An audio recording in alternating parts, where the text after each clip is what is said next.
Our Freaks Electric, Richard Atkins, Sugar Babes on XFM 104.9, Steve. Absolutely. I'm Ricky Gervais, with me Steve Merchant. Hello. Karl, the producer. 7 minutes past 1 of a Saturday, and what a lovely Saturday it is. It is indeed. Well, it looks nice and bright, but it's deceptive, because I went out, and I just had a t-shirt on, and I had my jumper on me. I got out there, and I thought, this is chilly. I had to pop the jumper on. Oh, no! So, you know, just be careful. If you're just, you know, looking out the window thinking, I'll go outside, pop a jumper on, or a jacket, because it looks nice, but it is a little bit colder than it looks. Rick, can I ask, were you wearing the jumper around your waist, tied with a knot, or did you have it over your shoulders, like maybe you just jumped off a yacht? I popped it round my waist, and I'll tell you what, Okay. I tucked my t-shirt in for neatness and comfort. Lovely. But even I know that's a little bit dorkish, so I was trying to hide the belt line. Okay. So, then I popped the jumper on, didn't have to worry about it. Did you go with the double knot? I didn't, Because that can loosen if you're not careful, especially if you're carrying bags or you're busy on the tube. I know, but I wouldn't mind that, as long as I didn't lose it, as long as I saw it loosen and fall, I'd pick it up. And You'd be devastated if you and fell then off clean the it. Not in the washing machine though. I'd pop it in a cold wash soak, right? Okay. And then leave it out on a few towels or something, or pop it over the radiator. So what's the problem with putting it in a hot wash? Well, it can cause shrinkage. Oh no. So, coming up, we've got loads of tunes. We're going to be playing some of the best bands around, some new ones, some old ones. Might even play some Adaman. We don't know yet. Let's have Badly Drawn Boy though, shall we, Karl? Current single. Badly Drawn Boy there. Silent Sigh. Is that the one with the duck? That video? Yes. Very good video. Apparently he stopped wearing his hat around because he keeps getting recognised. And he's going to not wear his hat when he doesn't want to get recognised. Okay. Maybe pop it in the wash. I mean, be careful, let's just have a kind of a light cold rinse. Yeah, light cold rinse, soak it, right, because it's woolen, right, and then just leave it out on a towel, or, you know, maybe near the immersion heater. Sure. Or over a radiator, or even on a radiator, is that a problem? It can cause that sort of, you know, damaging to the fibres of the wall. He had a kid last week. Did he? Yeah. Who did? Badly Drawn Boy. Oh, right, okay.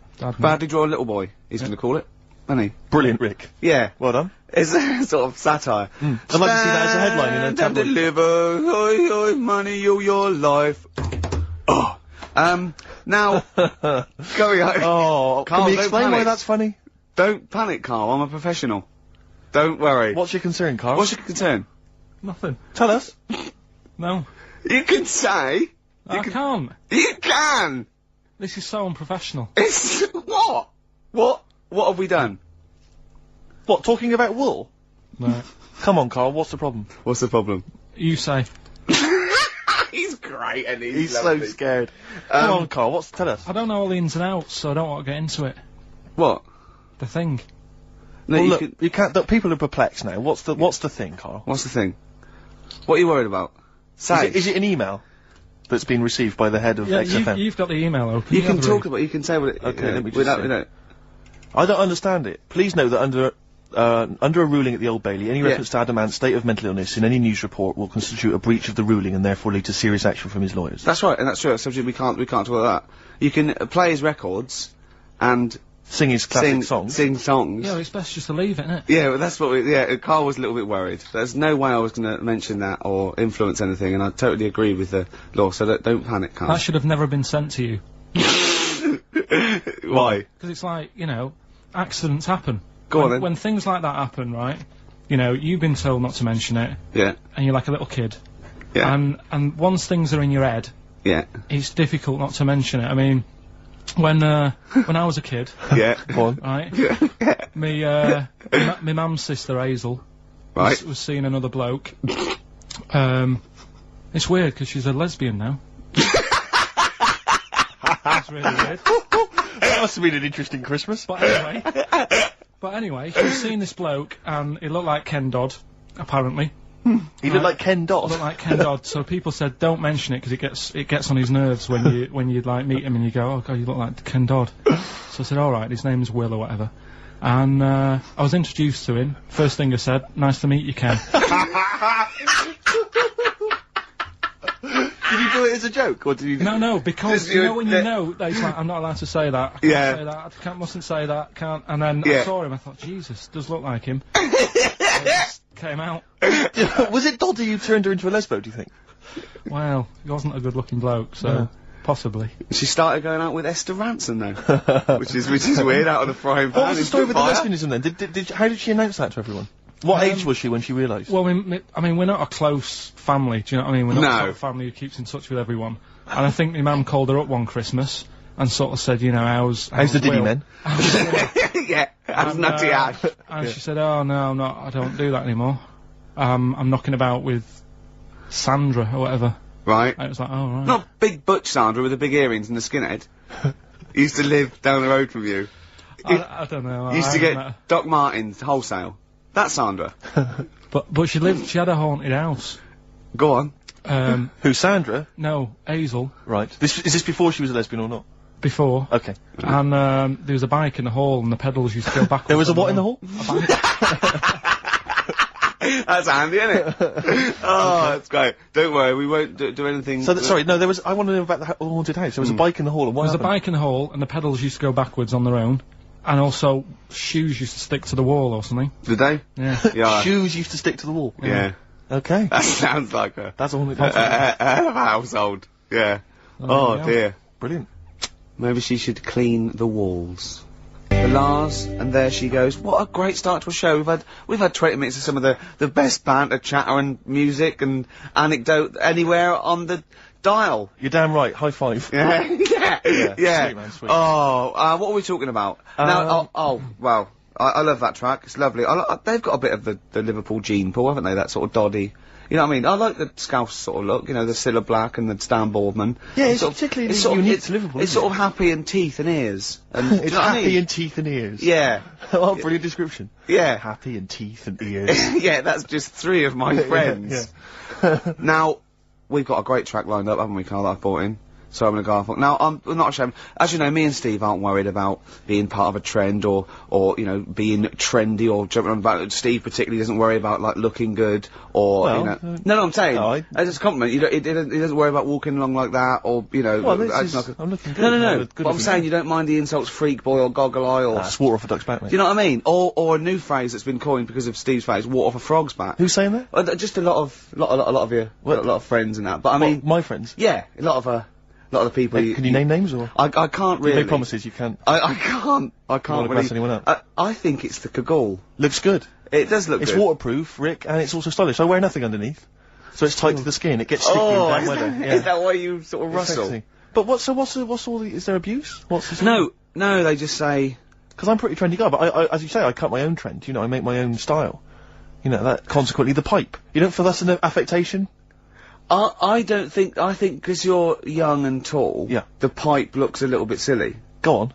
I mean, I know you're worried about because we've already lost the trilby. Well, I'm worried because pipes are going to die out. I mean, this is the problem. There's no young people now who are taking up the pipe as a smoking device. Is there no young anyone? people. Is there anyone under the age of what should we say? Oh, we've said this 25? before, and I don't think there was no one. I think there was some nutty old woman who phoned in and said I smoke a pipe. But Yeah. I'm talking about, you know, because years ago it was like an Oxbridge student, you know, you'd be at Cambridge or something, you'd have a lovely pipe, you know, tweed suit, you'd be there studying. That was, you know, and that was the young gent always smoked a pipe, but no one is now. I'll tell you this, in the year 2050, there'll be no pipes. They won't exist. Well, I think all drugs like nicotine and alcohol will be banned, and we won't be allowed to think our own thoughts. We'll have to live in the sewers like eating rat burgers That's or true something, enough. won't we? Yeah. And it will have to download our memories or something. Oh, probably. God. And But I'll be a rebel, Rick. I'll just No. be down there listening to jazz. No, you won't. Yeah. You'll just have a little chip in the back, and you'll be going out with a big fat man with a big toga on, and you'll be touching him. But will I think it's a beautiful woman? Yeah, you will. Yeah. Yeah. And I'll be fighting with the Rebel Underground. No, you And won't. I will. No. I will. I'll be dead, won't I? You'll be dead, yeah. I'll be dead, yeah. In 2050, you will. I'll be dead. Unless because obviously you're becoming quite wealthy now. You're becoming a very rich man, obviously, from all your, you know, I'll have my celebrity brain. endorsements. I'll have my brain put into a robot Exactly. made of titanium, and Yeah. I'll have it. Oh, Would and you be cryogenically frozen if you could do it? I would, but I'd leave myself out on a towel. Right. Never, because if you do it too quickly, there is shrinkage. You've got to And be careful. Did you read in the paper this week? This is true. Apparently, the world's oldest man, who's 113, lives in some little part of Japan. Sure. Like little island in Japan. But apparently, the world's oldest woman also lives in exactly the same place. Now, I don't know if she's since died, but she lived in the same place as well. Do you not think there's something suspicious going on there? I mean, isn't that a bit eerie to you? I'm thinking, have you ever seen them together? And have you ever found lipstick in his bag? I think they'll be one and the same. I wonder if it's something like, you know, what brought Godzilla back. There's some kind of, there's some antics over there. No, there might be, there sort of like, yeah. Although, just hearing some of Karl's stories about school. There's something going on there where he lives. Yeah. Did you say you did live near a sort of nuclear plant or I something? found out it wasn't a nuclear plant, it was a chemical plant. My God. Yeah. Really? And is that really true? What colour was the Yeah. tap water in your area? It was better than it is in London. Right. I was Really? talking to someone about this the other day. Yeah. Water in London's ropey. And I use one of them water filters. Do you really? And the guy down in the office was saying it's a waste of time though, because they only work for a couple of water, like you fill your jug twice, and then the water's going through the same muck, isn't it? That's true enough. But it's So, not. If doesn't it's not work. getting through, it's not getting through. No, but If it's a filter, it doesn't matter, does it? still not good though. Fair enough. Yeah. Good point. So are you just throwing it away based on what that bloke said? Did he Is sell? it currently Did he in the sell bin? you another one that he had on Yeah, him? Did he a better updated model. Yeah. Did he have a suit and a? When big- you say, like, he works here, was he actually hanging around outside? Yeah. Did he have a- a suitcase with with, a lots cart? of these in? Yeah. Yeah. Oh Well, dear. no, so just go back to insults briefly. Go on, You know, Goofy. it's saying... Oh no, see that's Goofy, that's no, not no, fair. no, because that's what he said. It's in my head. What do you mean he said that? No, When did he no, say that? no. I mean, When did you call me Goofy? No, he didn't. He said about what's in Baldy? my head. Hey, no, when it's come mate, on. come off it. Don't What? Who's start calling on me a- Goofy? No. I'm not even Goofy. Goggle-eyed's fair enough. Yeah, but you can sort your look Lanky. out, I can't. What do Yeah. you mean I can... How can I sort my look out? I'm not even Goofy. That's not fair. You've got the proper features, What? just needs sorting out a bit. I can't help it if my hair's not good. I noticed the other day when Karl was sitting on your knee having his picture taken. It's a long story, right? He's got a completely spherical head. It's slightly too small. I'm not being funny because I mean, you know, I'm not perfect. But he's got a completely spherical little head. He looks a little bit like a baby hamburger. You know, hamburger off McDonald's. Sure. He looks like a little baby hamburger, and it's sort of quite put upon. It's Suzanne thinks I look like that thing in that Dulux advert. Do you know when the woman pulls the head off that? That little plasticine morph type and then they creature. make a new head for it. And it's like a little head. really. And that's your girlfriend saying it. I know. Anyway, listen, let's get back to business here. This is a great track. It's America by Simon and Garfunkel. This is where I started saying we don't care about being trendy and all that. That was it. Strokes last night, XFM 104.9. We're flying now. 35 minutes into it. No real hiccups. I don't think that. Not so far. And that, it's going really well. My name's Ricky Gervais. With me, Steve, Hello there. Karl. All right. Coming up soon. White Van Man. White Van Karl. We ask Karl the questions that the Sun asked someone else. Exactly. It's a good feature. It's a great feature. I'll be testing Karl on the new re-education of Karl, as you know. He got a GCSE. It's the and last one, innit? in history. It was the last heavy sort of one, yeah. No. So Winston Churchill. Well, yeah, because we're going on to more sort of metaphorical and metaphysical sort of pursuits, aren't we? Not that book. Yeah, that's the I Aesop's can't read fables. that in a week. You don't have to read Oh, it. right, Just that's choose fine. out. Just choose the ones about the foxes eating penguins. You'll like that. Steve, over to you. Thanks very much. I wonder if... I don't think we've made much progress yet on sending Karl into sort of into the air with the No, balloons. this has gone a bit ballistic, I've gone actually. off the idea. Oh no, shut No, up! don't- you haven't gone But off yet. we've inflamed the imagination of the capital. There's people offering left, right, and centre, and I think it's a good idea. But I think we should you know, make a day of it. I think we should send you up in some balloons, right? Maybe you know. Well, hang on, I could before we compare a carry on, show. let's explain what happened, because people might not have listened last week. I don't believe that. There are one or two, Rick. I don't believe that. People who are Name ill, or them. maybe out of the country. Okay. Yeah, so last week we discovered, was it that 623, is it 6,000? No, I read that 6,000 balloons filled with helium can lift a bloke off the floor. I think that's too many. I think we could do it for less. Certainly. Well, with anyway, you. listen, there are various organisations which actually exist already that can provide this kind of entertainment, this kind of fun. I mean, I didn't realise there was a whole kind of market for this already, but apparently there Nor is. did I, no. Incredible. Anyway, so we're going to try and track one of them down. We're going to see if they can organise it so that you, Karl, can float into the air. We need to get you, is it at least 11 feet up? Yeah, if it's And I just think certainly higher. I mean, I can't remember what the record is, but it's quite a long way. 11,000. 11,000 feet. Yeah, but I think they're all official. I want to do it with like those little balloons you get for £1 at the zoo or I don't something. think that can be right, health and safety wise. I don't think that can be healthy. I think if we get him to sign something, which I will, Okay. I think we'll cover It'll be fine. ourselves. But yeah, certainly we're thinking of maybe making it a bit like, is it Tea in the Park? The Yeah. Capital FM, Yeah, event, the big We event. could get sort of Steps, at least H from Steps can come down and Yeah. host the event. I mean, I don't mind comparing it. Steve's gonna do. Steve's learning to sort of like scratch and mix and beat match, and I mean, you're getting pretty. I'm making a lot of progress, yeah. You are going to be a turntablist. Yeah. Steve never learnt an instrument, which he regrets. You know, and you know, he's a modern lad, and he's using turntables as his instrument. I just got 2 turntables and a microphone, and so far, I mean, seriously, I'm cutting it up big style. No, don't laugh, because it is mental, the sort of kind of stuff I'm coming out with. And I'm scratching, I've got the beats, you know, matching. Can you imagine that? Shut up, it's that. No, if Look at the Chemical Brothers, for goodness sake, if you're talking about freaks, look at those things.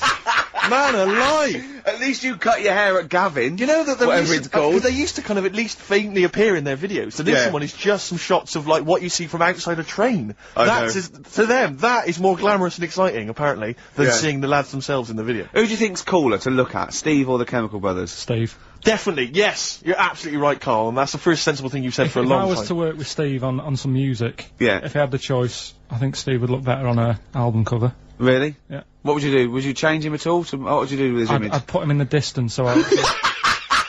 I can't believe this is. No, just so you don't look as tall. That's doing you a favour.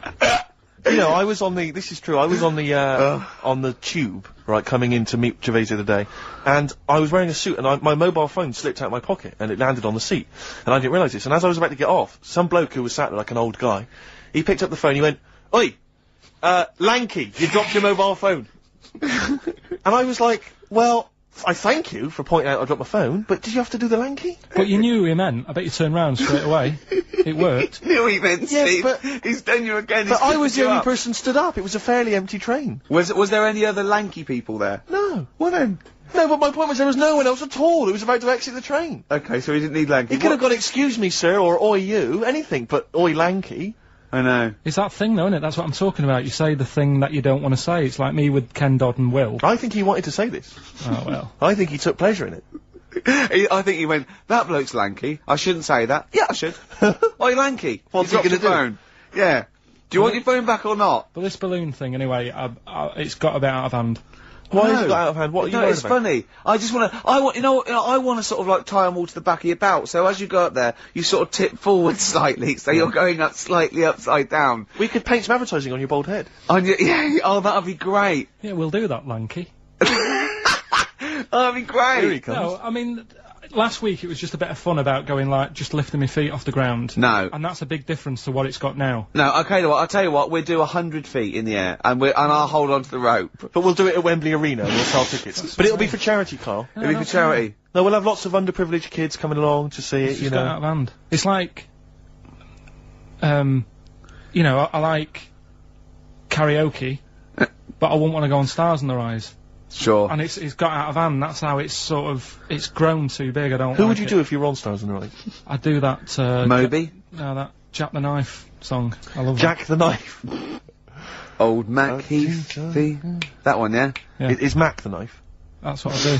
But which He'd do a hip-hop version. but which of the many singers would you impersonate? You can't, it's not the song, is it? It's the singer. You could do, Jimmy Somerville, I think. Quite well. Yeah, Somerville you'd be good at. Moby. Did Morph bring out a I single? don't think Morph did. Didn't he? No, I'm not sure. I Sure, don't didn't think he have a so. theme tune? Did Morph? Phone in if you think Morph. Morph didn't speak, Rick. Let Didn't him he? sing. Morph hardly had any features. True. Right. Express 2 featuring David Byrne, Lazy, XFM 104.9, 1:45. I'm Ricky Gervais. Steve's got the sun. Yes, I'm just We're just going to be doing White Van Karl, where we ask Karl the questions the Sun asked some other bloke. That's right. Because we think Karl's got more to say than anyone on anything. Karl only tells the truth, by the way. Just remember that, listeners. Off you go. Yes, well, today's White Van Man in the Sun is John Slade. He owns his own door maintenance company. His answers are very informative, I have to say. But, Karl, what do you make of the Channel 4 producer, aged 30, who duped a school into believing he was a teenager for a documentary? Are you familiar with this story? No, go on. Well, basically, a 30-year-old guy kind of fooled the school into thinking he was a pupil for a secret documentary. The school's outraged. Do you think that that's, you know, for you, you know, should anything go when it comes to making TV? I think I've said to you before, there's loads of kids at my school. I remember being in the first year, and kids who, what year do schools go up to? I was in the first year, what is it? 11? 5? Oh, sorry, first year of infants and juniors. No, secondary school. 11. Right, year 11. Kids have beards and no, stuff. not year 11. They're 11 when they first go to secondary school. Right, well I'm 11, the kids at the older end. Well, there's the fifth form, and then there's you can leave when you can leave when you're 16, I think, can't you now? Right, well kids who were 16 Yeah. looked old. They did have beards. I remember going there and thinking some of them were teachers.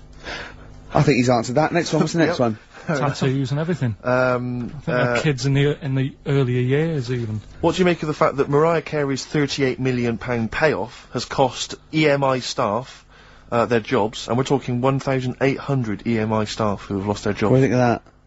Yeah, I mean, is that silly money, Mariah Carey, on 38 million?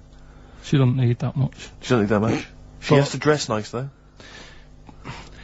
It's not her fault. I'd say, it's bad business. Okay. Because, EMI, did you say? Yes. Right. They've got rid of them staff. Yeah. Mariah Carey's left. Who's gonna do the work? do you think Mariah should come back and do some temping? Well, they should have got a loan and paid her. Okay. Do you know what I mean? Vicious circle, that.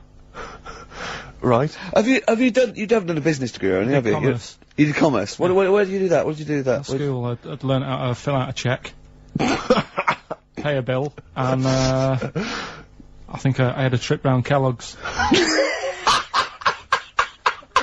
Did you get an O level or a GCSE? We know he didn't. You know. But was there a commerce exam, or was it just a division of Can't maths? remember. What did you fill out a check? A subset of It was maths. an option. It was like, if you want to do it, you can. What was it? Fill out a check. Pay a bill. Pay a bill.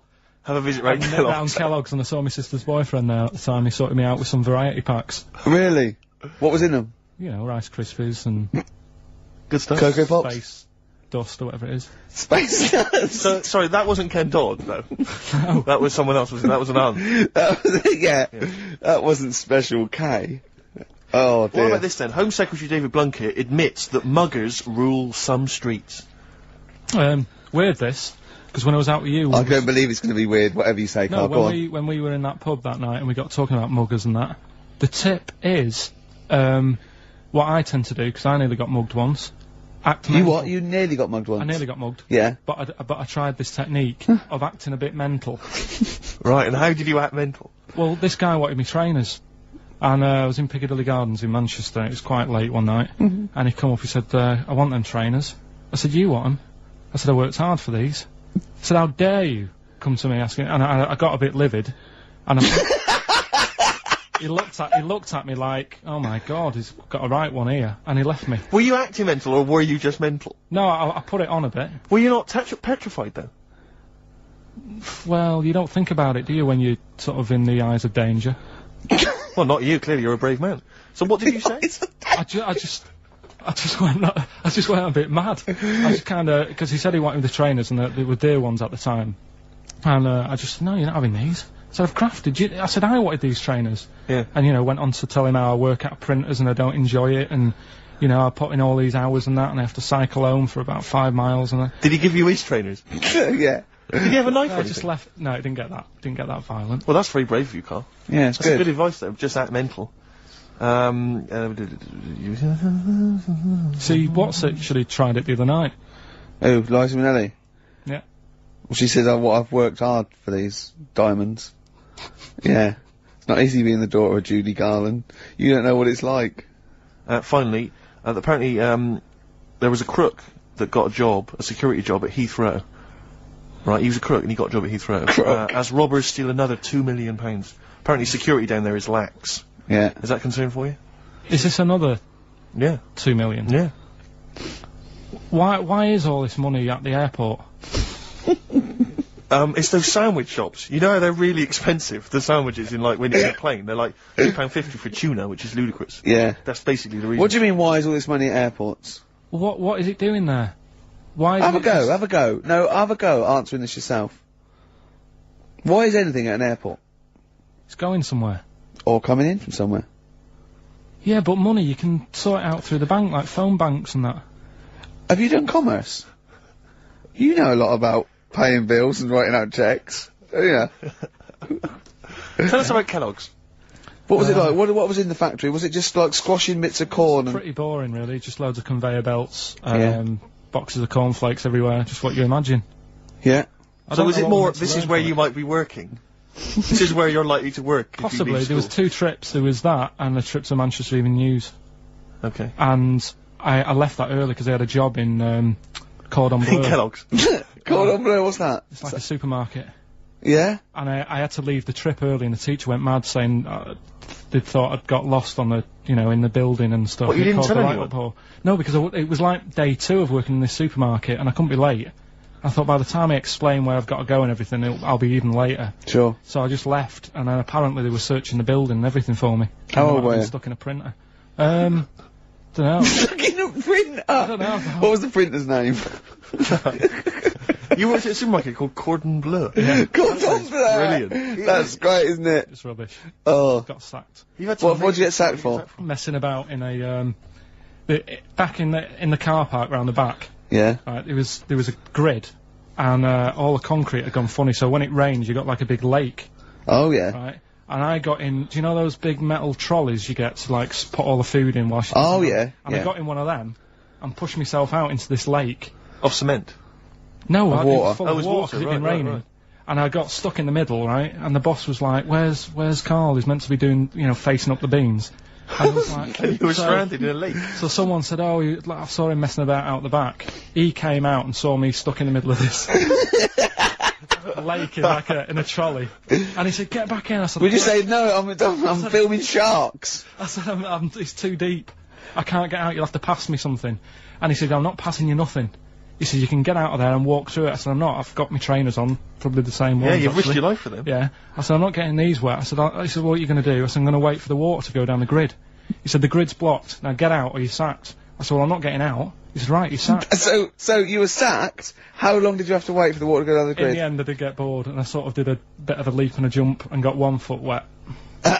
How long were you waiting? In about half an hour. Just think of it. Just think. I mean, how did he get himself into that situation?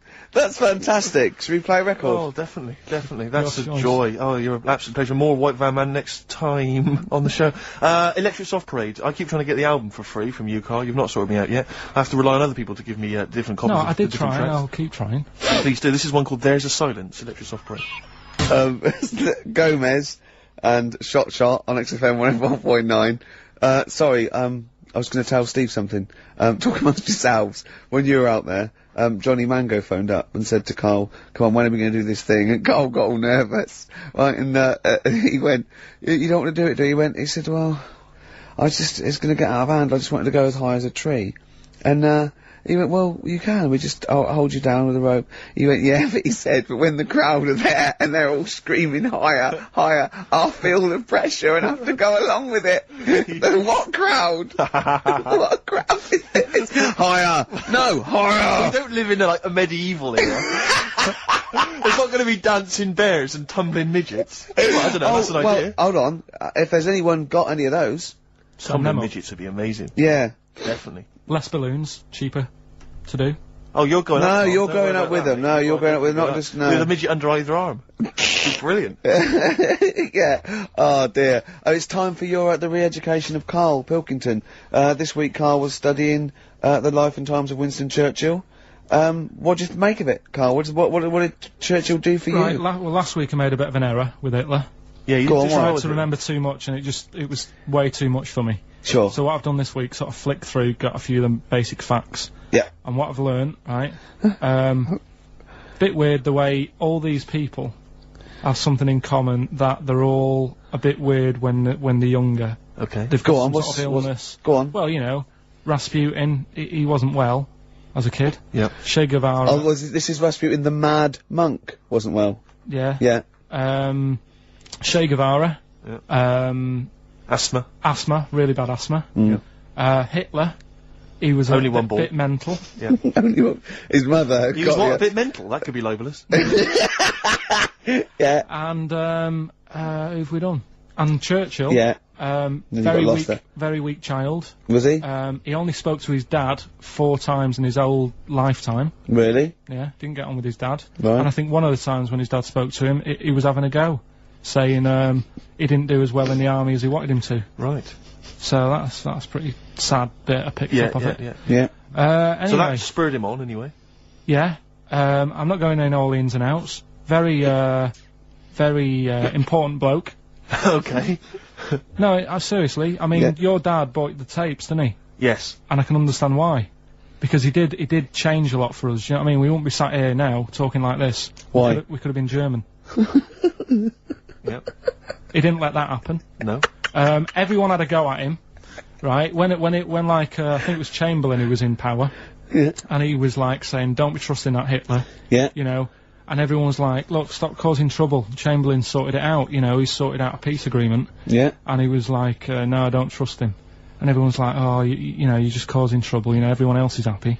Then it turned out that Hitler did actually do the dirty. Yeah. And try and come over. I remember didn't he do something? He started a war or There was something. a conflict of some kind. Yeah. Yeah. Started a problem. And everyone went, "Hang on a minute, that Churchill knew what he was talking about." Yeah. Yeah. Get him back in charge. Sure. And they got him in, and Hitler was scared of him because he knew that he wasn't going to be having any lies or anything. He couldn't try it on with Churchill. Yeah. And, Especially when he was a little bit pissed up and coked and with Who a big was? cigar. Churchill. He wasn't he wasn't doing that. I think a lot were during the war, in the war cabinet. I think they had to have things to keep him awake all night and stuff, and he certainly liked a brandy. Rick, Winston Churchill was coked up, was he? I mean, sorry, this is something I wasn't aware of. If there are any historians listening, if I'm wrong, I'm Was that in very the sorry. World at War? No, I don't Winston think Churchill so. was Any historians or experts on war did Churchill and not some of the other people during I think the First and Second World War take a little bit of cocaine? So when it said that Hitler, Doctors certainly used to. Hitler liked cakes, would they be like the funny sort of cakes? No, he probably did like a little bit of Madeira cake. Right. Yeah, there's probably nothing like that. Sorry, carry on. So anyway, He beat the Bosch. yeah, did all that. Oh, that's steady on. His personal life's nothing to do with it. And the most amazing bit is, right, he wasn't fit, and he had a couple of Well, strokes. he's a good-looking bloke in many ways. No, he had a couple of strokes, but he had a stroke on, say... See, we've had that. He beat the Bosch. He we likes sort to of have a beat couple of the Bosch, strokes. Let's not get into innuendo, Karl. It's stupid. Right, say he had like a stroke on a Tuesday. He was up and fighting again on a Wednesday. Really? He was a strong bloke. Yeah. And then he died at about the age of 86 or something. He's a good lad, wasn't he? He was really good. Yeah. Is he the one you favour most of all? I'd the ones say you out of all, I mean, Rasputin, I don't understand why he got, like I said, I don't know why they made a book on him. No. He just didn't deserve it. No. Che Guevara, you know, he had his time, I suppose, and did a bit good for certain people. Sure. Sorted Cuba out. Yeah. Doesn't really affect me. No. Hitler, I mean, enough said. Yeah. Bad bloke. Churchill sorted it all out. Yeah. And like I So said, your favourite out of the four of them, the of those four, is Churchill. yeah. I think he's Brilliant. Brilliant. I agree. I agree with you, I think. What I love with your kind of sort of summary of these people's incredible lives is the way that it's almost like I remember in Lookin' magazine. I don't remember Lookin', it was the Junior Yeah, I TV remember Times. Lookin'. They used to have half a page which was a comic strip summarising someone's life. You might have, say, 5 Star, the story of 5 Star. Yeah. And you'd have a picture. I always remember the Roger Moore one was a picture of, like, Roger's parents. It was like, Roger Moore was born in 1930, Picture of Roger's parents. Roger grew up during the war. Picture of Roger running down the street, right? Yeah. This is a school kid with a Spitfire coming behind him like it was going to try and shoot him. Mr. Smith, surely. Exactly, Mr. Smith, yeah. Roger took up acting. Picture of Roger, like, acting. Yeah. Roger became James Bond. Roger's now a popular, star in his own right, and does a lot of work for charity. Brilliant. It summed up the whole thing in kind of I think 5 they used to pictures. have that in one of the TV Times or the Yeah, Sun. I think they may have I done. remember sort of when it was Tina Turner,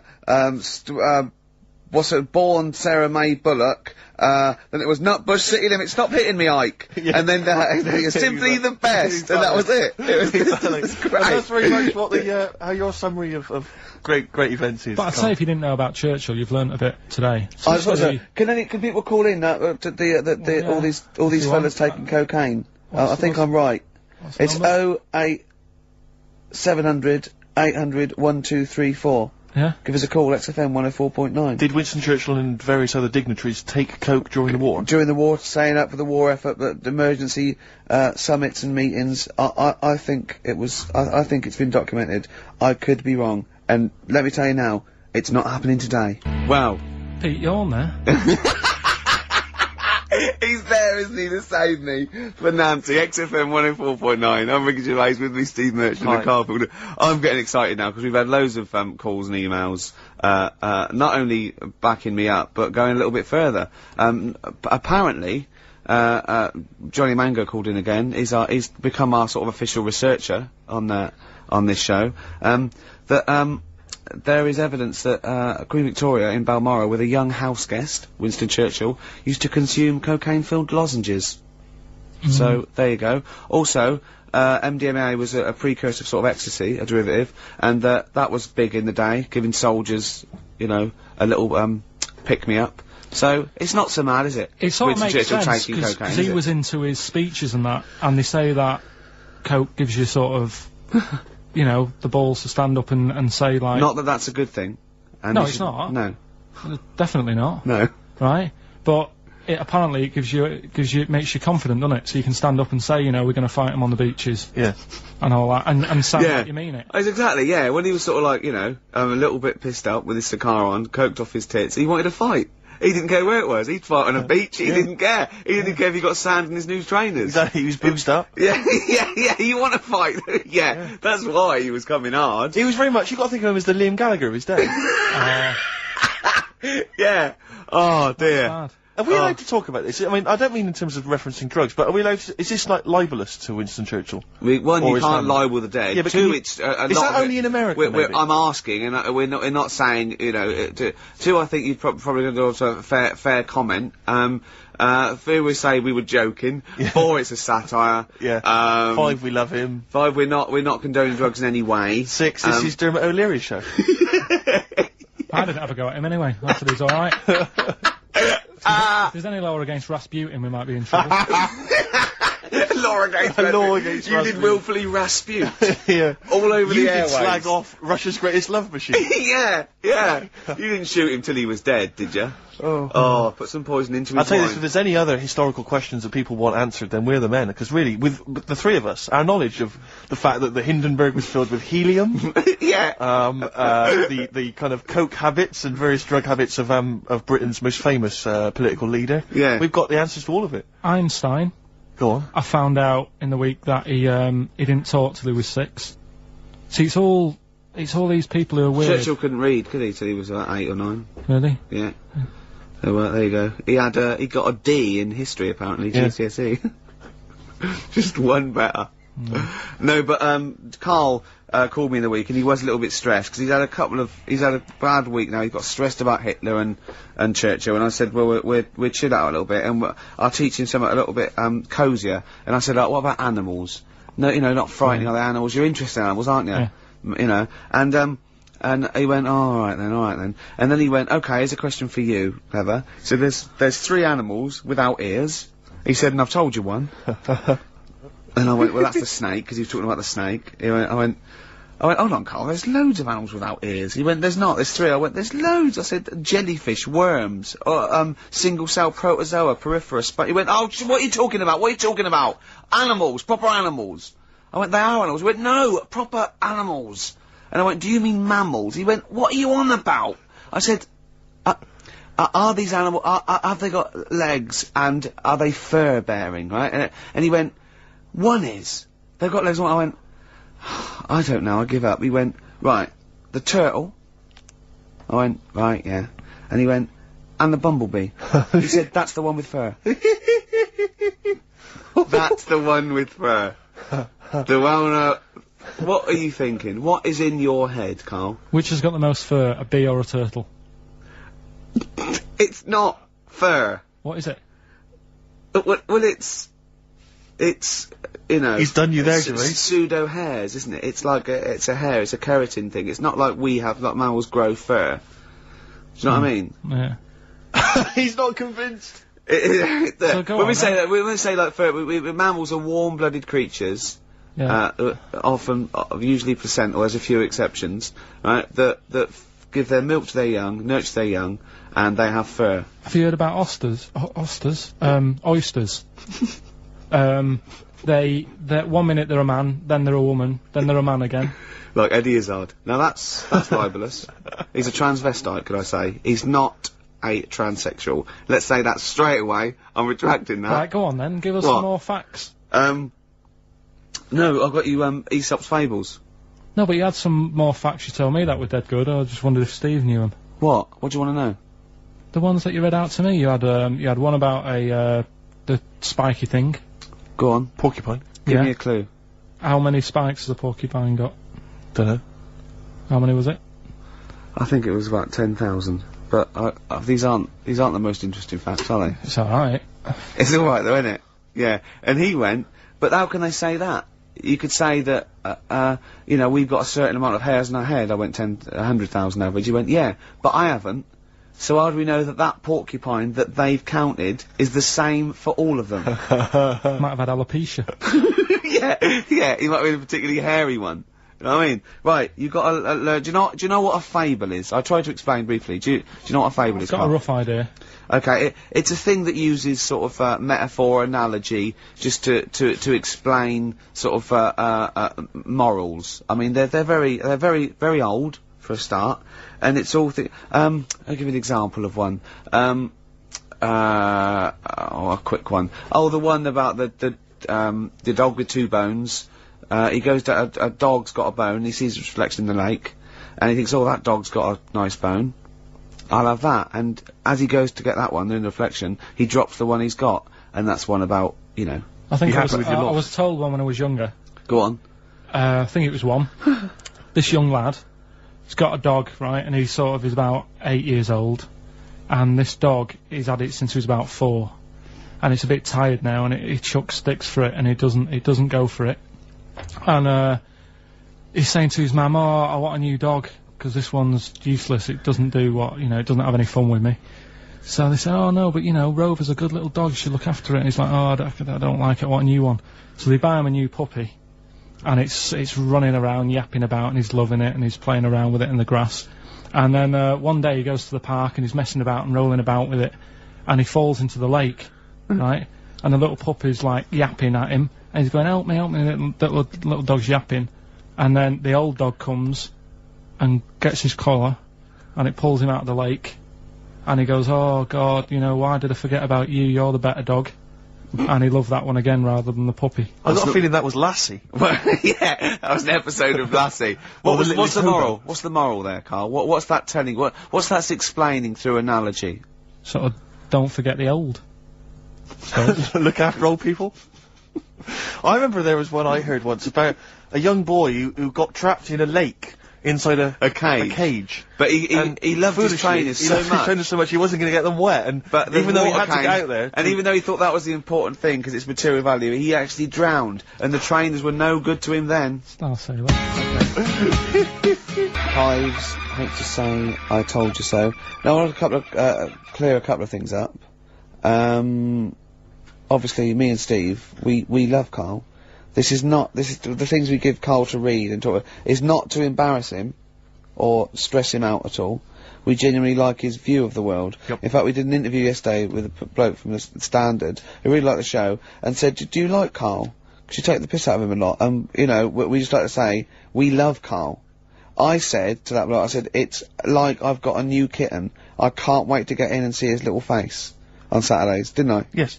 And, I think, I'm worried, because I thought I'd give Karl something he was really get his teeth into with these Aesop fables. It involves animals and, you know, little stories. But I've given him a couple and he doesn't seem to be that impressed or understand the concept. It's just that you said you'd bring in an animal fact book as well. I can't see that anywhere. No. Well, you can only read one book at a time, can't you? Why didn't you bring the other one in first? Well, it's big. I've got to work my way up to it. I'll probably have to get a cab, because it's a bit big. Now listen, I'll give this one. This is an easy one. Now just think, right? Think just what it means. They're not that hidden. They're not that cryptic. Just think what this means, okay? Okay. When the Hares addressed a public meeting and claimed that all should have fair shares, the Lions answered, "A good speech, hairy feet, but it lacks claws and teeth such as we have." How would you use that? No. What do you think that means? This is translated from the, I don't know, Greek or something, I don't know. It was Aesop. Where's he from? Greek. Yeah. So should I do it in my own language? Okay. So what would happen if there's hares and they have a meeting in the jungle with like loads of lions and go, hey, hold on, wait a minute. I think we should all be equal and share everything, all right? And the lions go, well, yeah, it's easy for you to say. We've got claws and teeth. Yeah. What does that mean? It's saying like, course the hares want that because it's better for them. The lions get nothing out of it because they're already king of the jungle. That's right. So it's negotiating from weakness. Anyone can negotiate from strength, but negotiating from weakness is it's be lovely. It's a lovely utopian look at the animal kingdom. But the way you said it is better than the way they worded it. Well, that's because Ricky's very much the modern Aesop. I mean, many people have thought that. You know, that's why he's getting a lot of awards with the TV show. For him, that's a favourite. So look, hey, I'll take that home and read ones you like and tell me about the ones you like. Ones that click. I don't care if you only come in with like one or two. Go, I'll tell you what, Rick, that's there's one thing that I've learnt from that. You know, because sometimes you can know all these phrases and until something happens, you don't think, you know, everyone's heard, you know, I don't know, to err is human, to forgive divine. And then something, you know, might happen, and you go, oh, that's what that means, that's amazing. So, you know. Do you know any, Steve, offhand? What's that? A fable. Well, I would imagine that the most famous one I've always remembered is the, you know, the lion with the thing in its hoof.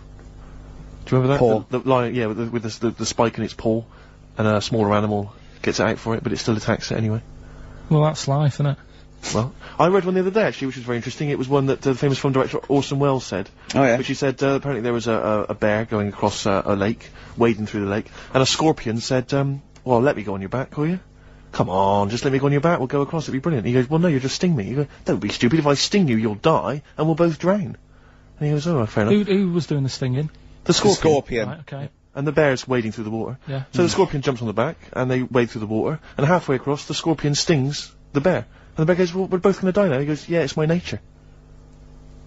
I thought he was gonna say, I can swim. Oh, you're the best. What's the one about, Does that mean anything to you? It's my nature, i.e., you know, that's in my nature. That's the way it is. That's what I do, yeah. I'm a scorpion. Yeah. One of my favourite ones. These don't mean anything to you, do they? I mean, what I'm saying is you're not impressed by them. They're alright. What about this? What about this one? Don't trust bears or here's whatever. here's one of my favourites. What? He said, well, why not just say, don't trust bears? the bear's the one that was too trustworthy. Don't trust scorpions. Yeah. Right, here's one of my favourite ones of all time, okay?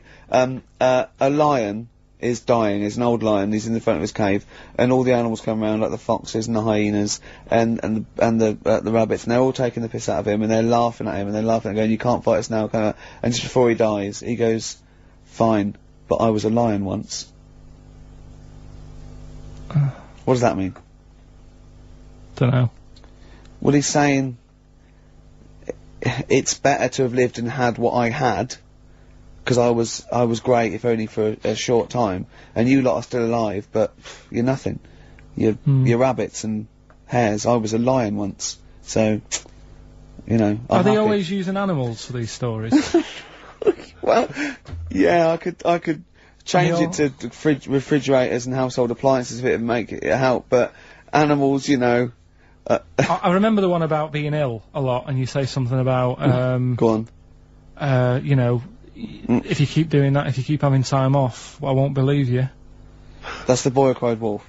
Is that right? Yeah. Do you know that one? Have you heard the famous one? This is possibly the most powerful one. When you're pulling a face, and they say, well, if you keep doing that, the wind changes. I've You'll heard stay like that. Because you know that's scientifically proven. That is. That can happen. That can happen. Should we have hip hop hooray? Yeah. Are you queued up for that? No, but go on, you. Carl, sort it out, mate. I was gonna. No, come on, this is what I asked you to play, mate. If you've not, you know, you're getting too big for your boots now with your showbiz lifestyle, you're not paying attention, are you? You're not playing the record if we want you to play it. Heat magazine's favourite. Yeah.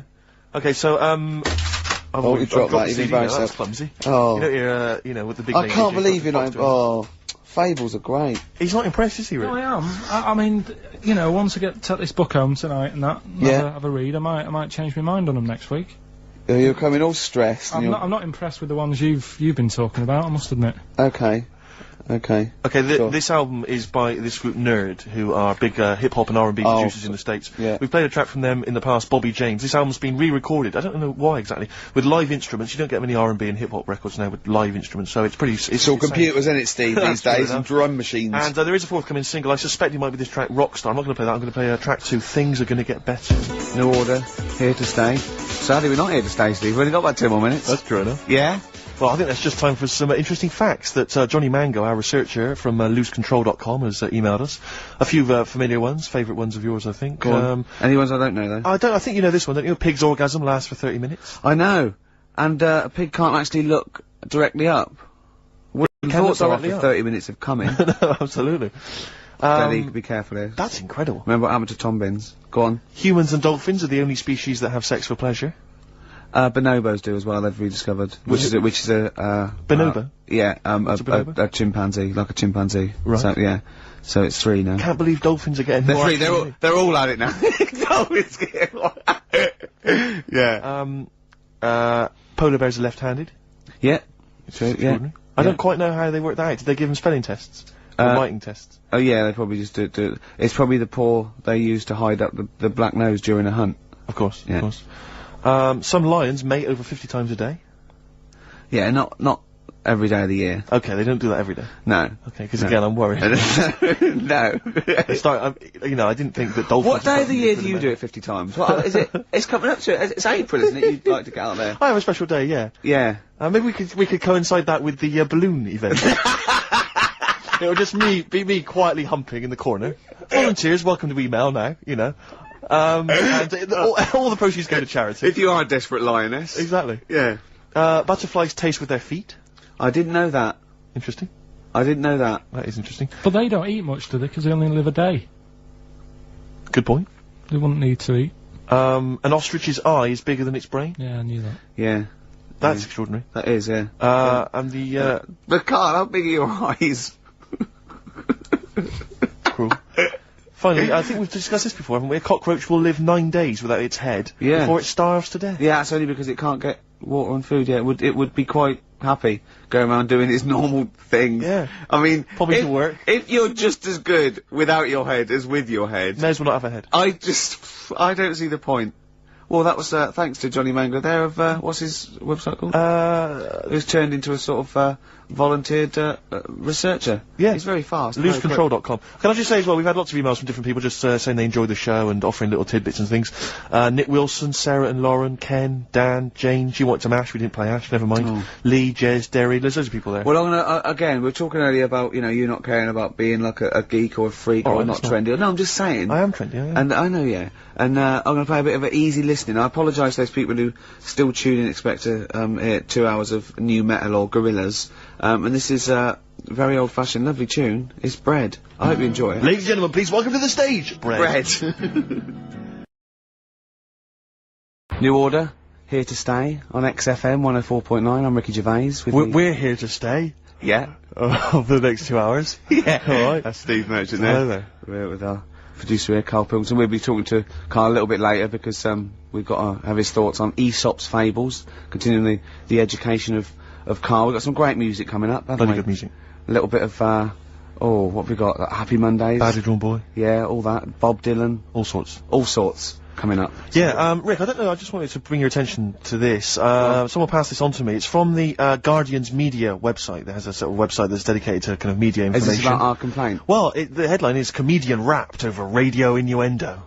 Right. Jessica Hodgson has written the article. Are you familiar with this? Have you seen Well, this? be careful now, because we actually got a complaint, and people don't know this, we got a complaint upheld, and well, all of this we're very sorry, we didn't mean to offend, and it was a while ago, so we are going to be very careful. Karl's getting very nervous. We're just going to read out, we're not going to editorialise, Karl, we're just going to read out what the Guardian printed about us, alright? Okay. Comedian Ricky Gervais has had a dressing down from a broadcasting watchdog for his repeated use of the word cock in a lunchtime radio show. That's alright, that's what it says, fine, Karl. that's what he's not going to say it again, he's not... Yeah. Go Imagine this is the news, and I'm reading it. Yeah. The Broadcasting Standards Commission upheld a complaint against the comedian for coarse sexual innuendo in the programme on London station XFM.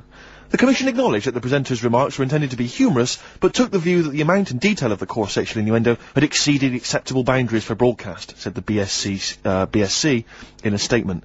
The complaint objected to a section in the comic's Saturday afternoon show when he discussed the different meanings of the word cock. Gervais wondered aloud whether the word was acceptable when discussing birds, but not the male sexual organ. A BSC spokesman said the comedian went on and on about it for nearly 5 minutes.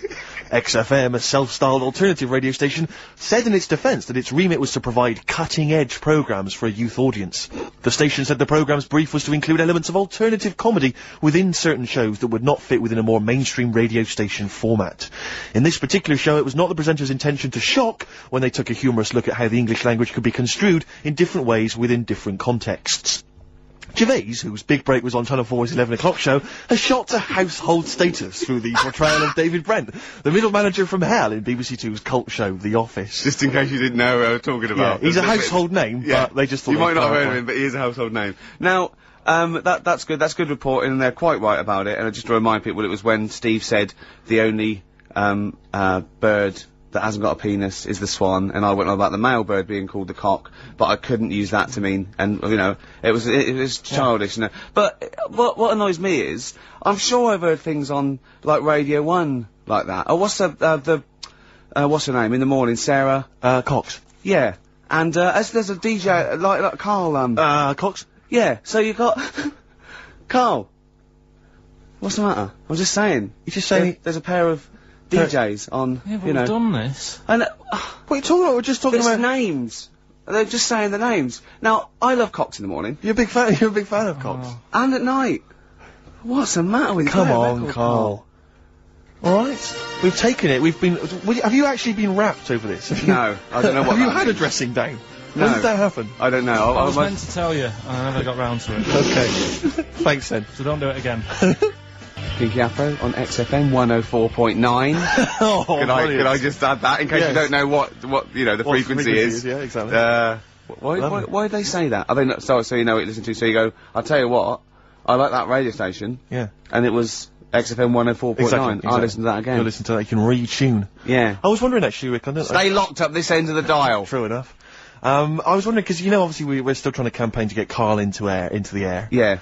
With the balloon, enterprise, and obviously the work's been done on that, don't fret, don't worry. A lot of people are asking for an update, but, you know, we'll obviously let you know when it's all gonna take place. Yeah. But I was wondering These whether... things take time. Exactly, but I was wondering whether we should also have another kind of campaign, some kind of campaign, maybe one that could involve you, Rick. Because I'm particularly concerned, Karl, I don't know how familiar you are with this, with Ricky's eating habits. Because he eats so unhealthily. No, it scares you. No, come on, Rick, don't give me this. I'm getting better now. No, you're not getting better. I have a smoothie every day. Yeah, but I've told you before, that's largely sugar. No, a homemade one. I don't care, Rick. That's not enough. It can't counteract, right? This is Ricky Gervais's idea of health eating, right? We'll be in the canteen at the BBC. He'll go, I'm going to eat healthy today, which means he'll have 2 slices of pizza instead of pizza and chips. That's basically that's his theory, right? And it's like, I don't know what, because he can't eat anything basically doesn't sting the roof of his mouth with flavour. So like, for instance, he's always got headaches, he's always got a headache. Okay, that's because you just drink coffee and Coke, you never drink water, your body is dehydrated, and I said, drink a glass of water, no, boring. It's boring, water. I don't know if we were in the desert, stranded, boring. It's boring, Steve. I'll wait till the next cafe. Right, and sometimes he'll go like, oh, I'll have a salad, right? And he'll get like a feta cheese salad, right? And he'll eat the little bits of feta cheese, leave the salad. Then he goes downstairs and goes, I'm still hungry. It didn't fill me up, that salad. I go, no, what didn't fill you up was the 200 milligrams of goat cheese that you ate. That's what didn't fill you up. So this should be a campaign. I don't know whether I can observe it, people could sponsor him, something. Just eat healthy, we could do it for some kind of big charity. Fruit. I don't think the fruit's the issue, Rick. Okay, if you mash it, I'll eat anything. Rick, I'm not mashed. saying that you don't eat a certain amount of fruit. I'm saying that everything else you eat is unbalanced, and it's just rich with fat, and it's awful. Yeah. It's sausages, it's beans. You're such a working class scum, aren't you? It's the smell of chip fat is all around him, do you know what I mean? It's like, even when you can't smell it, you know it's there, seeping through his veins. I imagine when he was growing up, it was just chip fat. It was. In the house, just a big... It was. Oh, constantly boiling. There was always chips on with everything, Exactly. yeah, or fried Do you want breakfast, Weetabix in the morning? Deep fat fry that. It's such scum. And now it's like, oh yeah, my palate, you know, I can't eat anything. It's got no flavour. Everything's got to have cheese on it. Sprinkling Parmesan cheese. More Parmesan cheese. And if someone, like, doesn't give him, like, a whole tub of Parmesan cheese when you're in a restaurant, even though he's ordered, like, a lobster or whatever, he's like, he sort of has a go at the waiter, or, like, not to their face, obviously he's too much of a coward, but he'll say to me, like, he should have left the cheese. He's so cheap with the cheese. They don't give me any cheese. He just gave you 3 bucketfuls. Oh, it's cheese. I should... More cheese here. It's pathetic. So I just think we should do something because I'm panicked. I'm worried, you know. I'm worried. I started working out a little bit. I sort of work out twice or 3 times a week. I don't think that's going to counteract it, Rick. And I drink water through the night when I wake up and I'm dehydrated. From all the booze you've just drunk. Yeah, and I have a smoothie in the morning, don't I? You know what my views are on the smoothies. I don't think that's counteracting. You're anti-smoothie. You're anti-smoothie. Because I don't think it's counteracting all the other You have got a problem. There's nothing wrong with the smoothie. Right, fine. Okay, well, if you're happy to carry on as you are. Yeah, go on. Badly Drawn Boy obviously has done the soundtrack to this new film, About a Boy. Yeah. Which has got Hugh Grant in it. And obviously, this current single, what's it called? The current one that's out? Silent Sigh. That's currently, obviously that's being played on XFM. But this is another track from this album, which is the soundtrack. Lots of kind of, little bits of filler, bits of musical instrumental stuff, but all of it's very nice. This is a cracking tune, track 3, Something to Talk About. Lovely. Yeah, good tune that, I think. Sarah and Lauren have emailed in. They said they wanted something from Elliott Smith or maybe Jimmy Webb. That's actually produced by the producer of Elliott Smith. And is that I haven't brought any Jimmy Webb into now. No, we'll maybe play that next time. I'll play some next week. That's Badly Drawn Boy though, from the soundtrack to this film About a Boy, and that's called Something to Talk About. We've only got the stuff in the library. Do they want Four Non-Blondes? Because we've got that in the library, haven't we? The best of Tony Basil. And we've got just about every song that In Excess ever recorded. Exactly. We don't play enough In Excess. I don't think we do we? No, I can't believe it. XFM 104.9 coming up. White Van Karl. White Van Karl. I was obviously out with Karl last night. A lot of people don't realise this because we went out. There's what's the name of that evening? Marketplace, extracurricular. Extracurricular, yeah. Various XFM DJs go down there and just play an eclectic mix. Just spin some tunes on. Absolutely. I'm thinking of doing it in a couple of weeks, Rick. And obviously, you know, my turntablist skills now are pretty something to behold. I tell you this, I did an amazing mix the other day with my friend Dan. We spent 2.5 hours on it. This is how we spend our evenings now. 2.5 hours mixing from a trip-hop sort of, hip-hop style beat into, Arthur's Theme by Christopher Cross. Great When You Get Caught Between the Moon and New York Written by City. 4 people. 4 people. Bacharach, Carol Bayer-Sager, Christopher Cross, and a 4th one. Absolutely. Phone in. If you know that. Maybe we should, but, who knows the 4th person credited on that tune? If only there were a prize. 700, 800, 1, 2, 3, 4. Also, someone else to phone in, right? I saw an advert, right? There's toys. I think it must be, is it because it's Easter holidays or something? Right. And I was watching today, and there's one of those Transformer type things, and it goes, and its shield. It strikes and then goes into its shield, and it goes into a little pod. And I'm sure it was called a Bowlock. Right. Now, I must have misheard it. There's no way you can call a little kid's toy a Bowlock. So, can you phone in? I'm quite willing to be wrong. It'd be very disappointing, but, are people making little Bowlocks for kids? No. Yeah. Oh wait, 700, 800, 1, 2, 3, 4. And what was the other question? Was there the other question was who, was the fourth person that wrote Arthur's Theme? Yeah. When you get caught between the moon and New York City. It's crazy, but it's true. Yeah. The only thing you can do is fall in love, Karl. But I was out with Karl last night, obviously party animal, you know, he's hanging out with some of my friends. You enjoyed yourself, didn't you, Karl? It's alright. But you were a bit worried about Jennifer Lopez, weren't you? Yeah. What was the concern? I don't really know what's going on in the pop world. You're joking. No. Go on. And I was there in the toilets, right? And I heard it playing out on the speaker, and I heard the DJ go, there you go, that's Left Eye Lopez there. That's not... And I thought, it's Jennifer Lopez. No, it's the she had some sort of eye injury. You thought he was breaking the news of Jennifer Lopez losing an eye by calling her Left Eye Lopez? Yeah. Yeah. That's genius. Don't worry, we put him right, it's okay. Yeah. He slept easy.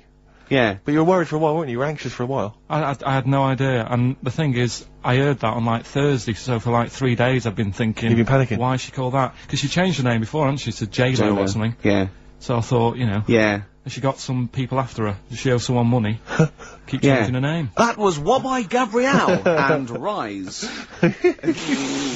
Anyway, more music, Rick? Oh, I'd love to. Tell you what have you got lined up there, Karl? Beta band. Oh, yeah. Sweet. Sure. Respect. Total respect for that. Massive respect. Yeah, no, Jew. Yeah, no, absolutely. Huge respect. Black Night Club there. Spread your love on XFM 104.9. I'm loving this, Steve. It's a lovely day. Yeah. We're playing some great music. We're playing some great tunes, aren't we? Absolutely. We're having some great chat. Yeah, yeah. So, let's carry on. Let's continue. Well, absolutely. Well, obviously, Karl was out with me last night, and he saw that I'm, you know, he knows I'm a ladies' man, and that was obvious, Karl. You could see the vibe around me, couldn't you, when the chicks were talking to me. And, just remembered recently, actually, I was on a train coming back from, hometown Bristol. And I was on the train, and, this girl walks on, good-looking girl. I thought, hey up. Largely empty carriage. I'm thinking, my luck's in. You know, 'cause I take every opportunity, Karl. That's the thing about me. You know, I don't choose. She was a good-looking girl. She sat down. I thought, she sat down right near me. I thought, brilliant. As, this guy comes up behind her, and says, I think it's probably a boyfriend or something, sits down next to her. And I listened in on the conversation, you know, obviously, because I'm pretending to read. It was very clever. I read the same page for hours, so I was pretending to listen. I was listening, but pretending to read. And, I realised that it's not her boyfriend or anything, it's just some guy she's met on the platform. And I'm thinking, brilliant, if she's the kind of girl who's just gonna start talking to someone, you know, on a platform, on a train, brilliant, I'm gonna be in here. 'Cause he was only going one stop. So I'm thinking, what's the worst that can happen? He'll nick off, you know, I'll get chatting to her, you know, and, who knows, I could join the... is there a train equivalent? Foot High Club. The Foot High Club, brilliant. And, so I'm excited, you know, I'm listening in.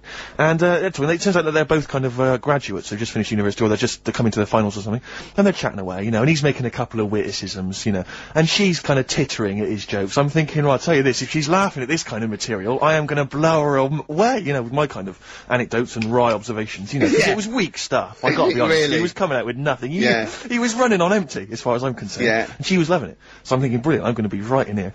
And then they get moving on to higher brow things, you know, and, I think she was going to study kind of Marxism or something like that, or communism, something. And she was asking him, you know, by way of conversation, she was asking him what he knew about Marxism, you know. And he was fumbling for his vague knowledge of it that he had in his life. And I'm just sat there thinking, yeah, come on, love, in any given capitalist environment, the proletariat will revolt against their oppression by the bourgeoisie, and after a brief period of socialist rule emerges a classist society governed by community cooperation. Well, if that sort of talk wouldn't get a woman hot, I don't know. I don't know what you'd use then. If Marx and Engels is not going to get a woman sweaty down below, then nothing is. Then my name is You're not just Steve biding your time. Exactly. I thought, I'm just going to go in for the kill any minute.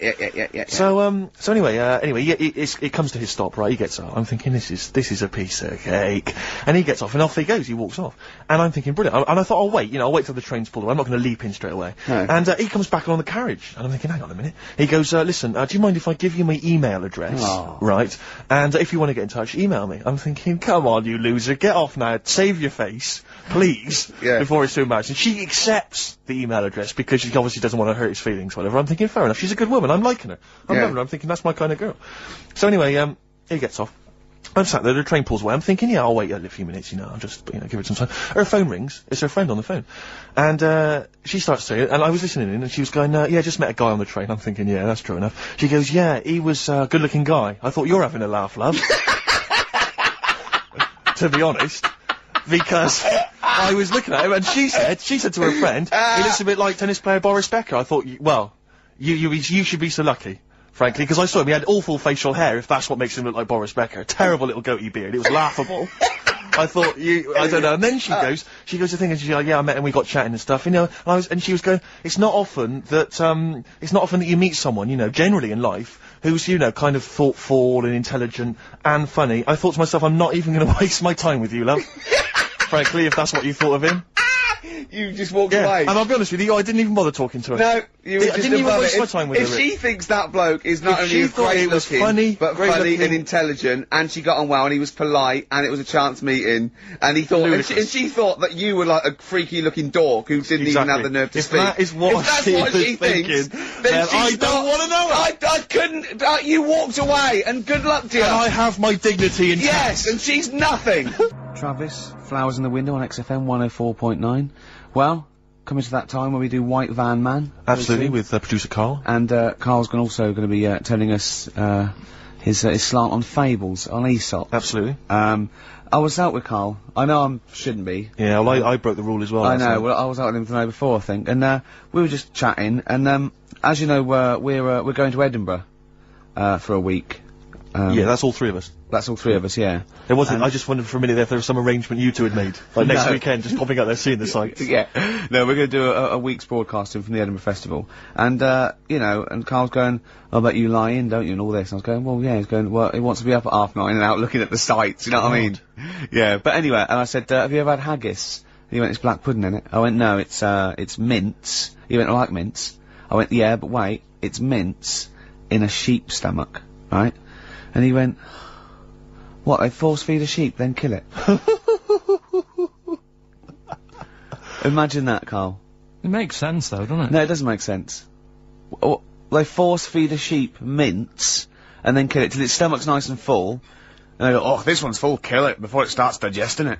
Of course they don't. It's a membrane and the other one, he was talking about, like, he likes Richmond Park. He goes, I like to see all the deers. I went, it's deers, plural, you don't need to say deers. I try and educate whenever I can. What's that one? I said that deer is already plural. Yeah, deer is plural. I said, that, you know, like sheep or fish, so you can say fishes. And we were laughing at it. I said, do you know the, plural of, mongoose? Because a lot of people would think it would be mongoose. It's not, it's mongooses. Do you know what Karl said? Plural of mongoose. Mongoose, yes. Plural of mongoose? It's worth a competition. No, it's not, no. No, go on. Karl, what did you think the plural of mongoose was? Mongs. Play a record after this white van, man. Do you want to play, Oh, let's play a bit of Dylan, yeah. This is a beautiful track. It's, Just Like a Woman. Well, I think that's a beautiful record. It's by Bob Dylan, and it's Just Like a Woman. And Karl went, he's got his headphones on, so he's speaking a bit loud. The harmonica's playing. In a whiny mank accent, when the harmonica's going, that's an annoying sound, that, innit? God. Oh, bless Bob Dylan there. An annoying sound there. Did you hear about... The annoying sound of Bob Dylan, that could be a new album. Yeah, yeah. Just that sort of sound always reminds me of, a one-man band. Yeah. Have you heard the story about Leo Sayer with his song One Man Band? No. Years ago. What year was, oh, God. I'm in the mood for dancing? What's the song that he did about a one-man band? I'm a one-man band, it was called. Right, yeah. Funnily enough. Yeah, he did that, one-man band, and he was playing it at the Dominion Theatre. Yeah. And apparently, whenever he played, he sort of sang this song, he got the audience involved. And the line in it was, I'm a one-man band. Nobody knows or understands. Is anyone out there can lend me a hand to my one-man band? He said that, and what he used to do, he used to reach out. Oh, yeah? And grab people's hands, and then he'd walk down the middle. Anyway, he said, well, anyone lend me a hand? And he stuck his hand out, grabbed like a hand, and was walking down. Everyone looked horrified. And some woman who had like a plastic hand, it had come off. And he was walking down the middle of like Dominion Theatre with his plastic hand in his hand. And he said, oh, it's a moment I won't forget. He knows how to tell a story, Leo Sayer. Right, well, it's time for White Van Man, which is where we ask Karl the questions that the Sun asks someone else. Exactly. It's an article in there where they ask them, you know, typical man on the street, the big questions of the day, gives them their platform to the nation, and we think this is just too good to let out, because we only care about one person's opinion in the country now. That's true enough, it's the came out, and there he is. There he is, right. Karl, your thoughts, please, on Kylie Minogue slagging off Britney Spears for ignoring her fans at her premiere. Are you aware of that story? No. She got booed at her premiere of her new film, Britney, because she'd left her fans waiting for like an hour. Some of them had travelled up from Bristol, other parts of the country. 3,000 of them. Loads of them screaming for her. She just went straight into the theatre an hour late, just gave them a quick wave and straight in. Didn't even bother to shake their hands, sign any autographs. So they were booing. What do you think of that, Karl? And Kylie's obviously said that was actually outrageous, you know, and you should treat your fans with respect. What do you make of it? So she did wave, then? Yeah, but literally as she was walking into the theatre. Was it raining? No, I don't think it was. He's like a defence lawyer. Yeah. But who hasn't really read the brief. He's just winging it. Judge's first joke, was it raining? No? Oh, shit, I was relying on that. Wasn't raining. Was she running late for the start of the film? Yes, but that's her own fault. I mean, the people are inside, they're not going to start the film without her. It's Britney Spears. Yeah. She could take some time out. You know, when Tom Cruise came here, he spent like an hour and a half shaking people's hands, talking to people on their mobile phones, all sorts. That's Tom Cruise. He's a bigger name than Britney. I know, but he's a smaller person, but he's a bigger name. What do people want from people? Do you know what I mean? Yeah, an autograph, things like that, a photo. This one's going nowhere, Steve. Is there another one? Fair enough. You know, it's not bad. If she had more time, she might have done it. I bet she would have done it on another day. I mean, I'm not feeling too good today. But you're going to still take time out to sign people's autographs, surely, when you leave the building. Yeah, there's always a bit of a crowd, isn't there? Next. Go on. What do you make of New York's ex-police chief saying we need more bobbies on the beat? He's come over here. He's the guy that sorted out crime in New York City. He's come over. He said, "You're going all over the place here. You need more bobbies on the beat, more policemen, more a visible police presence." There was something last week about some copper in London who was sat on a bench, and he was asleep or something. Oh, yeah. And people were like outraged because like he should be looking after, you know, England's people, not nodding off on a park bench, which is a bit daft because they were shouting he should be looking after England's people. Was this the 16th century you went back to? What do you think he should be looking after England's people? You know, wherever he was, if he was in like a park somewhere, Yeah. they were like really annoyed because he was asleep. But Sure. the way He'd I probably look at it, undercover. Well, no, but the thing is, if there would have been any trouble, I'm sure he would have woke up. Yeah. If there was any sort of, if someone needed help and he screamed, he would have woke up. So I don't know why they were having a go at him. Yeah. And, And you he know, might not have been there at all. So, you know, it was, you know, so Yeah. he would probably have his radio turned on, didn't he? Yeah. Listening to Heart. So you're not concerned then that there's not the crime's going I up? think there's enough. I see quite a lot of them whizzing around. Okay. You're happy then? Yeah. As long as you're happy, Karl. So you don't think it's too much crime? No. Just the right amount of crime. Yeah. What about the fact that new gambling laws give Blackpool the green light to become a British Las Vegas? What do you make of that? Are you a gambler? Little bit when I go on holiday, like going in the arcade and having a little flutter. Sure. What's your favourite? I have a sort go on the, you know, the fruit machines. Yeah. There's a good one called The Simpsons. Right. Is that your favourite? Yeah, it's quite good. Is that a tie-in with the TV show The Simpsons? Yeah. Okay. Will he make Blackpool the next Vegas? I don't think so. No, nor Can't do see it I. happening. No. You been to Blackpool? Yeah. What was it? Was anything? It's a bit rank. Is it? It is a bit rough. Okay. Needs a lot of work doing on it. Yeah. No, that won't happen. Okay. And you're not worried about this encouraging gambling, generally? Gambling's not a vice you're concerned about? If you're a gambler, you're a gambler. Do you know what I mean? If Blackpool isn't done up, they'll go somewhere else to have a flutter. Sure. So it's not going to make any difference. Okay. No. Okay, jolly good. What do you make of the So Solid crew's Ashley Walters being jailed for 18 months? Obviously not a very good example to his young fans. He should have got more. Do you think? I had a dream about him the other night. Go on. About the group itself. Okay. I had a dream that... Were they all there? Because there's a Yeah, lot of them. all of I them. couldn't remember all their faces. The feature in a dream. I had a t-shirt on. He had etc. Exactly, He had yeah. two, and then he had etc. Yeah. I had a t-shirt on. You had a t-shirt on? Yeah, and it said on my t-shirt, "So Solid Poo." And I was walking down the street and they came towards me. And they were Wow. just about to beat me off That's a and I woke up. great dream. That's amazing. That's an amazing I love that. dream. That's we've For all a had 30-year-old. we've all had that anxiety dream.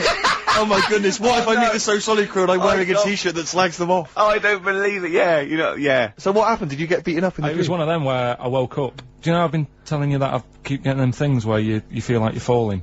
Oh, yeah. It was the same sort of thing. It's You like, know I'm not a real psychiatrist, don't you? You should, you know No, what I but mean? you do know a lot about a lot. Yeah, I do, thanks very much. And, you know, if I'm at home talking to Suzanne about something and I don't know the answer, I think, right, I'll ask Ricky that one, Yeah. see him. Yeah. Thanks. But you know that I think you might have mentioned before that apparently if you die in a dream, it means that you're dying in real life. Yeah, well, that's it. If you don't... But apparently, if you get beaten up by the So Solid crew in a dream, it means you're being beaten up by them in real life. Yeah, that is true. you probably woke up a lot and of people have been crumbling your joking. Yeah. Terrifying. Absolutely terrifying. So, yeah, lock him up for longer. Okay. Finally, what do you make of Halle Berry becoming the first black woman to win the Best Actress Oscar? Did you see her speech? Got on my nerves. Did it? I mean, you know, it's good that she won. You know, it's nice for anyone to win an award. Yeah. But she did go on a bit. And, you know, I've been in that same sort of position. What? Claiming an Oscar? Well, I got, what they used to do at school is, Okay. if you did a full month without being off, you got a gold certificate. Okay. And I did a month once without having a day off. And Sure. I went up, and I didn't make a fuss. You didn't start crying. Can't play record, mate. Well done, then. Were you the first kid in your school to do that? I don't think anyone else got the certificate. It was only because I was never in. They tried to encourage me. It was just for you. They mounted an entire ceremony just to encourage you. Wise words there from Bella Sebastian on XFM 104.9. I'm Ricky Gervais, with me Steve Matchin. Hi, Steve. Well, I mean, it is indeed wise words, Rick. I'm worried that people are going to get out of the office now and into the sunshine, not be listening to the show. There's always the transistor radio. That's true enough. You're heading down to the park. Take me along. It is time. Keep it low, though. Don't want to irritate other people. No, I know, yeah. And if you do want to irritate him, spit on him, it's better. Exactly. And kick 'em and throw little rocks. Exactly. With me, Karl, came in Pilkington. We're into this, way into the second month of the education of Karl. As you know, Karl got 1 GCSE in history and E. And, we've been cramming, haven't we? Oh, And, Rick, before you mention that, can go I on. just say something? Obviously we always do this thing with the Sun, White Van Man, where we read this thing out from the Sun and query, Karl. And I was out with some friends last night, and my friend Dan always listens to the show, and he said, Karl, you know, I love the bit when you answer the questions in the Sun. Why, do you ever know what the questions are before they're asked, or is that your first answer? And, Karl said, no, that is it. They don't let me see what the questions are first. They don't show them to me, and I always get really anxious and get really paranoid. And I was just wondering, have you seen the error there, Karl? Have you seen the mistake you've been making? Right? What You're did you worried say? you're worried that you didn't get the questions beforehand, right? What? How could you maybe combat that, do you think? How could you combat that if you're really nervous? You know, coming Maybe you out wanted like- to sort of have some views or ideas beforehand. It's your error, isn't it? Do you know what I mean? It's your show. If you want to like take a chance with me. No. so His that's point the is point. this: that if you're really worried about that, how could you get hold of those questions in advance? Is there any way you could get hold of those questions in advance? Yeah, but is it always in today's? Is it always in Saturdays? Yes. So they don't do that every day of the week. They do, but I always take it from this Saturday. Right. Well, yeah, I could, but that would cost me money. I'm not on enough as it is Sure. working here on a Saturday. Okay. How much is the Sun? 30p. Yeah, well. You're not made of money. I understand. Yeah. Actually, it's 40p on a Saturday. I don't know what I was thinking. Well, you were studying Aesop's fables, weren't you, this week? Now, I'm going to be very liberal here and let you talk about it. It's not a test. I'm not, hey man, just like chill out. I'm not this like rigid sort of, box in society. Just tell us your views. Just tell us your vibe on Aesop. Tell us something. What have you learnt from these fables? He, made a bit of money out of something that's quite simple. Yeah, I don't know if he did make any money out of it. I mean, I think it was published like thousands of years after his death, but go on. Yeah, they're just little stories. I mean, enjoyed them. Yeah. Didn't learn anything from them. Okay. Or did you see? Because it's teaching through sort of like metaphor and analogy, and maybe it all seeps in and it's all subliminal, and maybe in a way your but it's subconscious silly. is teaching you. No, it's silly, Rick. It is silly. If the stories were done in like a real way, that there's like a man and a woman, and it's a little story that something happened to them in life, then you learn something. But it's all about, you know, a gorilla and a fox are walking through the woods. How often does that happen? Sure. So you're saying if it was more like If it was more true to life. If it was that you more like, knew, maybe, if it was maybe more mates like of yours. real stories, like, you know, a kid on his grifter and a magpie pecking at his head, or two frog boys with webbed hands. I mean, if it was real stories from real life, that people could believe actually happened. maybe, you know, it would teach us something. But why not do that? Like, take a real situation. Say, like, the So Solid Crew guy Yes. going down for carrying a gun. Use that in some way. Do you know what I mean? As a warning, maybe about carrying guns. What about something like, if you carry guns and that is illegal, you could have some sort of punishment? Yeah, that's Good. So, Yeah, that's what you it doesn't mean, bother yeah. you then that the fact that these fables have been used for many, many generations to educate maybe young children or even older people, the fact that they've served a brilliant function and they've become classics, that doesn't bother you? You've seen through them? well, they don't always work. Okay. When I was out with Rick the other day, he brought one up. Oh, I told him the one about the two mice, the industrious mouse who, throughout the summer, he would be storing berries, nuts and berries, and he'd be storing it, and the other ones would just be eating off the trees and running around and having a laugh. And they go, well, you're going to become hungry. They go, oh, I'll worry about that when it comes to it. And they'd do that, and he'd be storing his nuts and berries, and autumn came, and the mouse was still playing and not doing anything. And then winter came, and the silly mouse was like shivering, and he went and knocked on the mouse's door and went, I'm freezing and I'm starving. And the clever mouse said, well, I told you, didn't I? You know, you should have been storing your nuts through winter like I did. Come in and share mine. You know. And, what did you say, Karl? Well, and the moral of that is whatever. Yeah, you know, sort of, you know, just be careful. But my thing is that it's not very good, because the moral of that is do what you want, and there's always a do-gooder, a share there. Yeah, So, right, sure. Yeah. But the way I think, which is more sort of 2002, the ending should have been, you know, the guy with all the berries should have, like, been, like, going, oh, I'll be alright come the winter. I've got loads of food, I'll be safe. But then, as he's going into his little hut at the beginning of the winter, some sort of bus or something comes and kills him. Right. And it's like, You should have partied hard, because you Yeah. might die. yeah, enjoy life whilst you've got it. Yeah. Okay, and if winter comes, just starve to death. Well, you know, worry about tomorrow. Okay. Okay. That's See, my I'm little wondering fable. if there's a new book here. I really am wondering if there's a Karl's Fables. He's been coming out with some all week. He keeps going, well, that's a fable, isn't it? Yeah. So what's your favourite fable in there? Have you learned anything from this book? To get, you know, is there one fable you liked? Yeah, I mean, What they're did you all, like? they're all alright. What did you like? You've thrown it on me now, there. Didn't you like one about a crab, you said? No, that was the one about messing about on a cliff edge or something. Don't mess about on a cliff edge. What was that? I don't know. There's not many around here, so I didn't take much interest in that one. You know what I mean? God. I'm doing my best here. You don't remember any of them? Here's one. Yeah, here's one that was quite nice. There was a belly, you know, like your stomach. Yeah. And it's this belly on a pair of legs. And the legs was saying, I'm more important than you because I carry you around. And the belly said, yeah, but, you know, if it weren't for me, holding all this food, you wouldn't have the energy to walk around. Yeah. And that means, like, you know, rather than working on your own, it's best to work in a team. Yeah. So... Well, the one similar to that I was taught when I was little was, a vision of, heaven and hell. And, it went down to hell, and in hell, right, there was these, people had like 20-foot long, chopsticks. Yeah. And they would get in their food, and they couldn't get the chopsticks into the food and get it round to their mouth because they were just too long. Right. Right, and that was hell. And in heaven, they had exactly the same thing, but they were feeding each other. What? Right. You don't like Chinese food? Is that what you're concerned? Is that what your concern is, Carl?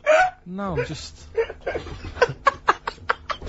The one I remember, I can't remember the ending of it, it's about two nuns in a bath. Yeah, oh, I know. I can't remember what it is. Yeah, Remember that's that it, one? yeah. Or is it, are they on a bike? That's two adventures. It's the same nuns, but they go to all sorts of adventures. They're normally quite erotic adventures. Well, they are, but there's one when they're driving down a cobbled street, I remember. Go on. And then there's the other, then of course they get...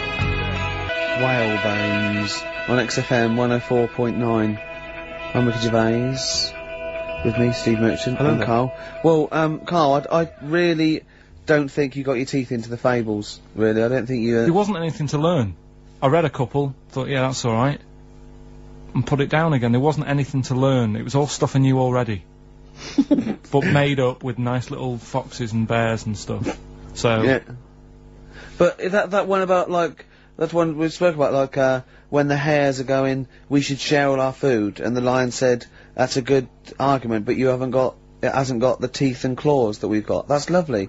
Because it's sort of like, you know, that's an indictment on sort of, you know, you could say it's an anti-equality almost, you know, you could get really sort of deep into that. You know what I mean? You could...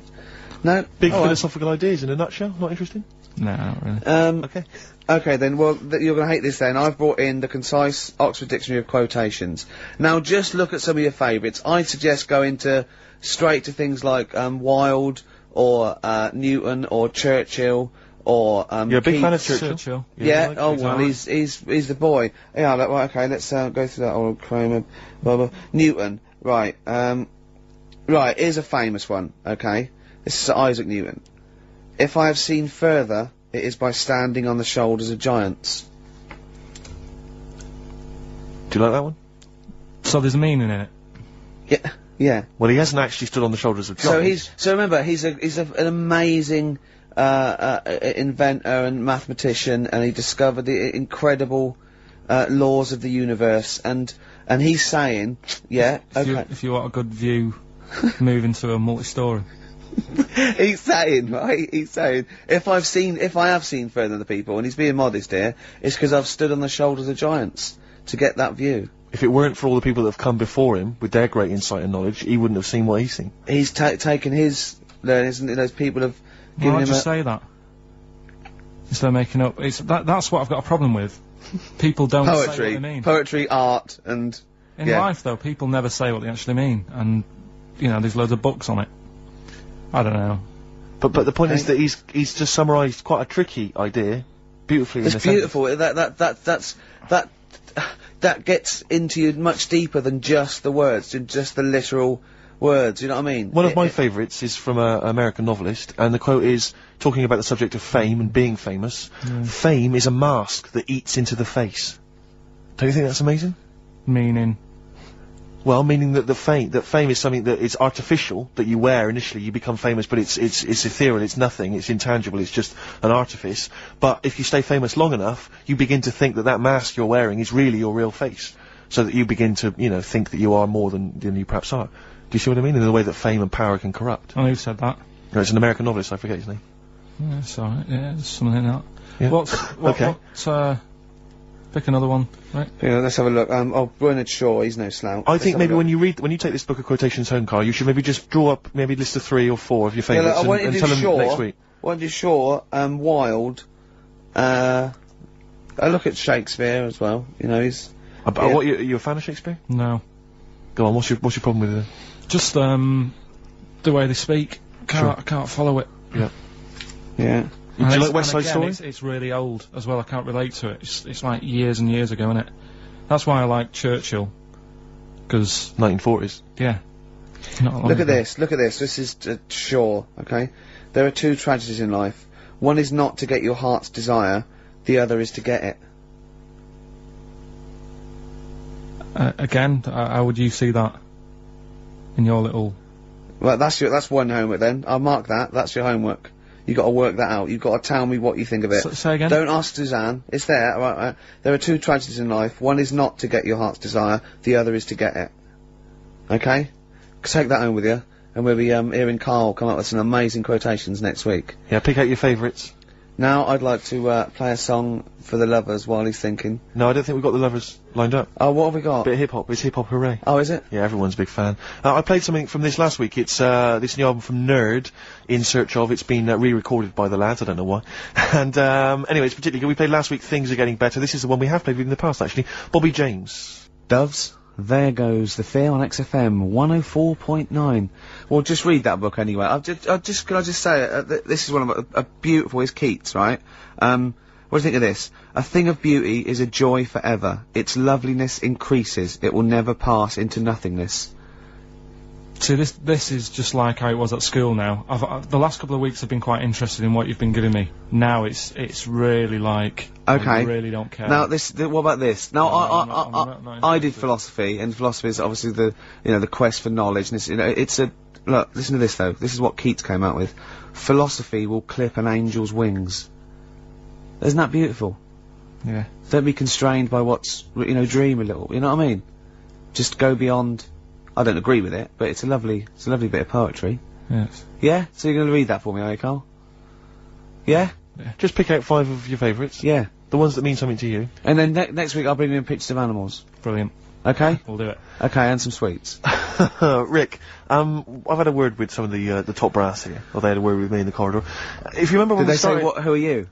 Pretty much, yeah. Oi, 4 eyes. Yeah. And, no, they said they were telling, obviously enjoyed the show, they love it. And, they're just worried though that in the early days when we started the show, remember we were a lot more informative. We used to do the film reviews, there was things like the gig guide and stuff like that. Sure. Which we've kind of let go by the wayside. Yeah, they want us to bring that. Well, exactly, so I just want No, the gig guide, I was worried that, funnily enough, the XFM gig guide does not include some of the biggest bands in the world. Okay, alright. Or some of the best venues. That's what worried me. No, look, Rick, just do what you're told, alright? There's the gig guide. Has it got better? It's got a lot of big names on it. impressed? You're gonna love the gig guide. I need a bet if this is gonna be pretty now, impressive. let's play the proper jingle. Okay. Tonight, if you wanna see these 2 bands in a small venue, get down to the Metro Bar on Oxford Street. Doors are at 8 PM and tickets are only £6 to see 10 Benson and Beach Buggy. Alright? Now, if you missed Longwave, supporting the Strokes at Brixton Academy last night, you can catch them headlining Casino Royale at the Monarch. Rick, I missed them last night. How much will I be paying for that? You'll only be paying £5, right? But listen, they're also supported by Shelby and I Remember Nothing. Brilliant. Now, people know about the Brixton Academy, but a little-known venue in Brixton is the Windmill. And you're going to see 3 great bands there tonight. Guapo, Plonkes, and Mechanical Beatles Never Quite Warm. So, Orange Goblin and Grand Magus play the garage, and, Diefenbach and Sudden play the Rotar sessions at Notting Hills Arts Club. So that's the gig guide on XFM. What a load of rubbish. I mean, switch off the jingle. Look at this. We've discussed this before, haven't we? Names for bands that will never be anything. Ladies and gentlemen, please welcome to the stage, Mechanical Beatles Never Quite Warm. Please welcome to the stage, Plankweth. Please welcome to the stage, Orange Goblin. Oh, goodness me. Look at it. Oh, God. Orange Goblin. Orange Goblin. So rubbish. What's his name? got a fake town, hasn't he? That one of his supermarket sweep. What's his name? Dale. Dale Winton. Dale Winton, yeah. Supporting REM. I remember nothing. Never going to happen. I mean, please, come on, people. Think. Hey, here's a band that plays big venues. Doesn't make them better, sure. But this is Radiohead. This is Song for the Lovers and Let Down off OK Computer. This is beautiful. So, see, a thing of beauty is a joy forever. Doesn't that move you at all, Karl? Philosophy will clip an angel's wings. There was an old lady from Ealing who was putting Radiohead. Let Down off OK Computer. Apparently we missed a gig on that gig guide. Drip Feed are playing the Rock Garden on the 21st of this month. Excellent. So the lead singer just called in with that. He also left a quote with me. Apparently Coleridge said of Keats, wasn't it? He's like an archangel slightly damaged. Rick, I'm worried we're getting a little bit highbrow. Do you reckon? Have you got any knob gags you could do quickly? Because I'm just thinking we're switching. There's a lot of people who are going to be turning off. I mean, currently on Capital FM, Chris Tarrant and Dr. Neil Fox together at last. The partnership we've always wanted. They said it would never happen. Do you know what I'd like to see together? That breakfast DJ, Sarah Cox. And who's the dancer? Karl. That'll be Karl Cox. Karl, please, why are you suddenly saying these rude words? We've been reprimanded once, Karl, don't say please. that, and don't say it so aggressively, because it sounds like you're saying Cox aggressively. Come on, we've been reprimanded. Yeah. Alright? Just don't use language like that. That's annoying me. Come on. Why is it annoying you? Because we're talking about DJs, that's their names. But you try to be clever. I hardly think that's clever. You've given me a Yeah, if that's my best attempt at being clever. I've got rubbish homework this week. Okay, he's really upset about really this. Upset. He was looking forward to animal fat. You said you were going to bring in that big book, 500 It's animals. I got it off one of those bargain books. I thought it'd be easy, right? Cause but it's too elementary. No, but that's more useful than that to me. But it's things like the tortoise has a shell to protect it. That's good. Yeah, but you know, because you thought it was there just to be painted on the tip. Oh, have you ever peeled a tortoise? They fly, they go about 400 miles an hour. It's to weigh them down because they're the fastest lizards known to man. Exactly. Honestly, they run so fast they can go through walls. Yeah. And so their shells put on them in the hospital, in the maternity ward, at a very early age, just slow them down. You let a tortoise shell and you won't catch it. Steve, do you know that turtles can breathe out of the bum? Turtles can breathe out of their bum? I know someone who can talk out of it, but didn't realise that.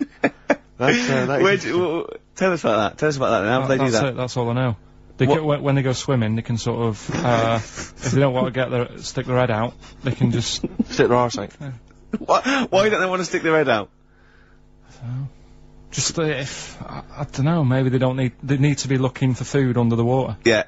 And if they stick their head up to get some air, they might miss something. Wouldn't it be easier to have an arse that could forage for food? So they could sort of like lounge in the pool like a jacuzzi and they're looking around going, alright, hello, hiya, and meanwhile its arse is like munching grass. Yeah, Wouldn't that be easier? Bad breath. Wow. I wish I understood what that meant. Yeah. In all this it's hilarity. Like a quote, isn't it? But in all that this hilarity, I'm worried we've forgotten the true meaning of Easter. No, come on, Rick, come on. You're just, you're being frothy and lightweight and a little bit rude, but it's a time for remembering. And chocolate. That, someone did die for our sins. Yeah. So can we just... Be ashamed to disappoint him. Yeah, can we just think about that and just take a moment just to consider that? Yeah, can we do that? Alright. Yeah. Okay? Yeah. You understand the true meaning of Easter, it's not just about eggs and bunnies, you understand it, don't you? Yeah. What's your memory of it? What's your understanding of it, Karl? Easter, what's it all about for you? What do you have to do at school? Do you have to do anything at school? I think we got a long weekend off. Okay. Really? Yeah. What did they call that weekend? Easter weekend. Brilliant. Okay, and what was the reason for that? Why did we have Easter weekend off? Jesus. Yeah, but what did he do? He put himself on the cross. Yeah. Yeah. Well, he didn't put himself on. No. Does it mean anything to you? Are you moved by that story? Again, too long ago for me to sort of... Okay. To worry about it. Sure. Yeah. I mean, if there'd been an Anderson shouter involved, yeah, you'd have been there, wouldn't you? You're not well today, are you, Karl? Not at all. Don't know what's wrong with me today. I've got a bit of a temperature. Have you? Do you know Steve? He's always on the go at me. Last night when we were out with his mates, yeah, they said he's a bit of a hypochondriac himself. Did they? Yeah. What did they say? What were they saying? He said, they said, I said, Steve's told me he's not feeling well. You know, is he alright? You live with him? He said, oh, don't worry about that. Really? He's always saying that, and I said, that's a bit of a fable. I said, cry wolf. Yeah, one day they say I've got a temperature, and they go, oh, I've had the Lemsip, and he'll die. Yeah. Yeah. Well, I've learnt my lesson. Yeah. There was one about the boy who cried wolf. The moral can surely only be never tell the same lie twice. You know what I mean? Because if he'd have, like, come up with a different one, he'd have kept them going all year, I reckon. That's a good point. Yeah. I never thought of it like that before. What are we gonna play? A final tune. Have we got, what, we got a bit of Suede, haven't we? Well, it depends. Let's get a bit of Suede in and song for the ladies. Let's go over. You can't What's the, both. what is Song for it? the ladies It's is only very the football. short. It's only the You football. can't, don't say that. Yeah, give us your song. What's the for football? What's the match? What's this? The gig guide is Long Wave and Guapo and Plancos. What's this? What's the football match? So what are the football matches XFM covering? Don't know. What Come song on. would you like? Track 8. So Bolton versus Barnsley. You don't like sport though, do you? A lot Well- of people who do. Huh? A lot of people who do. Right, track 8, what are we going for then? We're going for, it's a bit of Stevie Wonder. Yeah? And, I think it's quite a short song though, Karl. Are you sure? No, that's cool, Yes, yes, it's cool. okay. You're okay, are you? Yeah, yeah. So this is the final song, isn't This it? lost a lot of energy, this show. This is it. I mean, the first hour and 40 minutes, I think, was dynamite. I think the last 10 have been, But I flagging. think Karl, he was full of life, you know, he was answering the questions and stuff, and now you've And he lost it, mate. got You're not- fed up. He got fed up with the quotations. He didn't like us mentioning Radio 1 DJs such as Sarah Cox. and Karl. Oh, Cox? Yeah, he didn't like that. Sorry, everyone.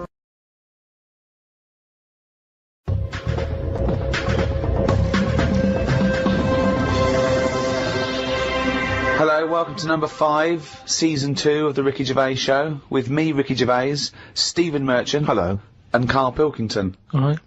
Coming up, Karl's going to teach us all about Sigmund Freud. No, we're not doing that. Well, no, Yes, we we are, are. because last Yeah. week we promised people that you'd research Yeah. Sigmund Freud. Yeah, but I had a look, but I didn't find him that interesting, so... But that's not... But this is That's what I irrelevant. mean. This is what we were talking about. You say you wish you could go back and learn stuff in school because you didn't. You want knowledge. You always say about you want to learn Yeah, I something want a to day. learn something interesting every day. Yeah, but you've got that. I had a look at the website. It just... SigmundFreud.com. Yeah, he started that. I just didn't had a he? look. I just did a search on, like, famous quotes from philosophers. Quotes, brilliant. That'll get you everything you need. A quote. Well, That's I don't need to know his history. that sums I up a just- man's life work. A quote. No, but that's what you're remembered for, isn't it? Churchill will go on the beaches and all that. Sigmund didn't really have any sort of... Catchphrases is what Yeah, you mean. yeah, things that you hear. Yeah, sound bites. He wasn't good with the press. Brilliant. So you Well- haven't bothered to learn about him. well, You didn't even we're- pick up a book. I wouldn't know where to start. Do you feel like you're thinking in your head? Sometimes, like then I was. But I don't know if I am, because it's got a mind of its own, hasn't it? Did look at some of the things that he'd said, and the one Do it that- now. Do it now. What have you learnt about Freud? Okay, here we go. This is Karl Educates Ricky and Steve. Number 1, Sigmund Freud. Karl, tell us what you learnt about Sigmund Freud. Right. All I remember was that he said a baby, you know, you look at a little baby having some milk from its mum's breast, right? It looks well happy. It has enough, it's full up, it goes to sleep, it's got a smile on its face, right? He said that's what happens when you're older as well. That's all I remember from all the things that he was saying on his thing. He just said it's weird how, like, it's like... Absolute. Now, to be fair, Rick, that is obviously in translation Yeah, I from the original, so I don't want you... No, I'm not having a go at Criticise him, Freud. but, you know. I mean, Freud has been discredited on some issues, and we've moved on with experimental psychology and But that's what the have you. one that was interesting. I don't quite follow... So what do you take from that? Explain that to us in layman's terms. I don't know, Well, that's pointless. Without application, knowledge is pointless.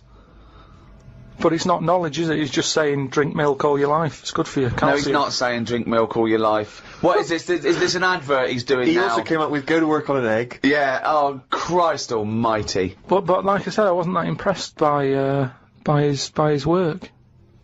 So Unbelievable. Karl is allowed to vote. I know. He's allowed to cast a vote That's in this it. country. It doesn't make sense. yeah, I wish I hadn't. I've only done it once, and look what happened. I got called up for jury duty.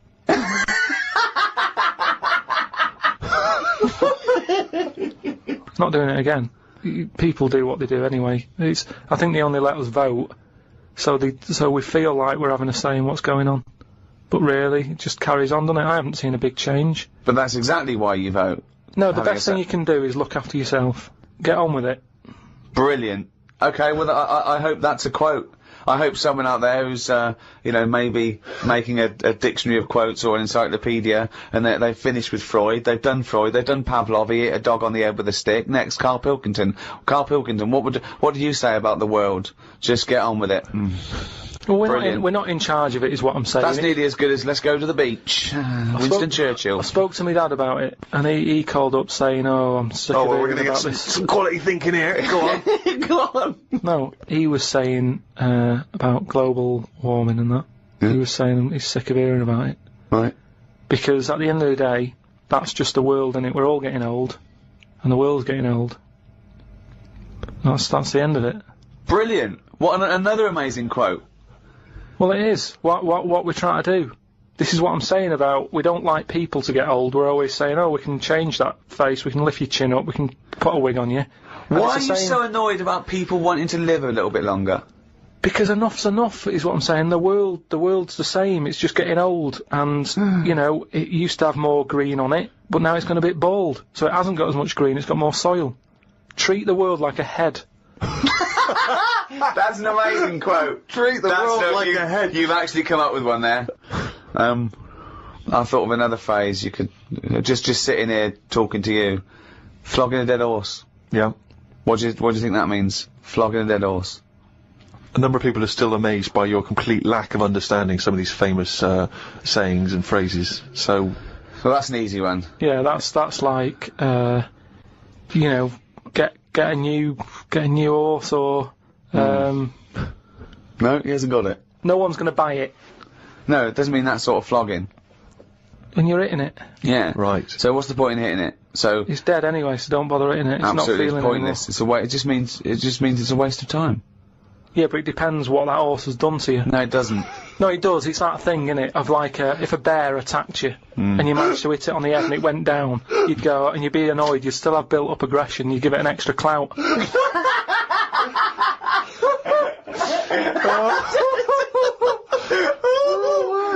Unbelievable. That's extraordinary. I don't know who's compiling this book. Sometimes it's worth flogging a dead horse if he did something to you, if he annoyed you. Karl, I've got a couple of little facts for you, just to try and inflame your imagination. Go on. Sharks are immune to cancer. Are they? Yep. So how have they found that out? Well, I don't know, but I've never heard of any fish having cancer though. I haven't heard of a cod being ill. So why are we focusing on that one?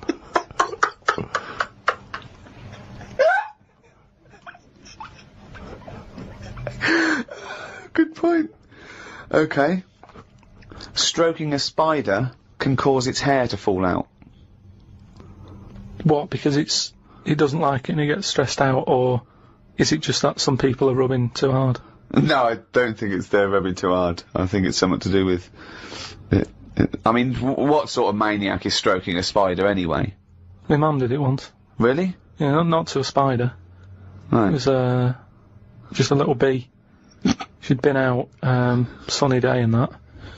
Got the washing off the washing line. She was bringing it in. Little bee sat on the top of like the bed sheet or whatever it was. Yeah. And she's in the kitchen with it, and she goes, "Look at that little bee there." She started sort of stroking its head, and it loved it. How did it make it clear that it loved it? Well, it wasn't struggling. It was just sat there like, because it must have been like a bit dozy. They get a bit dozy, don't they, in the heat and that. Mm. And he just stayed there on the sheet, and she sort of stroked its head for a bit, and she had to put it out. It didn't go out. It didn't try and escape. It was like, "You've had enough now."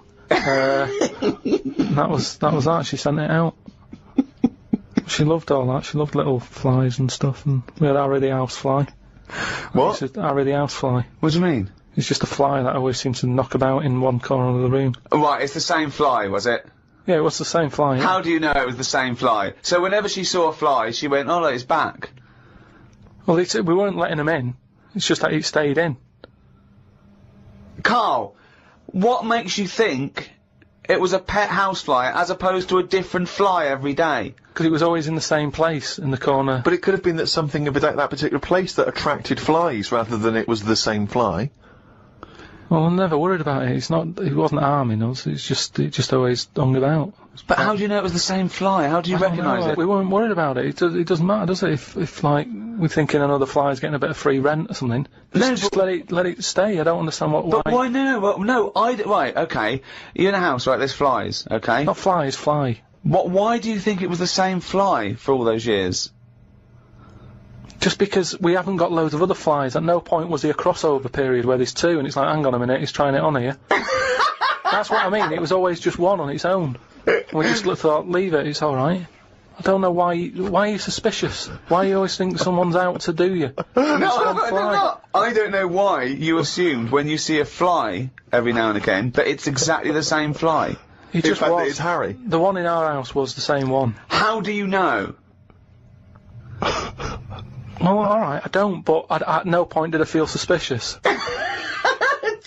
Speaking of flies, though, and that, they've got one, right? I was out with Ricky, right, and he was reading the paper. There was a story there about a fly that its eyesight was bad or something, and they'd made it a pair of glasses, and it had a picture of a housefly wearing...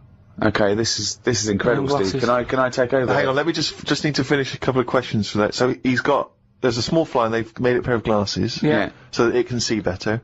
Yeah. And your concern is what? Well, again, it's just that thing of we're looking after everything now, aren't we? Sorry, I've got to come in here, Steve. Alright. I showed you the story. You saw it. It was a picture of a housefly with a pair of glasses on. Yeah. Right? It was about a one-sentence thing. It was about how far technology's come. Yeah. And a group of scientists using microscopy, right, and laser tools had, as an exhibition, shown that they could make a pair of glasses smaller to fit on a hat. They put it on there and they'd taken a picture of it and it's on display. At no point was it actually, because the fly had bad eyesight, the fly was presumably dead, it was purely an art installation or a show of technology. I thought you were going to say, Rick, that you'd drawn the glasses on there. Yeah. And he believed it like, there's a bearded lady in this paper. No. My God, Tony Blair looks like Adolf Hitler. No. What do you think of that, though? But they did it as an experiment. Yeah, but all things start as an experiment. But why would they make a pair of glasses for a fly? How would they know he had bad eyesight? How would they know it was the same fly? Bumping into stuff. I don't know. Bumping into stuff. But why would they bother making glasses for it? And they've got a compound eye. They'd have to make about 1,000 pairs of glasses for a fly. It's just that thing, innit, of human nature is something's wrong with something, let's fix it. And they try and help people out all the time, don't they? We're always doing it. We're always trying to help people out, instead of just going, you've been dealt a duff card, cope with it. We're always fiddling. Always fiddle about. It's like that bit about, what was it? See, this is technology going mad and that. They're doing operations on people, right? And instead of injecting you with stuff that knocks you out, they're going to hypnotise you, and they operate on you when you're hypnotised, but you're still awake, so you sat there awake, you're aware of what's going on around you, but you can't feel anything because someone's hypnotised you. Why are we messing about with that when there's nothing wrong with the injection? Well, there are. I mean, it's not healthy to constantly give someone very dangerous. Yeah, but you just said it yourself there. Constantly. If you keep coming in having stuff done, on someone, don't be doing multiple operations. Well, sometimes you need to. Why? Because of whatever the complaint may be. Yeah, but no, not multiple. Give them 1 or 2 max. After 2, it's like, enough's enough. We've operated on you, we fixed that. We're not fixing anymore because it's just there's gonna be something else wrong with you. Because you're getting old. Like the world. Get on with it.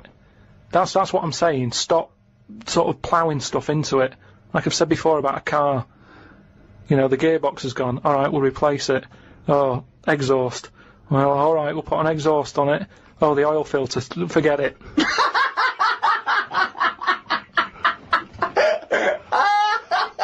Came up with a good idea. We'll be the judge of that.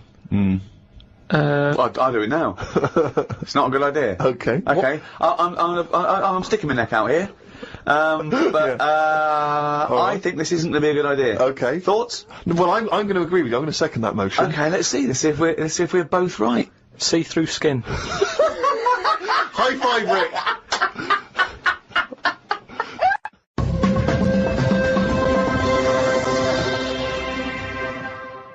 Well, I heard, and you told me this, so I know it's true.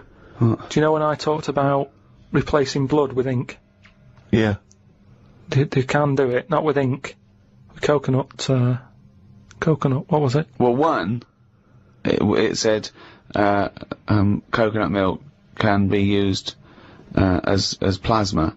But I haven't had that verified, because it's off one of those websites where there are spurious facts. I've seen facts like, the Impala's fur is just nearly the same colour as grape juice, which I don't know who's that aimed at. I don't know, you know. So. But what do you think of that, Steve? I mean, I've sort of touched on it. But I've just got to echo what Ricky said. I can't have an opinion unless it's been verified. But why aren't you just being open-minded enough to go, well? No. But That's not being being open-minded. Open-minded is being open to the facts that, you know, the possibility. Open-minded isn't believing everything you hear. You don't believe everything you read, do you? A lot of stuff you kind of go, well, that's interesting. But we talked about this. What about Noah's Ark? What about it? Well, you know, you said you believed it because it's in book form, but according to that, didn't he get 2 of every species on a big boat? But we know that's impossible, don't we? Depends where he was. If he was above a zoo, there would have been a lot of different stuff knocking about. That's my only problem with that. The zoo hasn't got 1% of all animal species. No, but they've got more. What I'm saying is, where was he floating where he could get an elephant, a giraffe, a cat, a dog, a gerbil? Where were all these things floating about? Well, exactly. Right, That's these my Old Testament downfall. zoos, they were quite... Yeah, quite but big, exactly. really. But you're right. You're questioning it. How is it possible? But I've just said, a zoo. But what are you talking about? A zoo? As I said, there's no zoo that has got 1% of all animal species. Well, I don't know where he got them from then. There's a couple of million species of animal. And how did he round these animals up? Because they were drowning, so they were looking for any boat.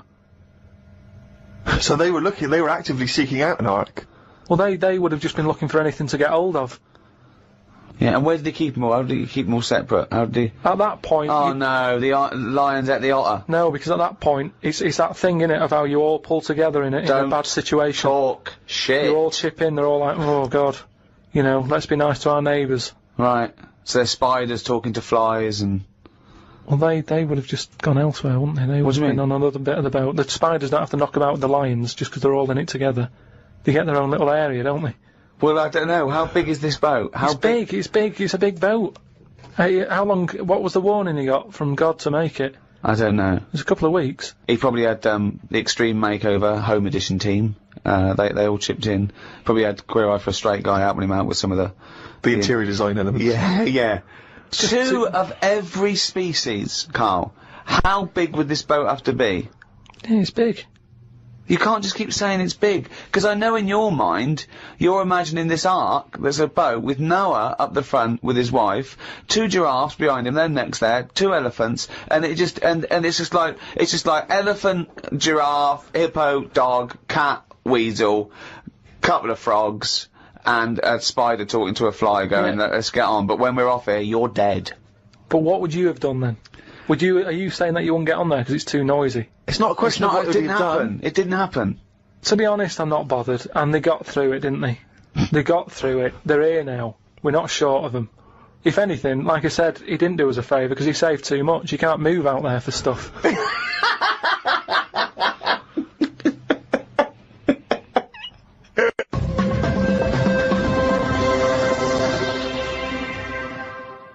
Chimpanzee, that is raining down again, you fucking...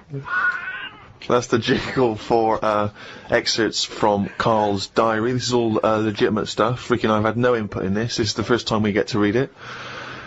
Went and did some shopping for stuff as it was my turn. Suzanne moaned a bit because I forgot orange juice and bought some cheap toilet paper. She always buys the expensive toilet paper. I don't know why they make toilet paper with pretty patterns on it. That made it into the diary.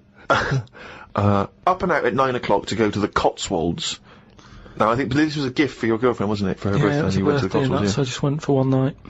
Got the car and headed off. We stopped at a service station to get some breakfast. We had fried toast with an egg on it, 1 sausage and beans, twice.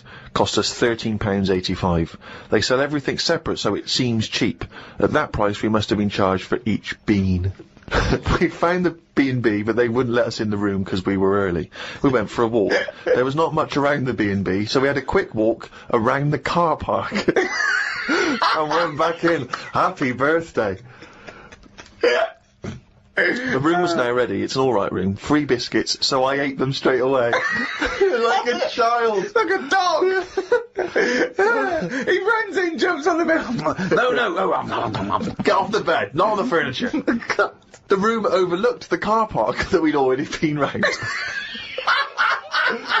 You're staring at the window. Remember when we went there? We'll always have the car park. Yeah. Oh, God. The room had posh coat hangers in the wardrobe with sponge on them. So I ate the sponge. Don't think they are needed. We went and booked a table for Sunday dinner and went on another walk. There was a field that was there just for birds to live on. We couldn't see any, so we went to the pub. Headed back to where we were staying for our dinner. I had beef. It was nice enough, but there was a family of 13 behind us. I don't see the point in going out in large numbers. They annoyed me. One of the family asked for sorbet before his next course. He was only about 11. He thought he was it. I said to Suzanne, I've had enough and needed a kip. Watched Planet Earth on BBC One. They filmed a panda for 4 weeks and all it did was sit in its cave. It did nout. If I was Fiat, I wouldn't name one of my cars after them as it suggests it won't work or go very far. It'd be like bringing out a Ford Sloth. No one would buy it.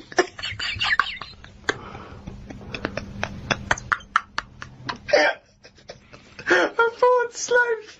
I would love that ad campaign. Oh, that's amazing. Oh, God. The new Vauxhall Slug. We had a look around the local village. There wasn't much to it. We did the usual thing and had a look around the church graveyard to see how old the dead people are. Suzanne's had it over time so far. She's gone to the Cotswolds, the room wasn't ready, she's seen the car park, an empty field, and now let's go and play how old the dead people are. I like the fact that you mentioned we did the usual thing of having a look round the church graveyard. Do you make her do that every time you go away? I like the fact, I want to know what she did for 2 hours when you slept. Did she just like... She went to a club, had a whale of a time. No, she just looked out at the car park, just like, memories. But that's what you do, though, isn't it? When you go to these places, there's nothing else unless you want fudge, or you know, you walk round a church graveyard and have a look. There's nothing. We went home. It took 3 hours to drive back. People say they go to the country to see the wildlife. I saw rabbits, pheasants, and a fox on the way home. They were all dead in the road.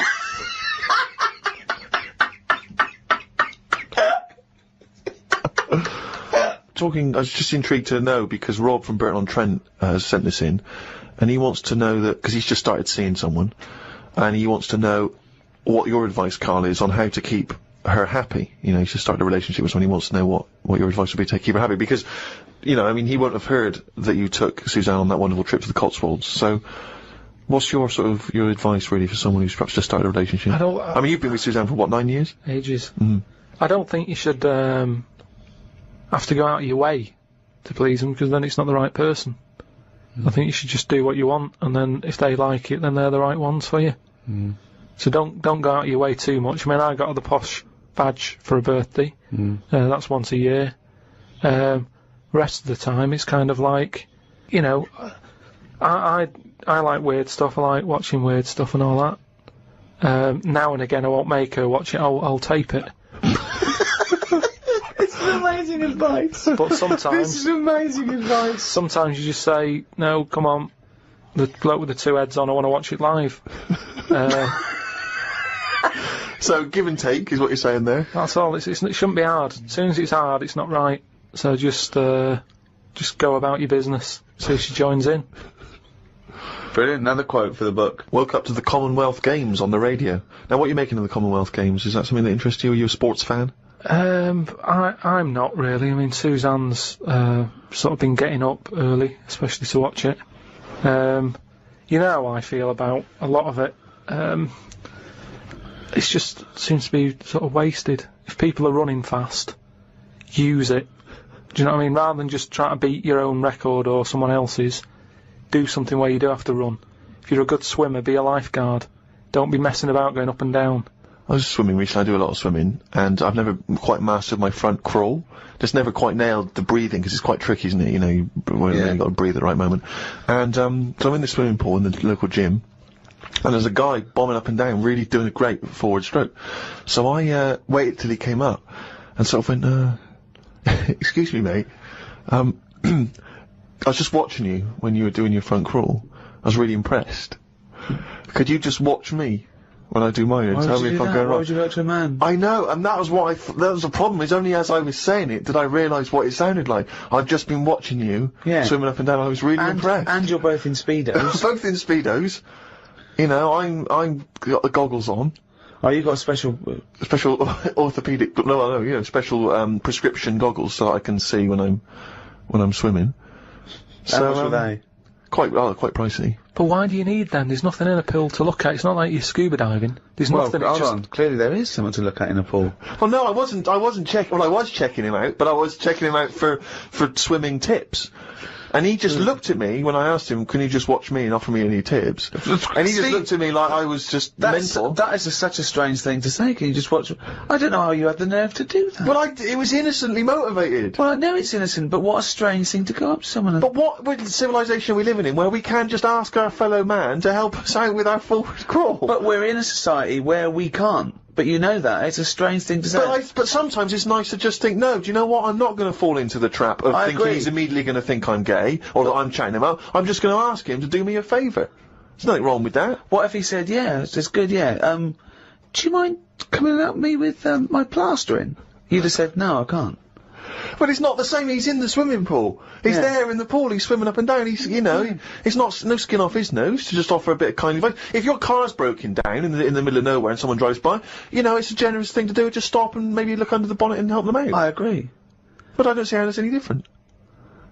Yeah. And in the end he did, and all he asked was that I wake him off. No, he didn't. I'm joking.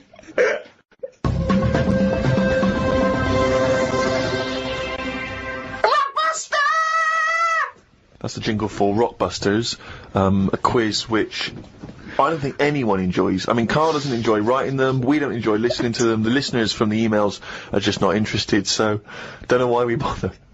But anyway, here we go. Last week's clues, go. The first one, it's cryptic clue, just in case. No, stop saying cryptic, because they're not cryptic. Clue with initials of an artist or a band. You work it out, you send in the answers. Right, the first one, the initials were SC, right? And the cryptic clue was, I went into the restaurant on Monday, Tuesday, Wednesday, Thursday and Friday. The fella making the food, he was there each time. Okay. Right?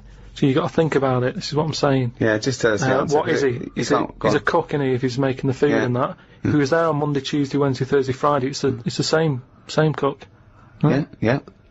So what have you got there? Same cook. Same cook. Sam Cook. You said same cook. Yeah, but if I went, the way I look at it is, if I worked in a record shop... The way you look at it is, if I worked you in a get record close shop, you can someone and came in just and say said, have you got Sam Cook? I'd go, yeah, sure, he's in the jazz section or whatever. Right, the second one... Bollocks, that is bollocks, that one. Go into that woman's store and rip her off, right? So what's a store? Shop. Right? If you're ripping someone off, what are you doing? Stealing. Another way of... Conning. Right, okay. And what is it? It's a shop, it's a woman, so what am I saying? What's the initial? C. Con shop. Right? It's a woman. Corner shop. Corner shop. There corner you go. Shop. So Steve worked that one out, well done there. The last one. I'm stunned. You've had a go at laying down a track, but it ain't perfect. Go on then. What's that? So a track is... Yeah, what's the initial? E. Okay. So you've had a go at laying down this track. Yeah. So when you're laying down a track, it's like it's a mix, isn't it? Yeah. You've had a go at doing it, You've just it ain't perfect. So you could say it's what's another word for not perfect? It's a bit of a shit. Bit of a that's a bit rough, innit? It's a bit of a rough mix. It's your rough mix. Your rough mix. Your rough mix. I've never heard of that band. That's not a band. Annie Lennox, isn't it? Your rough mix. So Your rough mix. Candice Morris in London. Got them. I really don't know what to say. So signed picture off to her. I feel embarrassed that we're still doing it. Okay. Yeah, well, we're jacking it in a bit. Should we just not mention it again, like it never happened? Well, let's do monkey news next week. No, we're not doing monkey news. There's nothing going on. I'd be doing it if there was monkey news going on. It's not going on. We can't do it. Rockbusters has to fill the gap. Are we doing this week's? Hurry up. CK. Depressing. Oh God, we've got this week's to come. I thought this was over. CK. Okay, now. Do you know the songs that you sing at Christmas? That bloke who sings them is brilliant at it. Right? CK. Second one. MG. I told the homosexual man that the grape tree was mine. What? I told the homosexual man that the grape tree was mine. And what's the initials? MG. Right? Okay. Bit of an easy one. And I ask you if you believe in Father Christmas, right? What would you say if I asked you? The initial is S. Is that specifically Ricky? We might as well keep it as Ricky, yeah. I ask you if you believe in Father Christmas, what would you say? So have they got, is there any prior knowledge? Do they have to guess what I'd say? Well, they'd know. It's obvious what you'd say about it. Oh, this is so bad. So it's an embarrassment, this. Yeah.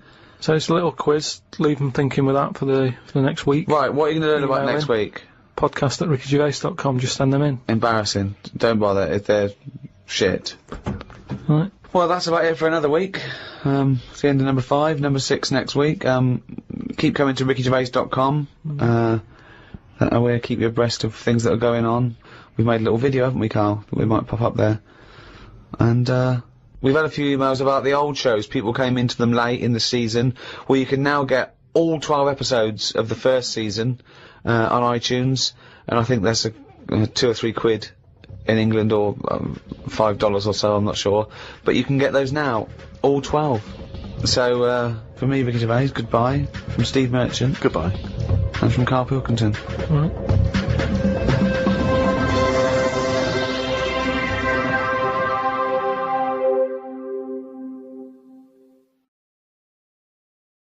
This is Audible.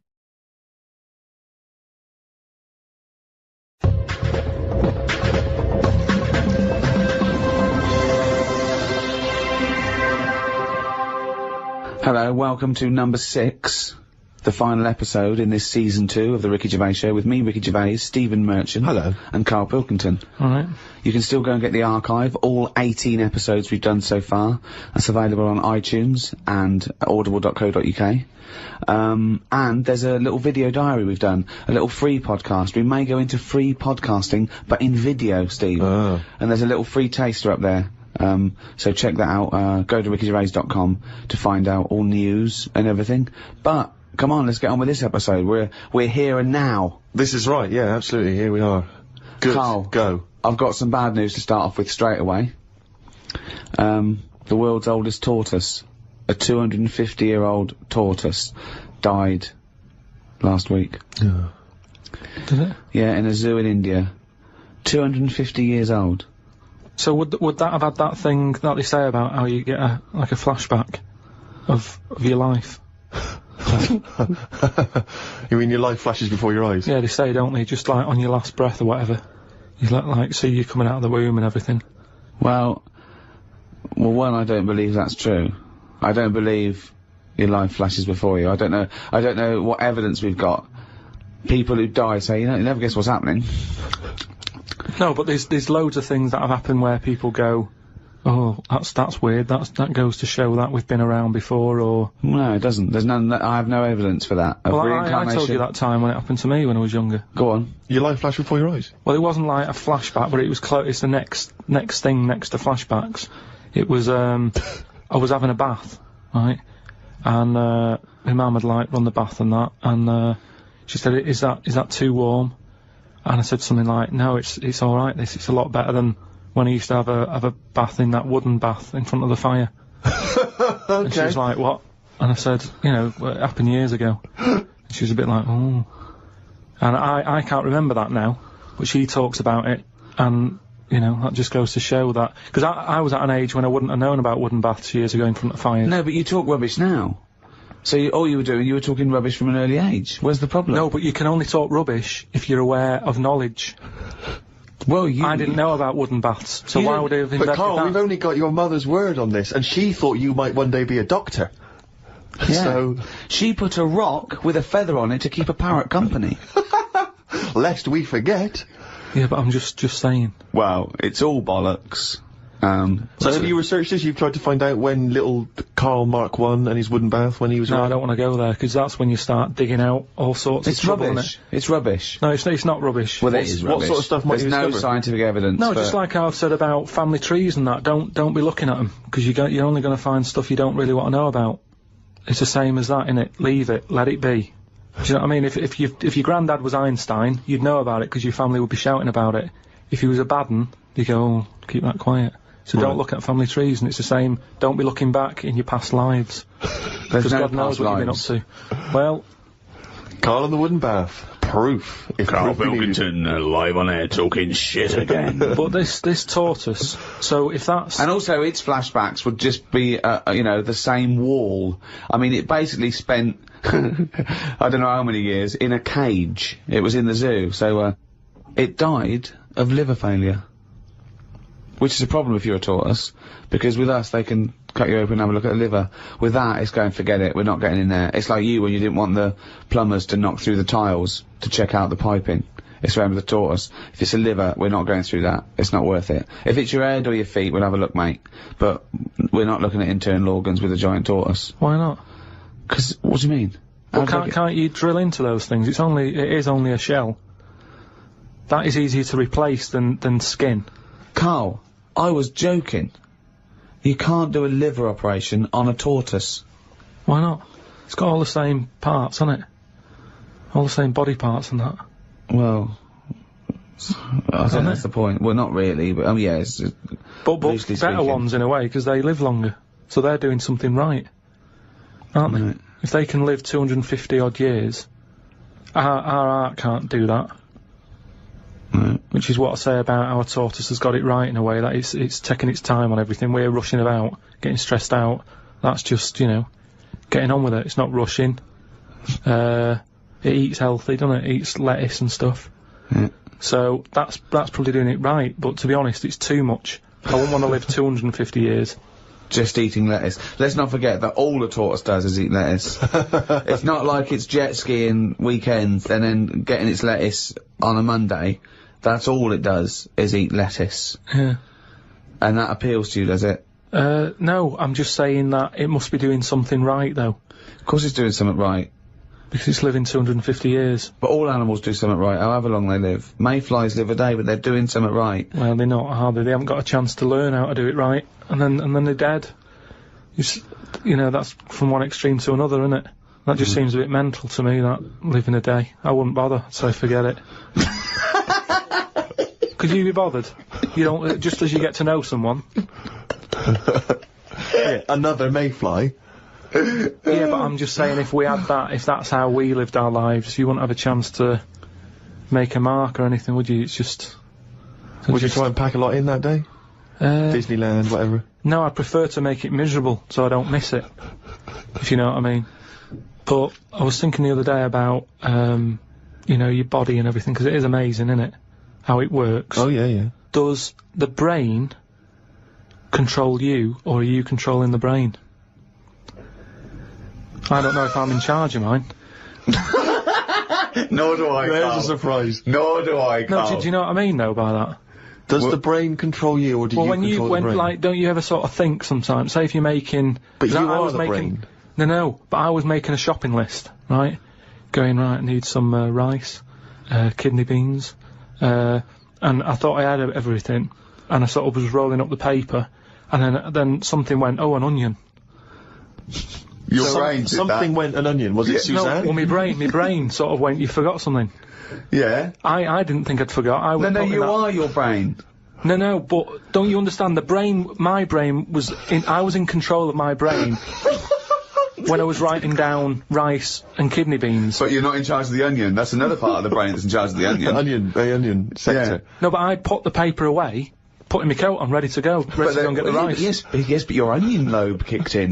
What, so you put the paper in your pocket, you got the coat on, then you just suddenly hear Then from it nowhere, was just like, it was onion. like, yeah, I'm not even thinking about that shopping list. It's in my pocket. I'm thinking, do I need my gloves? It's cold out. Yeah. Suddenly, onion.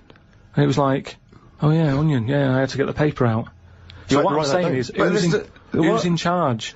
The brain, the mind, the brain is the. What are you doing? Who's in That's charge? just, you forgot the onion and then you remembered the onion. You must have forgotten things in the past. No, but not like that. Not where, like, it just made me think, that was weird. Who reminded me of that? You did.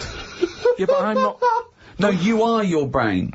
It's not like there's you, then there's a brain, then there's an extra one looking down at it. The meta brain, the thing above it.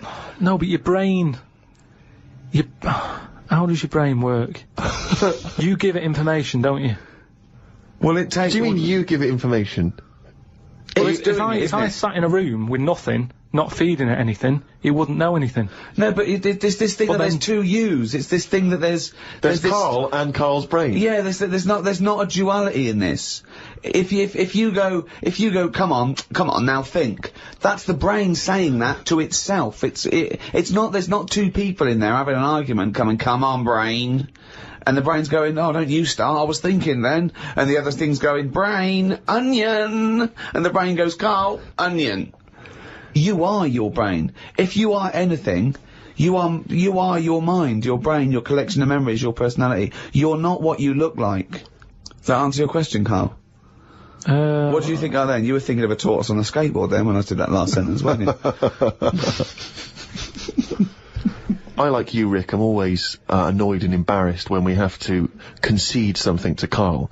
And it seems though each week I look on the emails that we've got, and once again someone has found some evidence to support some of the nonsense that Karl has come out with. Now, you may remember we were talking about his concept of putting a giant mirror on the moon, because why should we have to go into space? Then we could just look up at the moon and we'd see the Earth reflected back at us, and we'd think, ah, that's the Earth. Isn't it great? can't see myself backing down on how ludicrous this is. No, indeed. Although, someone, I think they're really being very picky. They were picking you up on a technical point, because I think one of your criticisms was the idea that the moon is moving and thus the mirror would, be absent from view for some time. Although people have been claiming that the moon, there's always the same face of the moon that's shown to us. There's always the same side of the moon is always visible to Earth. That's when they talk about the dark side of the moon. It's not just light. It's the fact that we can't see. It's the other side of the moon. No, but we move, so it's not always present. Well, no, but it would always be present to someone on Earth. Yes, I know. Wait, this is the thing. These people don't know what I know. I know that Karl is thinking of looking up there and seeing himself looking back. That's what he's hoping. Like when you're going along in a car and you see a shiny building, you go, oh, that's my car. And you wait. That's what he's hoping to see. He's not doing it to gauge the speed of light and think and change like that. He's not doing that. He wants to look up through a telescope and wave. Yeah. That's what they don't realise. I know what he's thinking. Do you want to respond, Karl? He's got, the problem with the moon is... Here's a statement. The problem with the moon is... ... Yeah. The problem with the Earth is there's too much water. Yeah.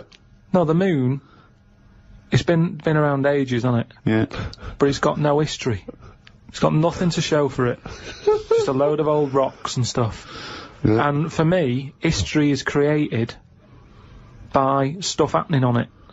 So really, the moon, even though it's old, in a way it's new. Because it's untouched and that. But we don't go to the moon to visit museums or arcades. No, but say like historical landmarks. Henry VIII, right? You watch Antiques Roadshow or whatever, and some woman goes, oh, this plate you've got, this was Henry VIII's. And as you can see the knife marks on it. Oh look, there's some chicken on it, right? And you go, oh god, yeah, that's amazing. Then someone goes in and goes, here's a plate of Henry VIII's, but it hasn't been used, it's still in the box. You'd go, well, it's not as good, that. It's got no history. No, because very often on the Antiques Roadshow, they have Henry VIII's plate with a bit of chicken on it. They kept that. Don't throw that away. Why? Arthur Negus are like that in a few hundred years' time. No, but do you understand what I'm saying? Things are only good if stuff's happened on it. The moon, you're up there, you're having a look, you're going, no one else has even been here. But you go to the moon for research purposes, for scientific research. There, Steve. What do you mean there's nothing there? They're examining the soil and the environment and the air. It's just a long way to go. Well, they're not doing that, are they? They're just not doing that. Well, they're not, are they? Because last time they went up, they were playing golf or something. There's golf balls up there that they've been whacking about. What sort of research is that?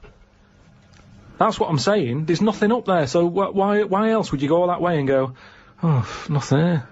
Fancy a knockabout? Why are they knocking golf balls about if there's really important stuff to look at? You don't see people in museums going, fancy having a knock some golf balls about? No, I'm looking at this vase. Oh, right, that's interesting. But on the moon, nothing. Nothing to look at. What other games have you brought? That's what I mean.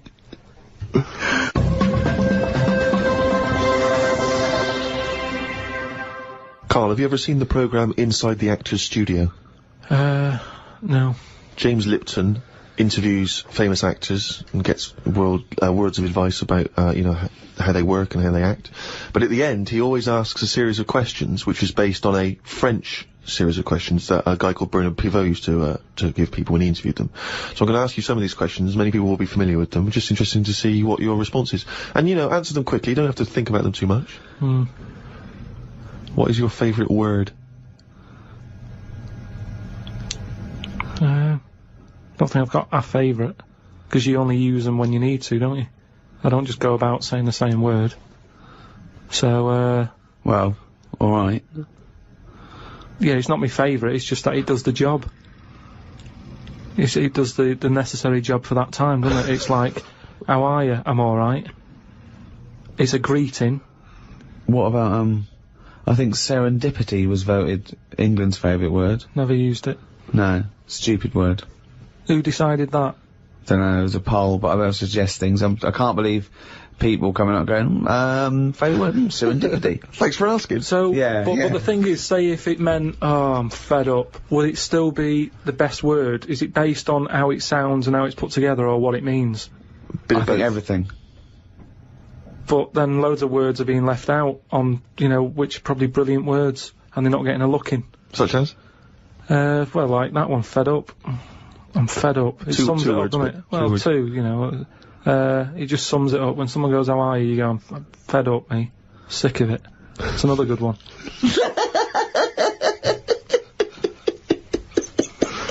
Oh, we get somewhere. Come on, some of your other favourites, right? I've had enough.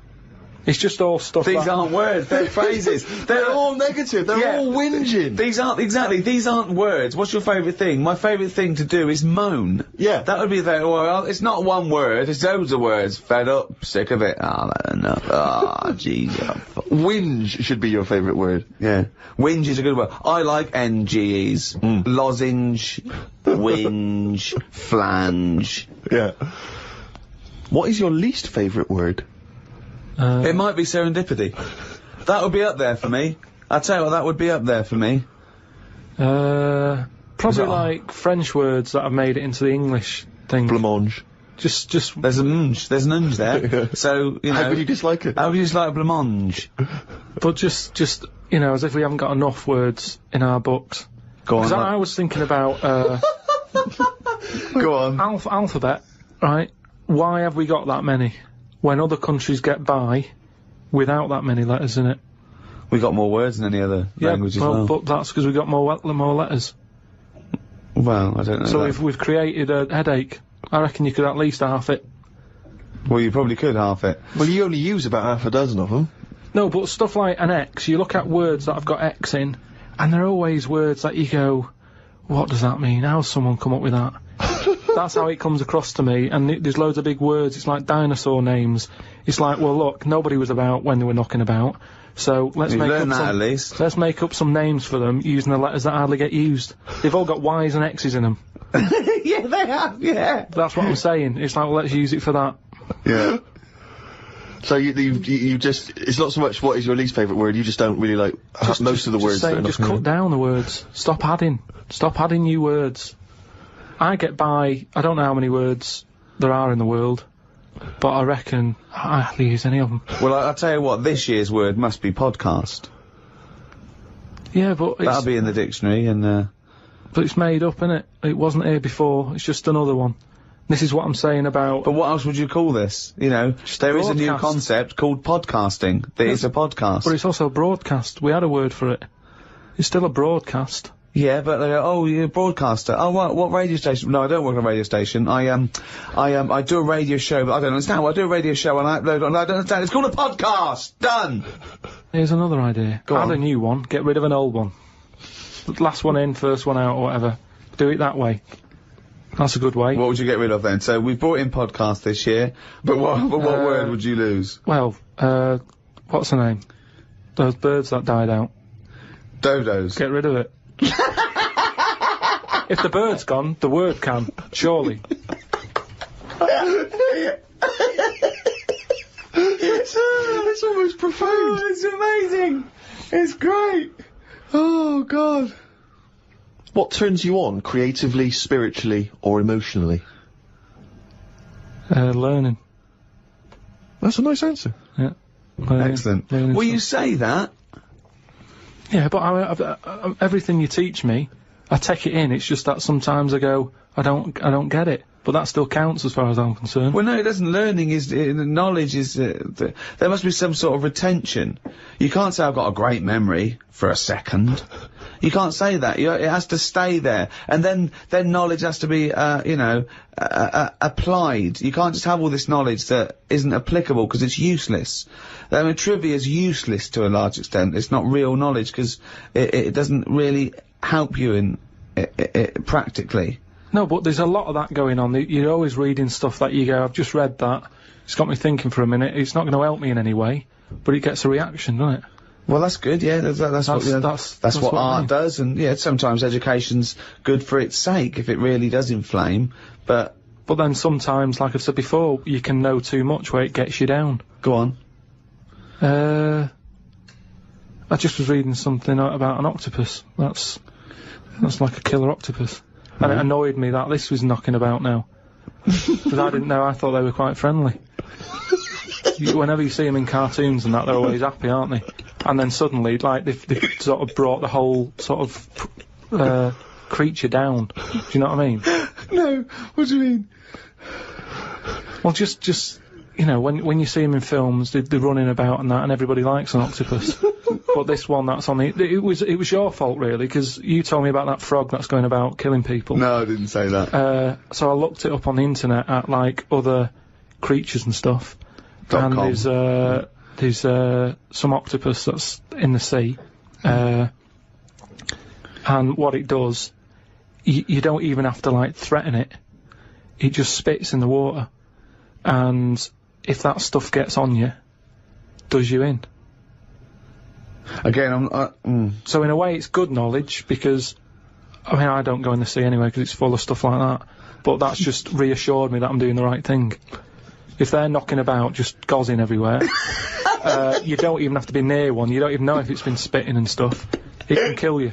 It just seems unfair. I haven't harmed it, I haven't gone near it, why is it getting annoyed with me? Doesn't seem right. So that's where a knowledge has not helped that octopus out. Because now, when you eat them, I just think, yeah, have another one. Do you know what I mean? Get rid of them.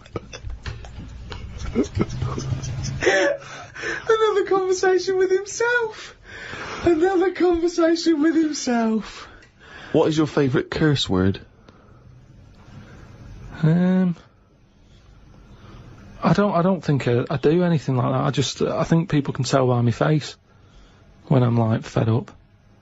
Well, they know you're fed up because you're always whinging. I don't think I've got one. Knobhead. That sums everything up, and I think it's... But you wouldn't call your nan a knobhead, would you? What would you call a nan? But she doesn't do anything to annoy me that much. But if she did, what would you say? If she really annoyed you? Well, knobhead's alright, innit? Because she sort of gets it. It's one of them things that everybody understands, but it's not too offensive. Right. What a knobhead. Alright, you're getting into this, aren't you? So that sums it up, but I don't really... Do you need one of them? What's that doing for you? It's better to think, innit? Like, okay, I've just slagged off that octopus, but at no point was a effing and jeffing about it.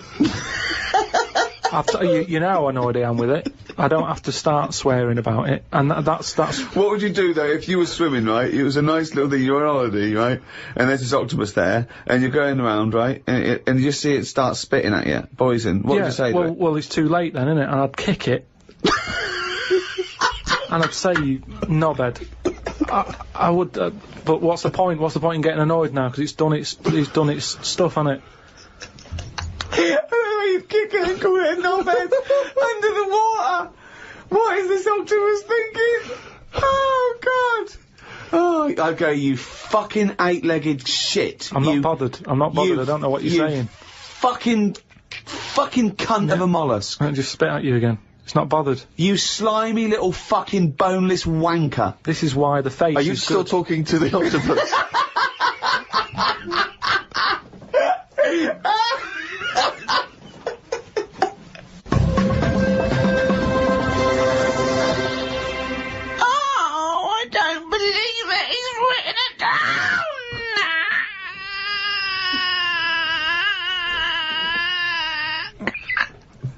That's downloadable as a ringtone, and it's also the jingle for Karl's diary. Just reading excerpts of Karl's diary. Went home and looked up Freud on the internet. Didn't find him that interesting, so looked at some other philosophers instead. Socrates, Aristotle. Why have you just listed some philosophers? Just to show that I'm learning. Well, that's not learning. That's just learning their names. That's a list. You might as well write 1 to 100. Yeah, but if someone says, "Oh, what's your favourite philosopher?" I'll go, "Hang on a minute," and I've got them written down. But why you can't just Wait a pick minute, I'll one? go home, get my enormous diary out. Yeah. Get a wheelbarrow, bring in my workings, and say one of the names I've written down. And when they say, "Well, why do you like him?" why do you like, just run away. I noticed you put Socrates first. Why is he your favourite philosopher? You throw the diary at them and leg it.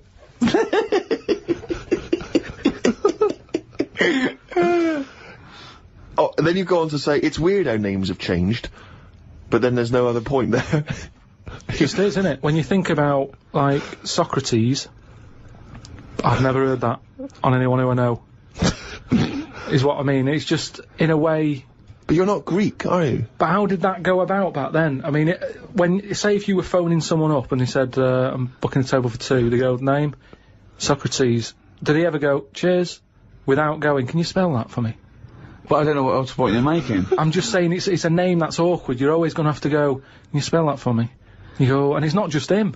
Look at all the other names that are on that list. But they're from a different country. And a different era. Yeah, I know, but the names, I've been to Rome and stuff, and you sort of go... What, ancient Rome?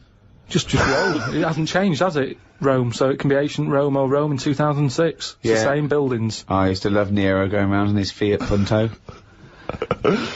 Lao Tzu from years ago came up with some good stuff. 1, he who knows does not speak. He who speaks does not know. Not entirely true. To lead people, walk behind them. Yeah. And of course, the journey of 1,000 miles begins with 1 step. Yeah. Did that. Just favourites. Maybe this is why people are at the start line spectating at the Commonwealth Games. Well, no, it's just that I've never understood why in Olympics and stuff like that, if you're going to watch, don't stand around the start line. Go to the end, where you see the winner. But because of that saying, it actually makes sense, doesn't it? It's like, well, every step starts with a step, or whatever. Say again? Every race, you know, you've got to start with a step. Yeah. So, Which is, who am I talking to now, you or your brain? well, I was thinking about it a bit, so I think I was in control of it a bit more. So, and what have you come up with? Just, if you want to stay at the start line, do. What does that mean? I'm just saying, if you're into I wouldn't watch a race, right? Okay, But is this you or your brain I'm talking to now? this is me. Okay. I wouldn't watch. Are you gonna bring the brain into it, or is it, there's no... I don't know, let's just see what happens. Okay. But all I'm saying is, Right. if I was to watch a race, Yeah. I wouldn't hang about the start line, because... Well, you just said you would. What, did I? Yeah, you said that's the place to start, because every race starts with a step. No, but I wouldn't normally. Right, I okay. won't watch any The race. brain definitely hasn't been used No, yet. is this you or your brain you're talking about now? I'm just saying about me, if I was on holiday... Yeah. And Suzanne said there's a race going on down the road... Yeah. I'd go, well, let's go, keep going down the road and stand at the finish line. Okay, but now what have you according to Lazoo, Yeah. I'd say, well, hang on a minute, every race starts with a single step. Yeah. How many people around the start line? Is there more room there? She goes, yeah. I'll go, let's go there then, it's less busy. Right, and what would you see there then? I'd see people starting the race, but I wouldn't be that impressed with them, because I'd go, well, I don't know if any of these are any good. So would you start at the start or the end then? If it was down to me, I'd just probably stay at the finish line. Okay, so you wouldn't want to see the first step then? So what do you think of Lazoo now then? It's not what, but I wrote down 3 of his. That one isn't my favourite, that was the 3rd. I preferred the leading people from behind. Okay, and what would you do to lead someone now then?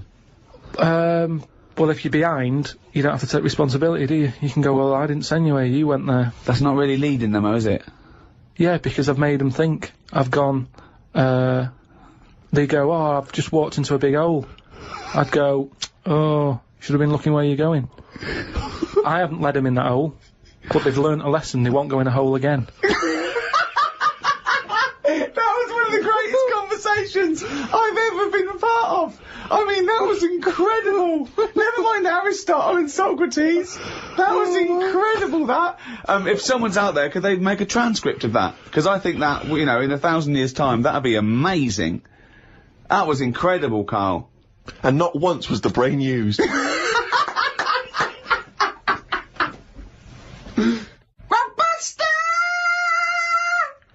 That's the jingle there for Rockbusters, the, one of the most hated quizzes in the history of mankind. Joking, aren't you?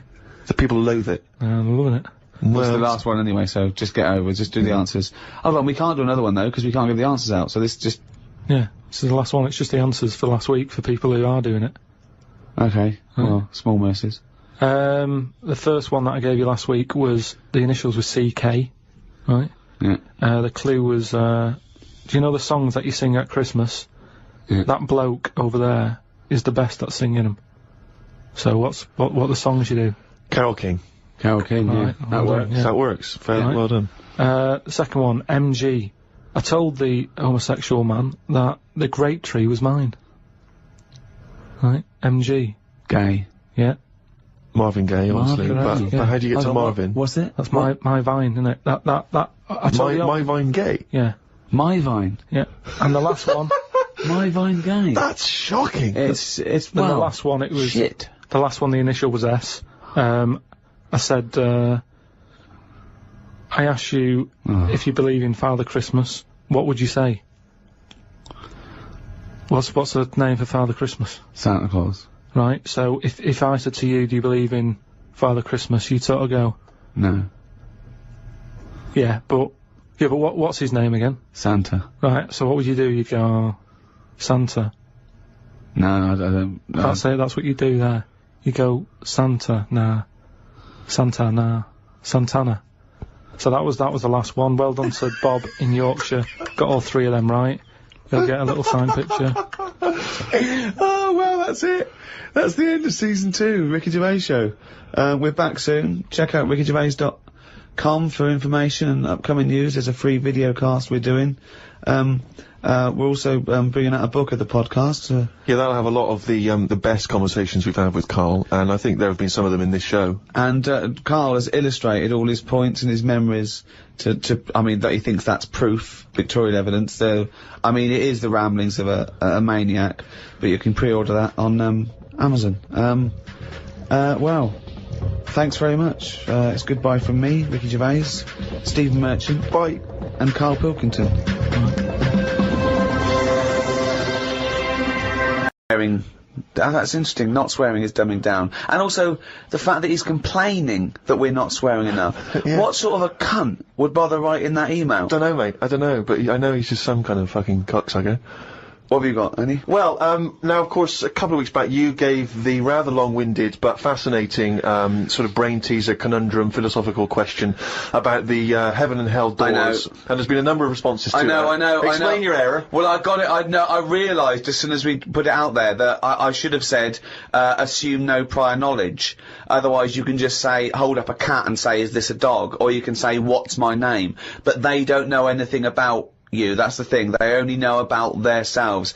And I should have said that. Yeah. You So know, are you that- willing to just now say that you've embarrassed yourself? I've embarrassed myself. I should have said, it's only about the, you can ask questions. Well, do you know what? It's a bigger man than many that can admit that mistake. Or a man that's banged to rights and obviously caught out and has no choice.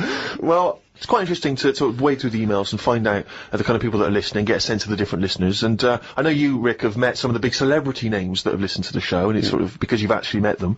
But it's now we've got celebrities who are just emailing in, just letting us know. This one is from a guy called Aaron. He says, "My name's Aaron Douglas, and I play Chief Tyrol on TV's Battlestar Galactica." Oh, right. And he listens to the show in his trailer. Now, I don't watch Battlestar Galactica. I hear it's very good. Yeah, but it's nice to know that. I don't watch it. I don't watch any of those things. But that's. But I'm nice. It's nice that Chief Tyrol, and for those of you that watch Battlestar Galactica, I'm sure that means something. But it's nice that he got in touch. But I'm just thinking, who would you, in an ideal world, Rick, who would be your ideal listener, a celebrity listener? Well, it's not so much celebrities for me. I like the idea that captains of industry or scientists or people actually doing something worthwhile are listening. That's what excites me, because they hear. You know, we've had a couple of emails from people who are doing, you know, PhDs and psychologists and that excites me more. These academics are listening. I mean, who's the weirdest person you think that, who should have more time on their hands? You know, Stephen Hawking. Imagine Stephen Hawking listening to this show. You know, he's putting together the formulation for the universe, but he's going to listen to a little bit of monkey news from Karl Pilkington. Imagine Stephen Hawking emailing us at podcast@rickygervais.com. I mean, that would just blow our minds, wouldn't it? He's got time to do that. That he's got the inclination to bother doing that. He's always online, though, isn't he? He's always hooked up. Is he? Well, he's always got that little computer on. Why not? Sure, that's one of the perks. You can just bung an email out whenever. I'm not having a go. That's what I'm thinking. He's sat there with his little computer. Out of all the people in the world to have a chat with, I'd probably like to have a chat with him about space and that, because I can't get my head around it. Carl, you can't get your head round frozen foods. What a chance you can have with the universe. No, but just putting stuff out there, you know, I mean, it freaks me out when I'm lying there in bed at night and I think about how this world. On Friday, right, I was in bed with Suzanne and I said, could the world fall? Right? It's like something from Chicken Licken. Wow. That's a hell of a bit of pillow talk, that. Isn't foreplay hell? Oh, God. But I'd like to sort of have a chat with him, because I reckon he could put it in a way that I could understand it. Oh, I wish an Inuit was listening. Did I not tell you this? We had an email from an Inuit. Really? Yeah, I thought I'd mentioned this. Have we not mentioned this before? No. No, it was an email from a guy who said, I don't think he lives in Canada, I think, or somewhere else. I apologize if I'm getting that wrong. But I think he said he was half Inuit, and he listens to the show. Half Inuit? See, that's interesting, because I think of them as so remote. I know I'm probably wrong now, but I think of those as so remote that I can't think where they're meeting people who aren't that are also Inuit, yeah. Oh, and who's going, you know, other societies are going, I'll tell you what, I'm fed up, there's no action here, I'm going to the frozen tundra, I'm bound to meet someone there. Yeah. Where do they meet? Do they do online dating? What Probably a lot of online stuff. What do you put as hobbies? Fishing? Yeah. Skinning stuff. Skinning stuff, yeah. What stuff to skin? You know, seals. Seals, yeah, sure. That's about it, isn't it? Why are they hanging about round there? Why aren't seals going, do you know what, it's cold, I'm sick of it here. It's windy all the time, what have you, and I'm getting a club on the head. Do you know what I mean? Yeah. Because they're meant to be quite bright in terms of animals and that, aren't they? Yeah. So why are they knocking about them parts? I don't know. Say, like, if seals died out, right? Would that be a problem? We've done this. We've been through this before, Karl. Everything has a knock-on effect. Even a seal, that's sort of in between something already. It's between a fish and a dog, innit? I knew you were going to say dog. It's not between a fish and a dog. What do you think evolution does? Fish to never dog. Understand it. Maybe What do you mean it's between a fish and a dog? I'm just saying It was a perfectly evolved mammal that re-entered the water, I imagine, and then got streamlined and... I mean, it's between a fish and a dog. But why not have one and the other? Why not have, like, you know, you've got a dog, you've got a fish. No, it's not anything in the between a middle, fish and a dog. It's not between a fish and a dog. I don't know what between means. I don't know what... This is it again about saving everything all the time. What is it doing? What's he doing? Everyone's feeling sorry for him all the time. Save the seal and all that. What's it doing? Why are we saving it? Let's just ask that question. What's it doing? I don't know what to say. It's between a fish and a dog. That bloke, the Eskimo who emailed in, would he be in a igloo thing? Probably not, no. Well, no, not. I mean, I don't think many igloos have got internet capabilities. So I don't know. I don't want to slag them off. But why aren't we saving them? Why aren't we? Maybe there's sort of, When you build it, leave a little hole. Yeah. That's where the... But there's kind of igloo internet cafes. They go there, they all go to one igloo, yeah. But why are they being left alone to live like that when it isn't great? What? Well, we're always eager to help everyone in the world, aren't we? We're always like going, oh, look, them people are fed up, let's build the city up for them, give them a, you know, coffee shop and all the rest of it. They're being left alone. For them. They're being left alone in igloos and stuff. Yeah. Why isn't anyone saying... But they're not asking for help. They're happy. Well, they're not necessarily happy, but that's the way they live, that's where they choose to live. But why hasn't anyone just gone over and gone, do you know what, we can make it a bit better for you? Well, they have. I've never had a leaflet through the door saying help an Eskimo out, or, you know, clothing for Eskimos. The most remote people in the world, eventually someone gets them some whiskey and fags, and that's the end of them as a culture. It happens all around the world. There can be this idyllic world where there's no stress, and soon they're watching Come Dancing on telly, knocking back some whiskey and smoking 40 fags a day. But they're not moving, surely Dancing on Ice. Yeah. But what I mean is, like, Oxfam collects clothes for people in Africa where it's warm. Probably don't need a jacket. Nothing for Eskimos where it's freezing, where they'd be quite happy to get a jumper in the post. Right, okay. So what are you suggesting? To Africa we send, what, parasols and sun cream? Yeah. You're an idiot.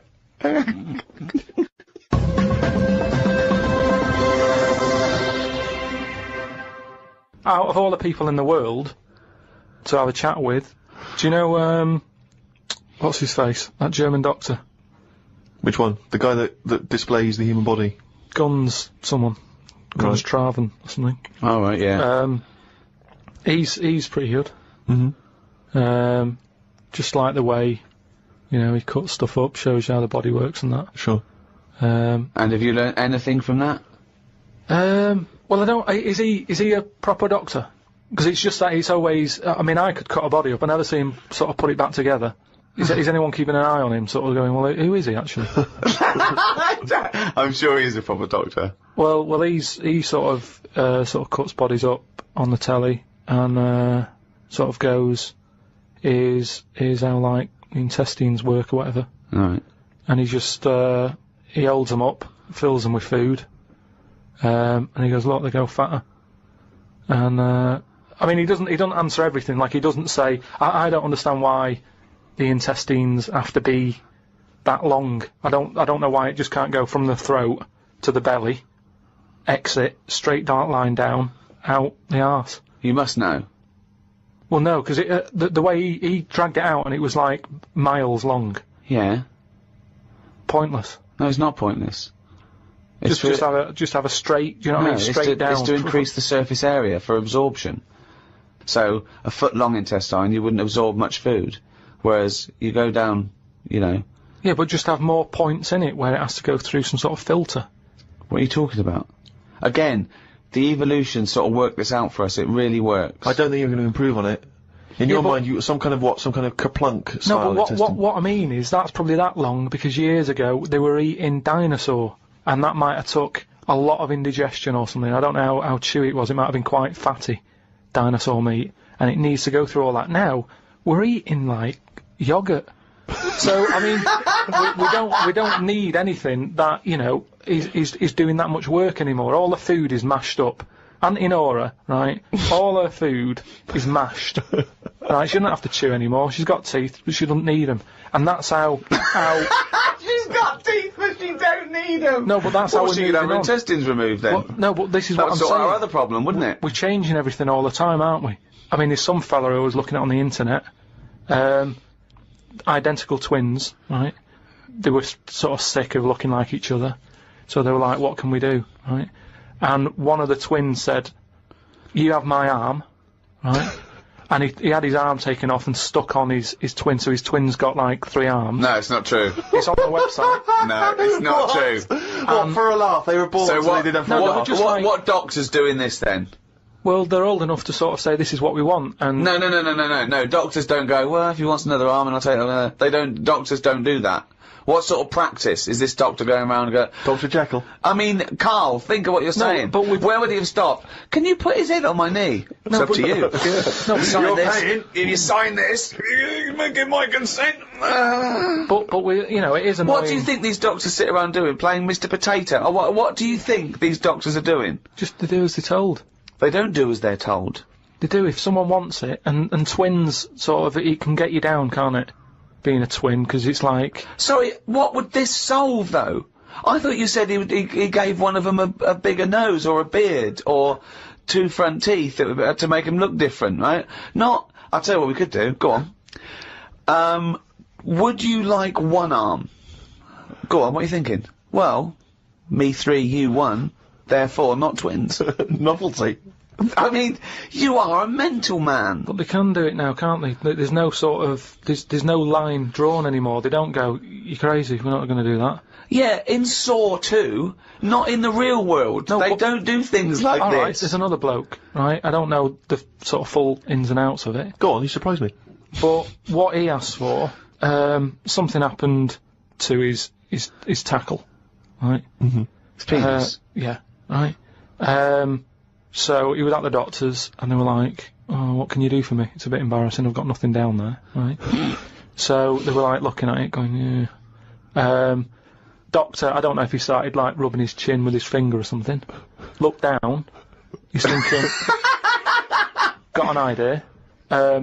You know, you've got a lot of fingers, how many of them do you use? The patient's like, yeah, I see what you're thinking. They cut off one of his fingers, sewn that on to where his tackle is.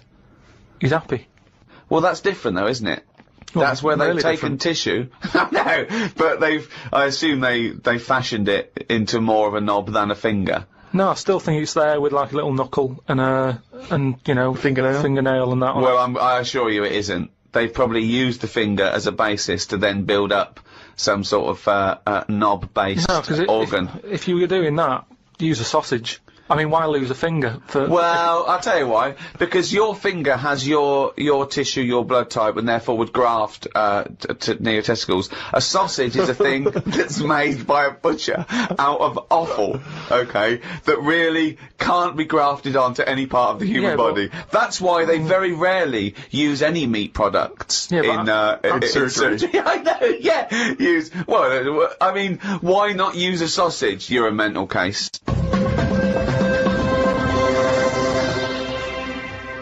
I saw some bloke the other day in a meeting, and on his desk, he had a picture of his kids who were twins, right? And, they looked alike, and he did that thing of dressing them the same, that sort of thing, that, you know, annoys me, right? And I sort of said, you know, you've only got a small desk, just have a picture of one of them. He looked at me like I was mental. That's amazing. It's not. I think it's it's sort of common sense. You know what you've come up with there? No solution to anything.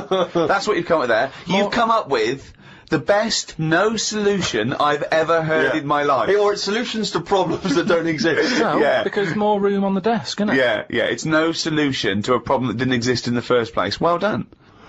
There was a picture on when I was on the plane coming back from here, there was a picture of this new luxury hotel. It'll be, I think, $10,000 a night to stay there. It looked extraordinary.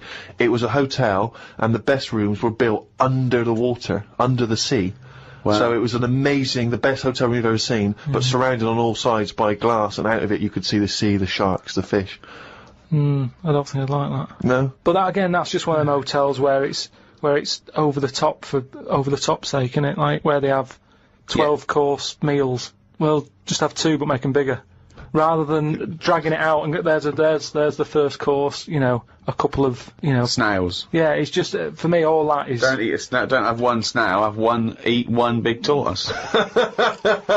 If you want slow food, don't have loads of little snails. Here, there's a giant tortoise. Tuck into that. Feeds 10. But it's what you were saying before. When you start having to take a risk with food, like the fish that can kill you if you eat it, don't bother. There's apparently a delicacy in Japan, again, someone could verify this, where they eat a live little octopus. And it can stick to your throat, because it's obviously fighting for its life. I mean, good. Again, you don't need to eat a live octopus. What are you thinking? How cruel is that? Well, how fresh do you need your food? it's not, do you know what I mean? But I always remember this story when I was a kid about, some bloke who, bit sad, the story, but weird. He had, throat cancer, right? And his doctor said, carry on with your life, right? It's not going to be that good, but just carry on, but don't eat meat. And he was like, oh, I love meat.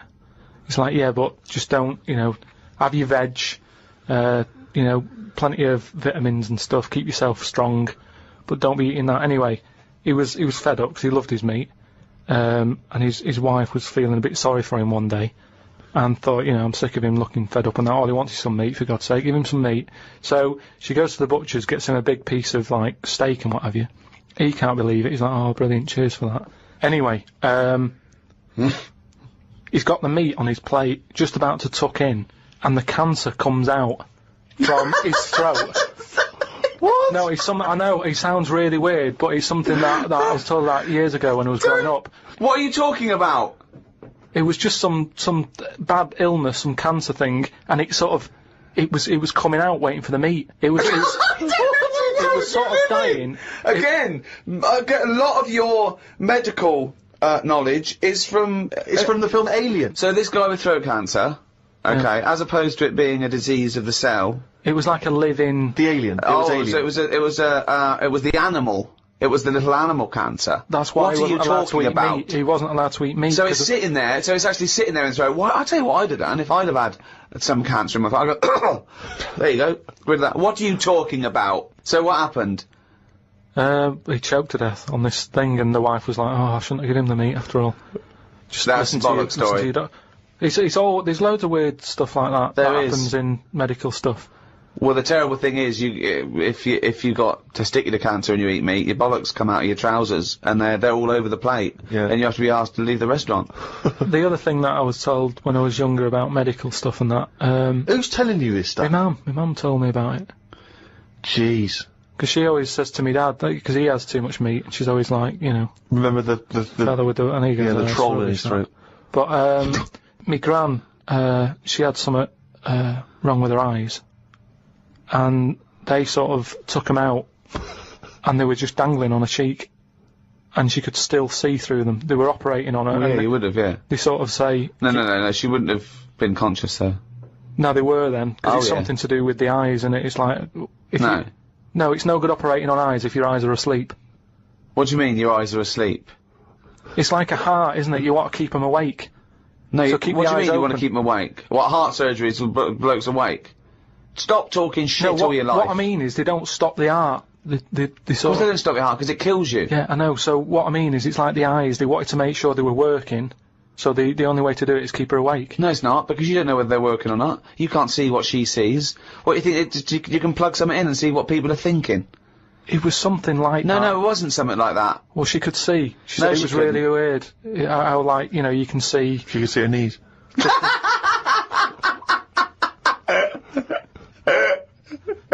That is bollocks.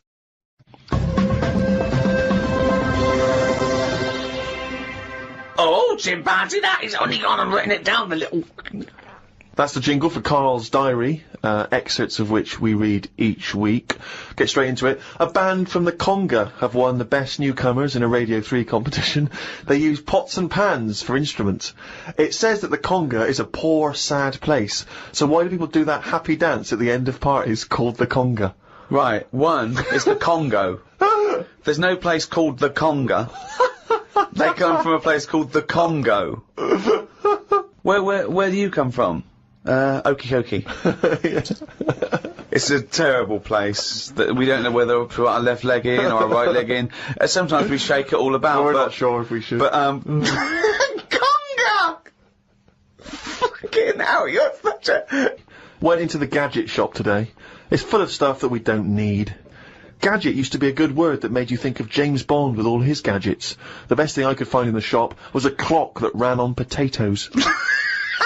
We are definitely going backwards. I agree. Well, who cares about that? A little electrical impulse, so what? Had a night out with old schoolmate. Found out about more of the other lads I went to school with. One is living underground. What do you mean living underground? Not like a mole. Do you mean he's got a basement, or do you mean he digs a hole every night? My mate went to visit him and he said it had been raining really heavily and that, and it's all the rain's running in. What do you mean he went to visit him? He went down here? What's that? That's an hole in the ground. Yeah, come in. He just said, oh, come round see us, and he's living underground. What do you mean he's living underground? He wanted to be in the army but was turned away, and that's the closest thing you can sort of... How is that similar to Oh, that's exactly like the army, yeah, where they teach you trades and, engineering and flying. He's happy down there. He said it was really muddy and what have you. He said he won't be going back to visit him. What's he got down there? Just stuff, just like a sleeping bag, a lamp. He's dug himself a subterranean cave. Near my old infant school, they knocked it down because it was like a wreck. You'd be in the class and you could lean on the wall. Yeah, and your hand would go through it and stuff. And they knocked it all down, and I think that's when he was at his most happy, this bloke. I believe this, though. I believe someone he went to school with now lives in a hole. That doesn't shock me. When the tales I've heard of horses in houses and big-headed kids with webbed hands and feet, and him, I believe that someone he went to school with now lives in a hole. That isn't bizarre to me. You spent far too long with him if now you're just happy to accept. I totally accept that. I'd be surprised if I walked round where he lived that there weren't more people living in holes. His dad wanted to throw his budgie on the fire. True. His budgie died, his dad said, let's throw it on the fire. I mean, his mum, what did your mum do when your budgie died? She just was worried about the other bird that was left, so she made it a bit of company by getting a rock, getting a feather off the dead budgie, sticking it on the rock, putting it in the cage. So, a man living in a hole is not that bizarre. Right, carry on. I read me science magazine. Some things I learnt from the science magazine. Number 1, space is running out of space. We should stay out of the sea 'cause shark attacks are up. Yeah, probably 4 a year now. Well, he just says here, we should just stop going in the sea. Yeah. There's no need for it. Exactly. Why is there no need for going in the sea? Just 'cause there isn't now, is there? We've got loads of land. So just, one or the other. We walked out the sea. Now, this is what I mean about going backwards. Getting back in it again. We came from the sea originally, now we're going back in it. Don't go in it. Unless you're in a boat. The rules, according to Karl Pilkington. The rules of Karl Pilkington. Oh, God. Did the podcast and then went for a walk round Manchester Square. Years ago, a woman lived round there who had a head like a pig. She was known as the Pig Woman of Manchester Square. That made me think if there were other pig-headed women knocking about London. Do you know what I mean? Why was she nicknamed that? Why not just the pig-headed woman? That suggests to me like there was loads of pig-headed women, and that's the one of Manchester Square. Right. Well, no, it was more to do with identifying her, not amongst other pig-headed women, but have you seen the pig woman of Manchester Square? I.e., go down there and see the pig woman in Manchester Square. What happens if she's walked off from there, though, and you go, well, no, but I saw one on New Cavendish Street? No, she'll always come back if you rattle the feed. Watched a film about Hitler. Didn't watch all of it as it was subtitled. Can't be doing with that. Asked Suzanne if cinemas are full of deaf people when they're showing subtitled films. She said, shh, I'm trying to watch it. I said, what do you mean, shh? It's subtitled, I can make as much noise as I want. Yeah. She's a lucky, lucky woman. You must be a joy to watch a subtitled film. I mean, the concentration is up there already. I mean, it is hard to concentrate. It's not as easy as when you're hearing it, because, you read things, but, it's possible. If you had a buffoon going, I'm just gonna sit here and make as much noise as I want, what's the point of that? Yeah. What is the point of that? I mean, it's possible, but why do that in a cinema? Just walk into a subtitled film and go, right, everybody? Let's all do the conga. Well, yeah, or during ballet. Ballet, they're just dancing. You don't need to listen to the words, just have a conversation. We're having our bathroom done. The bathroom man was round at 9 this morning. We weren't allowed to use the shower because it all had to be bone dry before we could use his waterproof filler. Not that waterproof then. Went for a brew with Ricky. We talked about monkeys and how they are closer to humans than they are to apes, and how bees will drink cider to get off their heads. Now and again there is a bee that lets the drinking get in the way of the work, and other bees sting it to death. Blimey. Yeah, well, there's bees. They love a drink, and they will drink pure alcohol. They drink 100%. They drink ethanol. You know, I don't know why. They love getting off it, and they fall down and they're drunk, right? A bee can take in the equivalent of 20 litres of wine, right? But some bees get addicted in the same sort of percentage as human addiction, like 10% of bees, they can't get enough of it. They take ethanol, they take cider apples and that, and then when they get back to the hive, they go in a bit pissed, and they've got guard bees, and they go, come on, we've all had a drink. Bouncers. Yeah. They sort of are, right? And they push them away, and push them away again, then the next time they go, right, I've had enough, and they give it a good hiding. And Karl couldn't get over this. I saw his face, but I knew that he was thinking of that bee with sort of like eyes rolling round his head, a little bit belligerent with his jacket on backwards. Yeah. You know, and the bouncer going, come on, son, we've all had enough, let's move away, Yeah. move away. You're not coming in, right? You're wearing trainers. Yeah, you know, you're wearing 3 pairs of trainers, and I'm sick of it, you know. But what I did find out, because I went home and went on the computer trying to find out about drunk bees knocking about, they're not actually meant to fly. It's only because they don't know. Fly. Well, no, but if they were told that you're not actually designed to fly, they wouldn't bother. No, this is that thing that goes around that aerodynamically, on the face of it, looking at the size of the wings and the body proportions and everything, that it's a surprise that they can fly. Okay, it's not that no one's ever told them they can't, and as soon as someone tells me not meant to fly, they all fall out of the sky going, oh, what are we doing? Like in a cartoon. No, but it's something about the confidence and that. At the moment, nobody's saying It's nothing to do with the confidence. There is no such thing as confidence in bees. A bee never loses its nerve. That's not why it drinks. Because what are you drinking for? I'm just not confident anymore. There's no point to turn to the bottle. I can't go up there again. You're an idiot.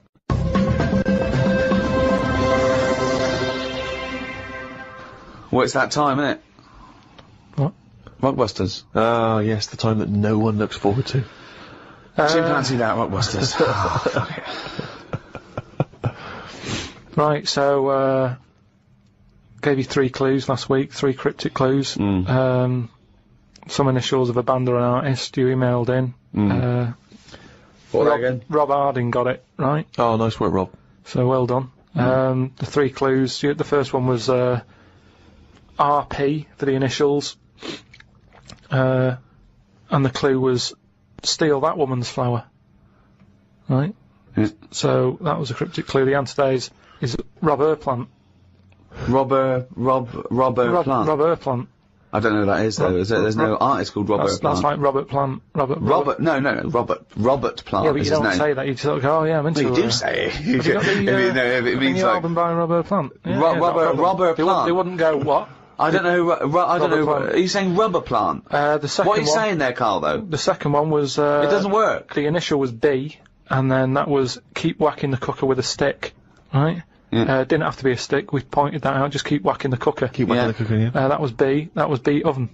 Beat Oven. Yeah. I don't know who that is either. Is that a group? Beat Oven? Is that the Beatles? Who's the Beat Ovens? Classical sort of stuff. Beethoven.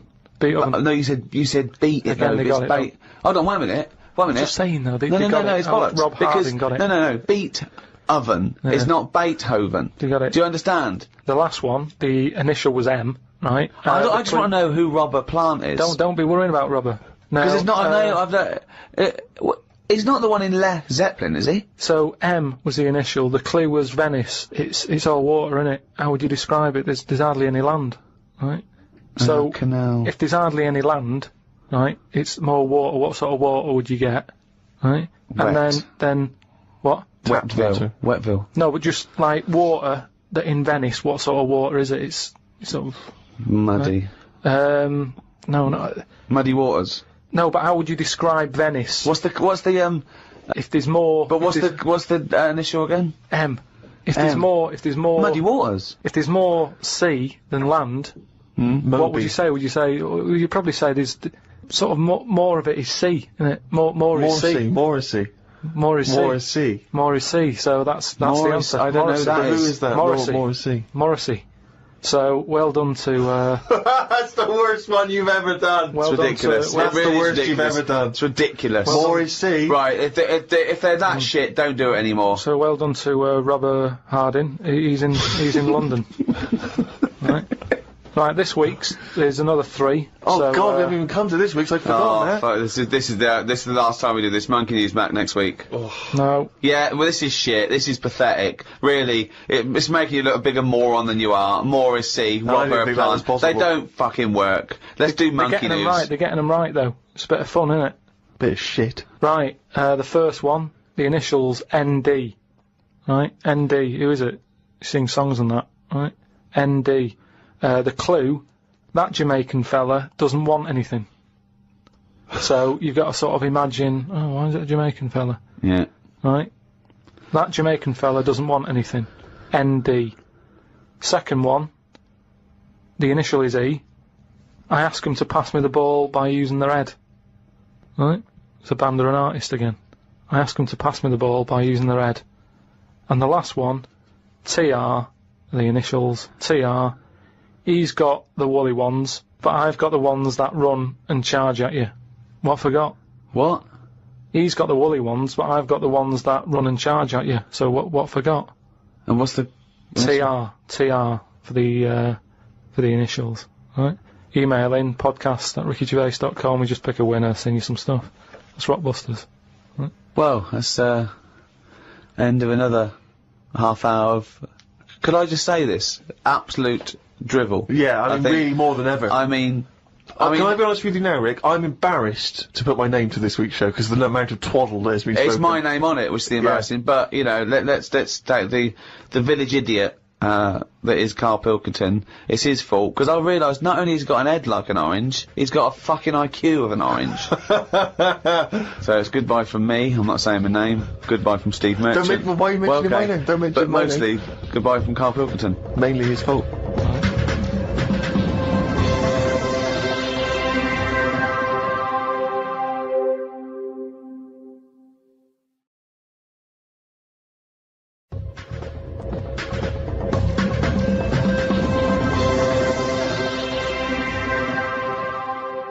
Welcome to number 4, season 2, the Ricky Gervais Show, with me, Ricky Gervais, Stephen Merchant, Hello. and Karl Pilkington. Right?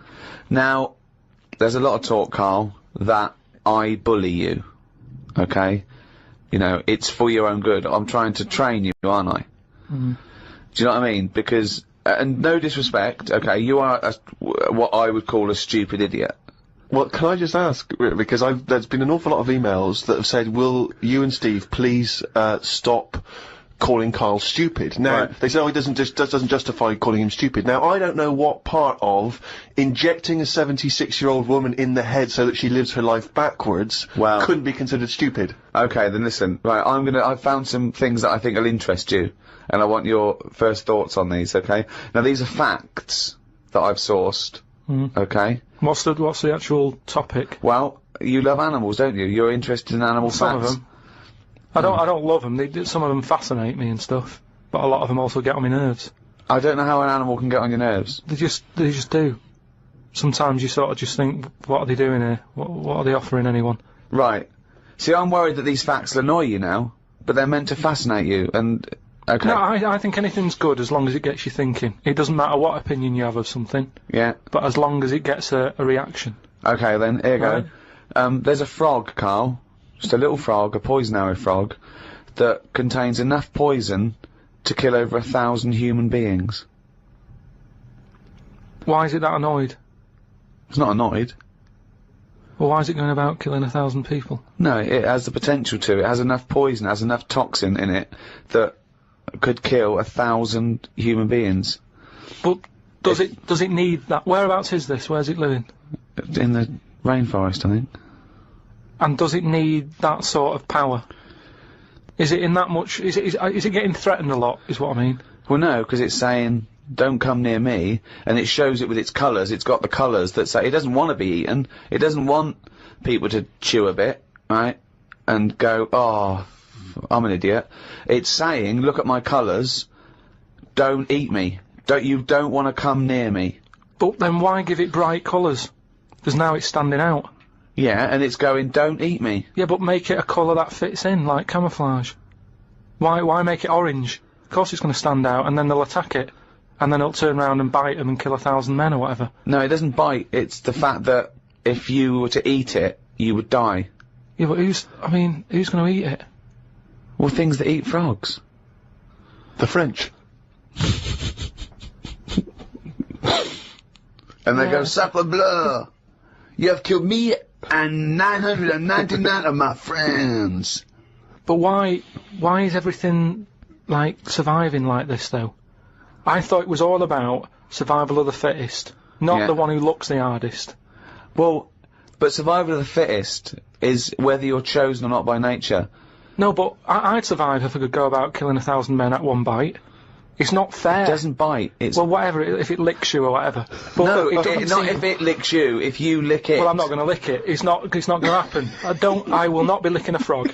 So it's of no danger to me. So I could still kill it, and there's no chance, at no point am I going to lick a little frog's head. Not when it's alive or when it's dead.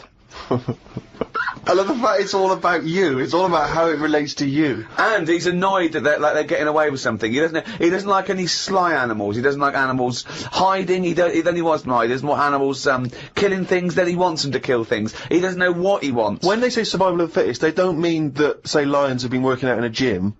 It means the fittest gene pool, and the fittest gene pool is a gene pool that's still around. That's all it is. Yeah, if it's here, it worked. I was trying to explain to you the other day. A slug is as evolved as us. It's not, though, is it? It is. You think evolution is aiming towards miles being away human? From where we are. What? It's nowhere near what we're like. But you're looking at it in terms of, this evolution has a will. It doesn't have a will. It's chosen or it's not chosen by nature. A slug got it right. A slug has got it as right as... What do you mean it hasn't? Well, what was it like before it got it right? But I think you think, Karl, that evolution is moving towards some kind of super being. Perhaps we're like the most advanced so far, but that one day we'll also have wings. I agree with and that. Superman type powers. No, but something can happen in nature. There could be something like, there could be less light, there could be more light, there could be meteor storms. There could be something that happen in nature, right? An external force, which means the paradigm goes back to naught. So then something that very unlikely would be the last thing to survive. We don't know what's going to happen. I still don't think you've got the concept. It's one of the simplest concepts. It's one of the simplest models. This is why Darwin's a genius. But you think that everything, slugs, cats, are all somehow, their ambition is to be like us, to be human, or to have the attributes like us, that they can speak, they can talk, they can think, they can act. Only because they don't. Yeah, but I only think that because when you see people with these pets, lizards, cats, whatever, they treat them like the humans. So I think if you do that enough times, they're going to start getting familiar with certain... Planet of the Apes. No, yeah. I'm talking, of Planet of the Apes. Say like you with your cat, the way you talk to it, you give it a little cheeky massage and that when it's stressed out. No, you made that up that it was stressed out. It's I'm just playing with my cat, right? If anything, the cat is to de-stress me. So you're talking to your cat, Rick. Is it answering back much? How are the conversations going with your cat? Well, I have more intelligent conversations with my cat than I do with him. Yeah, here's one, right? When my gran died, right, she had this rubbish dog, right, and that's all we got left. It's like this little poodle. It was rubbish, right? Right. It was called Fluffy. And, like, my gran looked after it in a way that it was treated like a human. Do you know what I mean? Had a little coat on when it went out and all that. Anyway, so she died. We left it. My dad's like, oh, bloody hell, right? Before you know it only took about a month. It was a wreck. Because we weren't sort of bathing it the way she bathed it. We let it out. If it wanted to go out. It got covered in oil. It used to go under the car and everything. So it went from looking like this fluffy, poodle, to just being a bit of a wreck. It got hit by a car, it ran sideways, like a crab, and all that. In the course of how long? A month? Probably about two months or something. Yeah. Now, so it went from being over-treated to just being treated like a dog. Yeah. dog isn't, is not a indigenous species anywhere. We sort of bred those from, but jackals change it. All I'm and saying wolves. is change it. Take away the dog thing, give someone a frog, and they'll still overdo it. They'll be trying to treat it like, if you had a frog, I mean that lizard thing you've got, Salamander. it's still sort of treated as part of the family, even though Well, it it's doesn't. not. How is it treated as part of the family? Just the way, it's looked after, that big area that it's got to itself. We stick it in a case and feed it a cricket now and again. How is that like one of the family? It doesn't matter because it's in your flat. It is in Karl's family. It's in your flat, innit, and it's sat in that corner. I just mean, as time goes on, things get educated as they get older. How old's that lizard? You don't. How old is it? About 15 years old. Right. Now, it knows more now than it did when you got it, because it's been in those surroundings, it's had its eye on things. Well, no, what do you think it knows? What do you mean it knows more now? They act on instinct. What does it learn? It knows when it hears the noise of a plastic case being unwrapped that a cricket's going to fall down any second. Yeah, That's all it knows. Yeah, but it didn't know that in the jungle. So it's already one up. What else has it learned? Well, I mean, it's 15, so presumably it listens to a lot of Linkin Park, goes on the internet a lot. No, but do you know what I mean? You've already proved your point. It's like that fella who kept hitting the dog on the head with a stick. Right, Pavlov, at no point did he hit a dog on the head with a stick. But he kept doing it, and eventually the dog went, I'm sick of this, and wandered off, didn't it? Pavlov Yeah, brilliant. Why didn't you write up his experiments? Because he did it a little bit different to that. I love that. Do you know what I'd like to do? A programme where you paraphrase someone's theory. So Pavlov's first. We could do, Freud. Give us, what do you know about Sigmund Freud? The father of psychoanalysis. Right, come on in. I don't know anything on him. Well, look him up. Educating Karl. That's your next week, right? Let's do another podcast next week. Then they get an extra one free, the people who paid for it, right? We're going to hear about Sigmund Freud, okay? Here's an interesting fact. If the frog annoyed you, this might annoy you. A blind chameleon will still change colour to match its surroundings. You're aware that the chameleon can... Yeah, whatever it sits on. Yeah. But then what happens when you put one of them on a mirror? No, does it get stressed out, or what? What's it copying? Well, it probably doesn't need to copy anything, because it looks at itself and it goes, oh, look, looks like that. That's brilliant. God, that was fast. That's the fastest I've ever done that. That is brilliant. So they can go any colour, there's nothing, you can put them on anything, and they'll go to the thing. I don't want you to have a chameleon, because you'd just be trying to see what it could and couldn't do. Try and catch it out. I know, yeah. Pop it on some tartan. But again, say like the frog thing, right? Pop it on the telly. Yeah. Couldn't do it fast enough. Why does the chameleon need that skill of copying a colour? Because at the end of the day, that lizard, chameleon, whatever, that's mainly sticking in the woods, isn't it? By trees, by grass. Right. Why can't it just stay green? That's all it needs. Those colour changes are only for camouflage, aren't they? I don't know. Some of them are for attraction, some of them to show moods, anger. No, but I just think we're encouraging them. You see, maybe this is evolution or whatever, but at the end of the day, because they can change colour, they're wandering out of their area. They can be wandering about, through a car park and everything, just because they'll go, well, I don't want to get seen, change to the colour of concrete. Whereas... Or into the colour of a Fiat Punto. But they should just stay green. Stay green, right? Stay in the woods and stay safe. I love this public information for chameleons. Words of advice for chameleons. Oh, God. Stay green, stay in the woods, stay safe, good night. Oh, God. Why are there blind chameleons around? I'm assuming that the blindness has no impact on the colour change, presumably is an automatic. It must be. But then that's not going to wander about much anyway, is it? If it's blind, it'll probably stay where it is. So it doesn't need to keep changing. If you know what I mean. I don't know what you mean, no. I never do, though. Right. The only time a turkey whistles is when it panics. Christmas time, then. Yeah. What do you think of that, Karl? It goes from one extreme to another, doesn't it? You've got a frog who's going mental. It's not going mental. Killing thousands of people. No, that's not. That's got that sort of power. Then you've got a turkey who's whistling for help. You think that you should redress the balance a little bit? You want to give... What would you do? Give the frog the ability to kill 500 and the turkey 500? I don't think it should be killing... I reckon 10. 10, because... You've made your point with 10, haven't you? Do you think that he's got 1,000 in his lifetime, like he's got 1,000 to kill? I don't think you understand.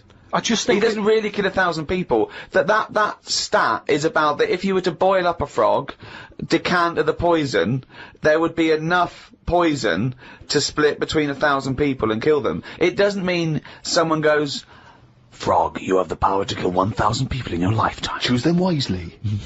But I just think if it needs that sort of power... It should be fighting evil? Well, it's not... it's knocking about the wrong area, isn't it? If it's under that much danger, move.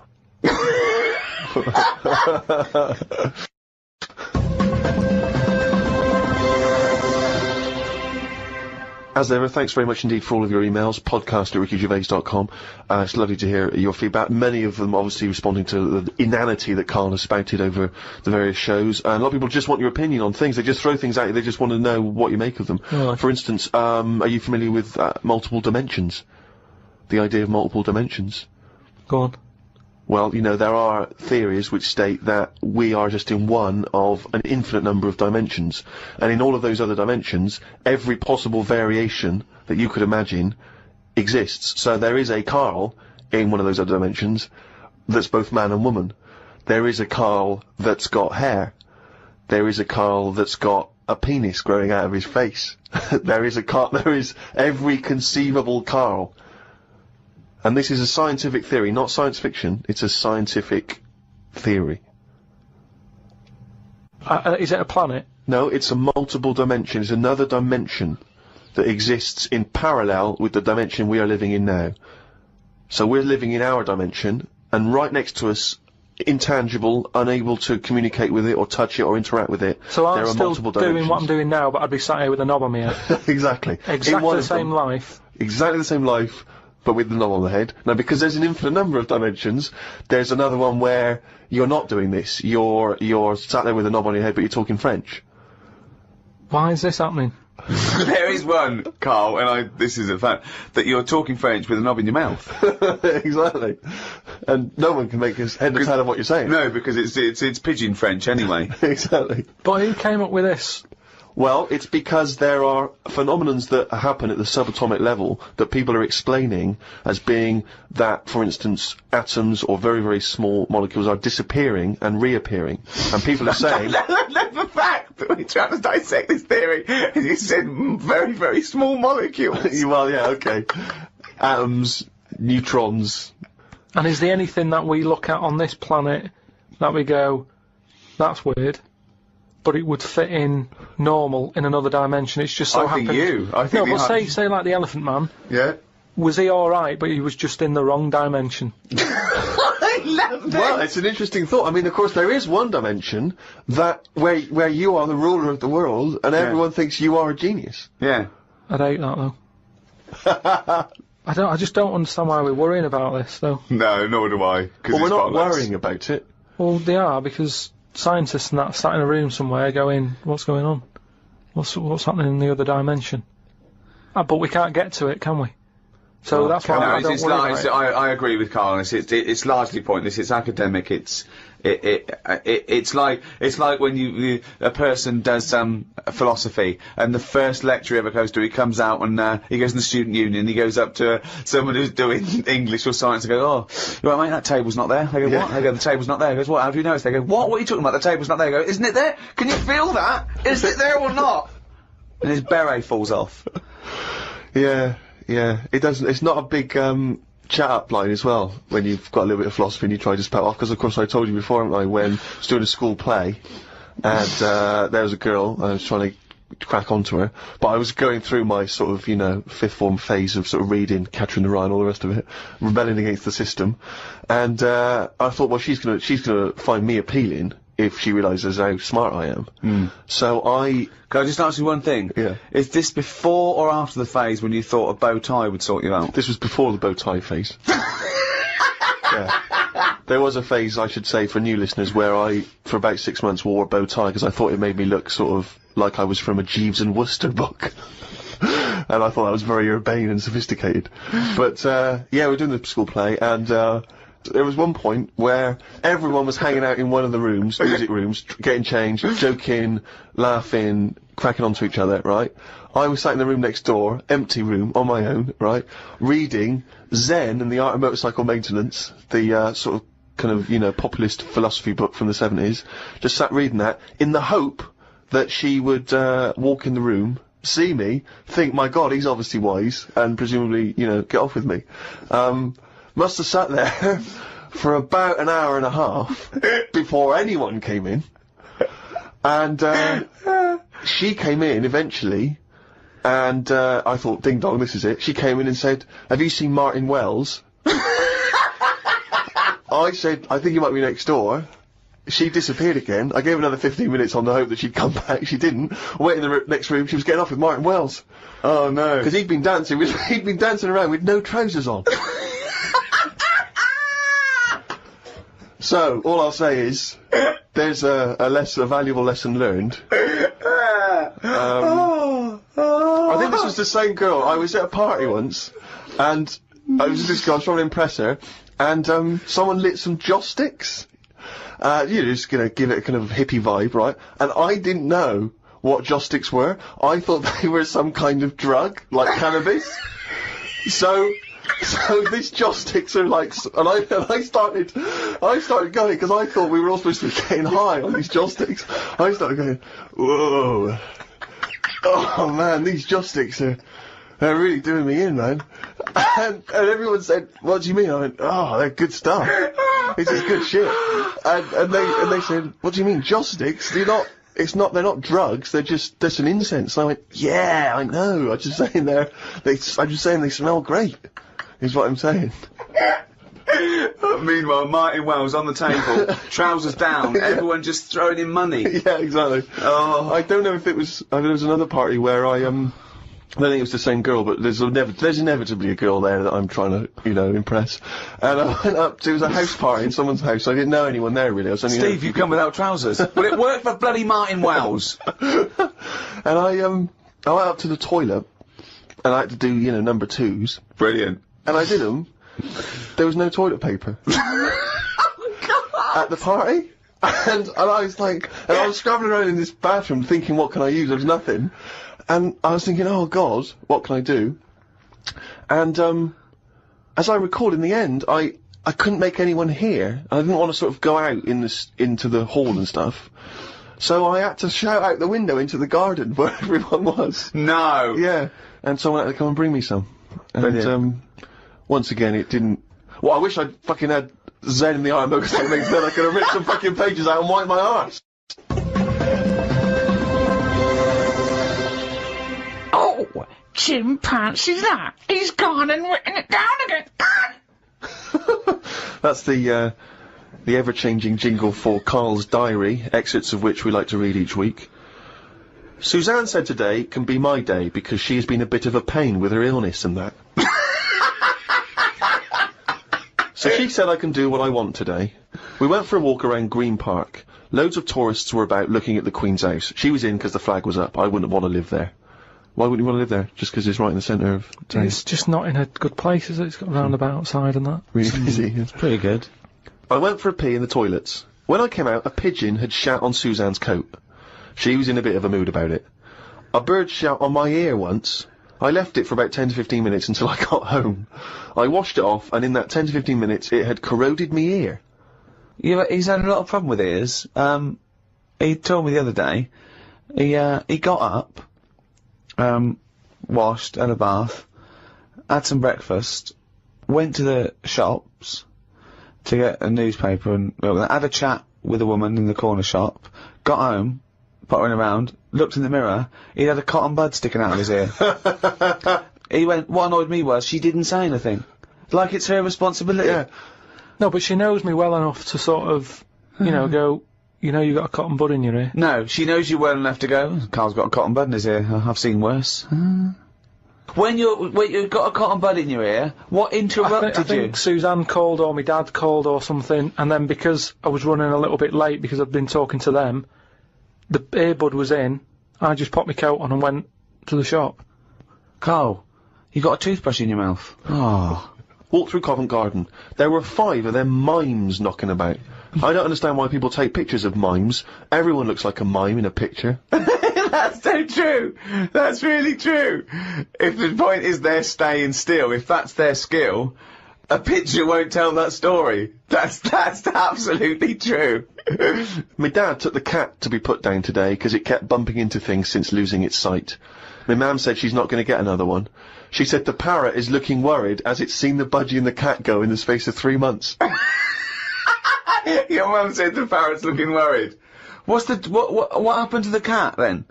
It gets into a lot of fights. It lost one eye, and then it got into another fight and lost another. Oh, and it was no. just walking around bumping into stuff. The vet sort of said, oh, we can do stuff to keep it alive and all that, but it's a bit out of order, isn't it? Because it costs a fortune, they shouldn't tell you. But Mum and Dad can't afford to have eyes put on it and stuff. no, you can't have eyes put on a cat No, anyway. but they said, oh, we can do something here. We can What? have its eyes sorted out. But I don't think you should be allowed cats.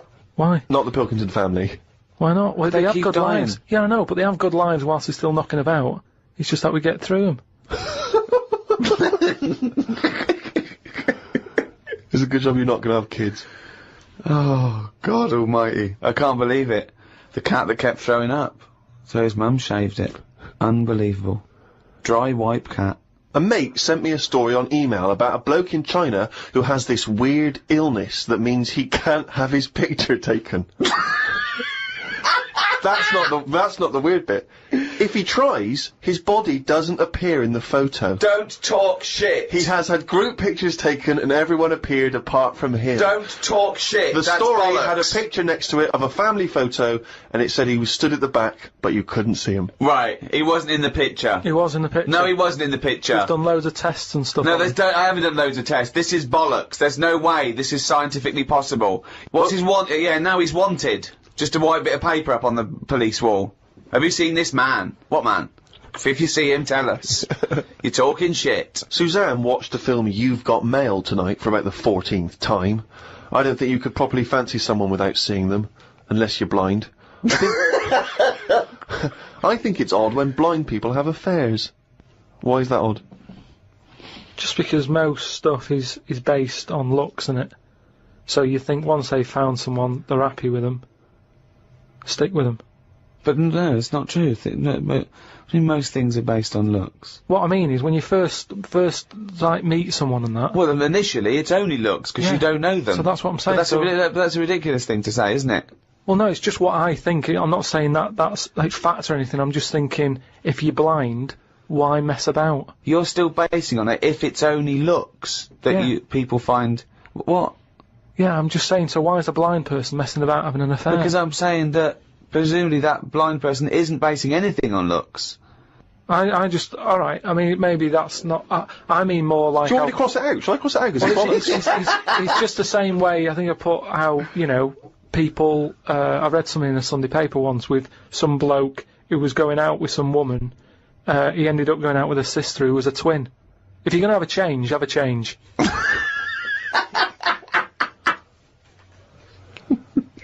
Spoke to Ricky about trips to the moon. He was up for going just to see what the world looks like. I came up with the idea of a giant mirror on the moon that would reflect the world back. He had a few questions, but I had the answers. Yeah. He changed the subject, I won. Right. My first question was, how would you get it up there? He said bit by bit. That'd be a good mirror then, wouldn't it? I said, how big would it be? He went, you'd still need a telescope. I said, how would you get it on the right side of the moon, always facing the right? He went, what? He went, does the moon move then? I went, yes. And if we don't like the mirror on the moon, we can always wallpaper over it. It's Suzanne's birthday tomorrow, so I've got to get her something. I sometimes think it would be best if we didn't celebrate birthdays. I think people would live a bit longer if they didn't know how old they were. Age puts restrictions on things. She said something about wanting one of them posh badges to put on her coat. I will look for one later.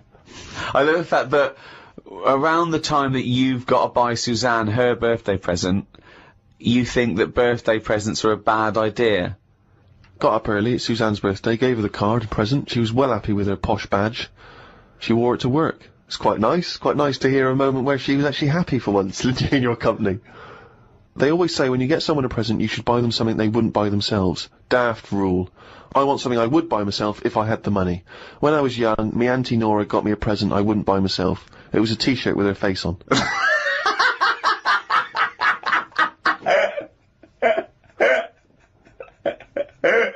Looked at what's been going on in the world. Someone has found some people who live in an old town somewhere where they are so old-fashioned they still walk on all fours. There is a picture of them and they use shoes on their hands. That's not old-fashioned. Why is that old-fashioned? That's some kind of regressive evolution. Yeah. Really old-fashioned. Yeah. But it's not true, is it? It is true. It's somewhere in, Well, I believe they have found a group of people that are living and walking around on all fours, but Yeah, I but don't believe they're wearing shoes on their hands. And I don't believe they haven't evolved to standing up. No, they just haven't seen other people walking on 2 feet. Don't talk shit all your life. That's all it's about, though, isn't it? You copy. When you're a baby, if you were stuck in a room, you'd wander about on all fours, because that's the way, that's an easy way of getting about. So you only walk on 2 feet because you see everyone else doing it. Well, I don't believe that is the case, because as I understand it, some of the family are walking on 2 feet. So I don't know what the ins and outs of it are. I know there's a forthcoming documentary on the BBC, so maybe we should watch that and then we'll all know what's going on. Instead of just leaping to conclusions because you read half of it on the internet and then skipped on to something all else. I'm saying is, though, you would wear shoes on your hands if you're roaming about like that. So I mean, you just confessed there that you leapt from fact to fiction, did you, in the space of one diary entry? It's just that I saw a little picture. And you assumed that they'd be wearing shoes on their feet? If they've got shoes on their feet, they might as well have them on their hands, because their hands are doing the same as the feet. If you're not going to wear them on your hands, don't put them on your feet then. I'm beginning to think some monkey news was bollocks. Treated Suzanne to her tea, went and got her a curry from the shop opposite. While I waited for the food, I read a story in the Metro newspaper about an alien gang that kept appearing in someone's garden. The bloke moved, but when he used to pass the house at night, he would still see the aliens knocking about, hiding underneath his old shed. There was other alien stuff, but I had to go as the food was ready. Brilliant. Yeah, it's a bit annoying, that. Yeah, load of bollocks again. Well, good. More, drivel from Karl's diary next week. Right. Rogbusters. Quick. Right then, so last week gave you some initials, again, of artist or a band. Quick. Cryptic clue and that. Yeah. The first one I gave you, the initials were ND. Yeah. That Jamaican fella, he doesn't want anything. Right? So you got to think about the accent there. Yeah. He doesn't want anything, so he's not sort of demanding anything. Okay. No sort of demand, nil demand.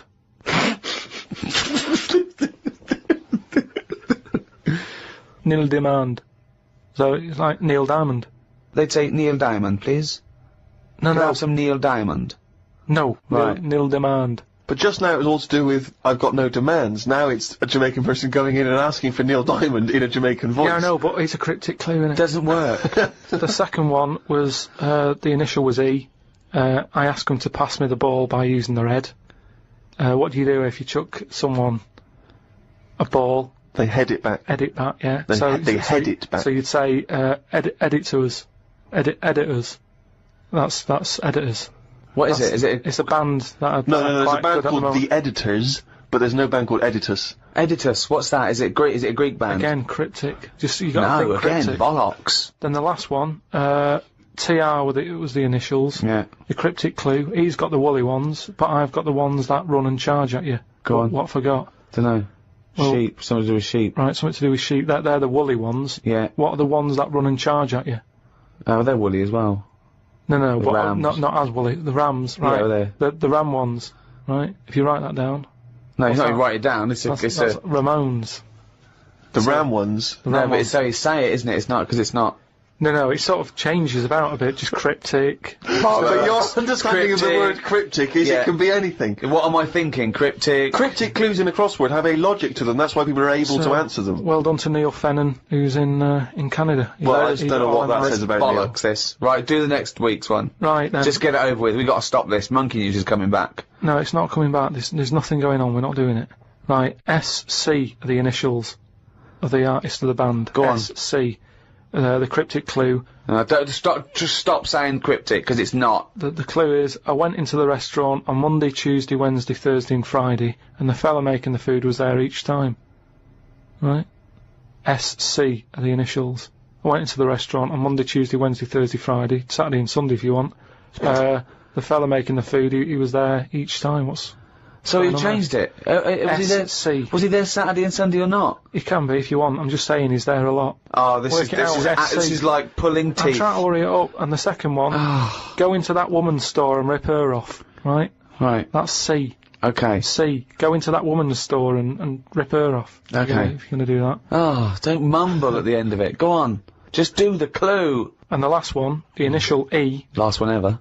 You have had a go at laying down a track, but it ain't perfect, right? So you're sort of making a track. No, just do the clue. You're making a track. What? Give us the clue. Don't just talk around it. Right, the initial is E. E. What's the clue? You have had a go at laying down the track, but it ain't perfect. Fine. A music track. Yeah. Well, no. You can't. No, these people can't ask questions. Well, I can. Oh God. So send them in. podcast@rickygervais.com. Right, that's the end of another Ricky Gervais show. Oh, thank God for that. Another one next week. We've got to give value for money, because this is shit. So we've got to... What we do is, because this is such dreadful bollocks, we're giving more of it.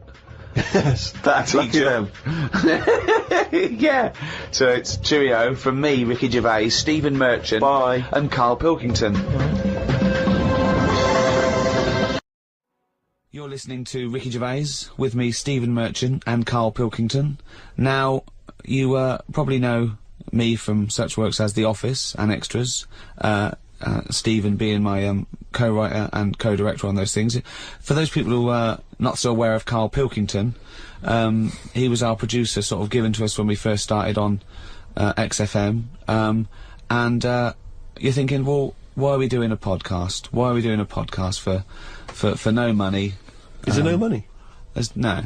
It's free, innit? It's free download. But this is what I'm here to answer. It's because I like to be in a room with Karl Pilkington. You know, like some people go and help sort of chimps. Do they? Yeah. Well, they go to the jungles and things. And help out little sort of endangered Diane species. Fossey or whatever. Exactly. You're very much the Diane Fossey of the Manchester scene. Of the little bald mank world. And Karl Pilkington is an ongoing experiment for me, because I've seen him blossom from an idiot into an imbecile. And I want to see it through. Look at the way he's looking at us through the glass. Look at that. He's got a perfectly round head. And that's why I'm doing this podcast, or bodcast, as I'm going to call it in his honour. Little round-headed bod-type freak. If you're not familiar with Bod, we can maybe put up a picture of Bod, the popular cartoon kids character. Go to rickygervais.com and you will see a picture of Karl and a picture of Bod. And you draw your own conclusions as to the likeness. Karl, what do you think about all this? That's alright. Are you excited by this new technology? What? Podcasts? Yeah, exactly. It's just, I mean, we are living in that sort of era now, aren't we? That you need to, listen to stuff on demand when you want it and stuff. I know you're not a fan of the iPod in general, are you, or any of the MP3 things? You're concerned. I'm warming to it, but this is what's amazing about Karl. Even though he's talking about things like MP3 players, computers, iPods, he sounds like he was found in a glacier and thawed out. Do you know what I mean? And sort of taught to speak. We're a couple of high school guys who found him, and we're trying to ingratiate him in the gang, trying to pass him off as someone from the modern day. No, but my thing with iPods is, now, do we need them? Do you know what I mean? We're living in that era now where we have invented most of the stuff that we need, and now we're just messing about. They said that in 1900. Someone actually said everything that's to be invented has already been invented. They said that in 1900, and how wrong were they? No, but what came out, at what point, what was invented in that year where they went, right, that's it now? What did they invent in 1900 that made them go, we've done it all now? Well, just think a little bit, right? The 20th century. Think what happened in the 20th century. Go on. Well, cars, planes. Yeah, but is that a good thing? Planes and that. Do you need a plane, really? Wouldn't it have been better if we all stuck where we should be, instead of travelling about?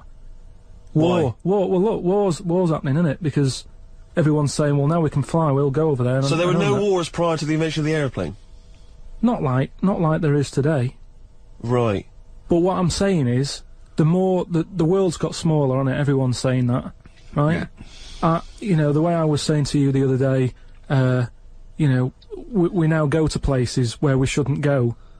People go on holiday to places where you've got to have an injection before you go there. Yeah. Forget it then. That's a warning. Don't go there. I'm with you on that. I don't want to enter a country where I have to have an injection to stop me from dying while I'm in that country. Right, I totally agree with you on that. So what happened is, so they invented the plane, and it's like, oh, let's go on holiday, and then they go, oh, I die now. Oh, well, you've got to invent something. Let's invent an injection, and then it's like, right, well, what else do we need to go to that place? There's a lot of faffing. So what I'm saying is, Is that a place? A lot of faffing. What I'm saying is, you know, Steve's travelled more than I have. You've been to, like, dangerous places. I've been to places where you need injections, yeah. Yeah, but why? Because it's fascinating, isn't it? You know, don't you not believe in that idea of travel broadens the mind? You know, it makes you experience other ways of life, other ways of thinking. It just enriches you as a human being. That's the whole reason people go travelling. Well, since the invention of the telly, you don't have to go that far to see You're it. absolutely right. So there you go then. The telly was the 20th century, wasn't it? Yeah, it's pretty good. So where Some would good you stuff. where would you stop then? You'd stop making stuff now? Stop inventing stuff right now? Or do you think we could carry on for another 5 years, see what comes up, and then just draw a line under it all? Well, again, we're just messing about, and But there's still things to do, isn't there? I mean, I know I could throw things up. You can always go, oh, that's great, but you know, a cure for cancer, a cure for AIDS. Yeah, but should we mess with that? What do you mean? Because there's too many people in the world as it is, isn't there? So that's a way of controlling it, so that, you know, like, look at London, right? It's overpopulated. Rent keeps going up because there's more and more people surviving, right? If you let them die, it's going to even itself out. See, I was saying to someone the other day about maybe we should look at, if we're going to invent something, right, forget, like, the traditional way of people having kids, right? The way they, you know, have it away in that. You know, What do you mean? What do you mean? No, you know, like, the way that, you know, we have kids and stuff. If it'd be good if what happened was to control it is if man and woman, right, they're born and that, they enjoy their life, they learn a lot, they live to be about 78, I think, by that point. So specific. Yeah, 78, No, yeah. but by 78, I reckon you've sort of got to that point where you go, do you know what, I've done everything I'm going to do. If you haven't bungee jumped by the time you're 78, you're not going to do it. You know what I mean? So it's kind of like... Your hips have come off. You've done it all now, so I've had my innings. Yeah. And then you die, right? So, say if everyone had that, they live to be 78. But then, just as you die... They give you the bumps. You get...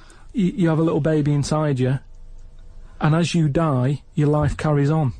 Sorry. How is this happening? Sorry, are you mental? No, but don't you think... I mean, what? I've never heard such drivel. You're saying that, but if Newton said it, you'd go, interesting. That's what annoys me. The point is, Karl, he never would.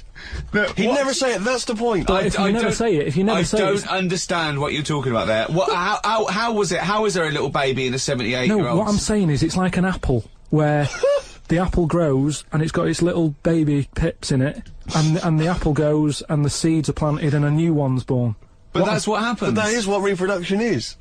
Yeah, but I'm saying babies aren't being born left, right and centre. It's controlled, so that as someone dies, someone's born. But Karl, stop.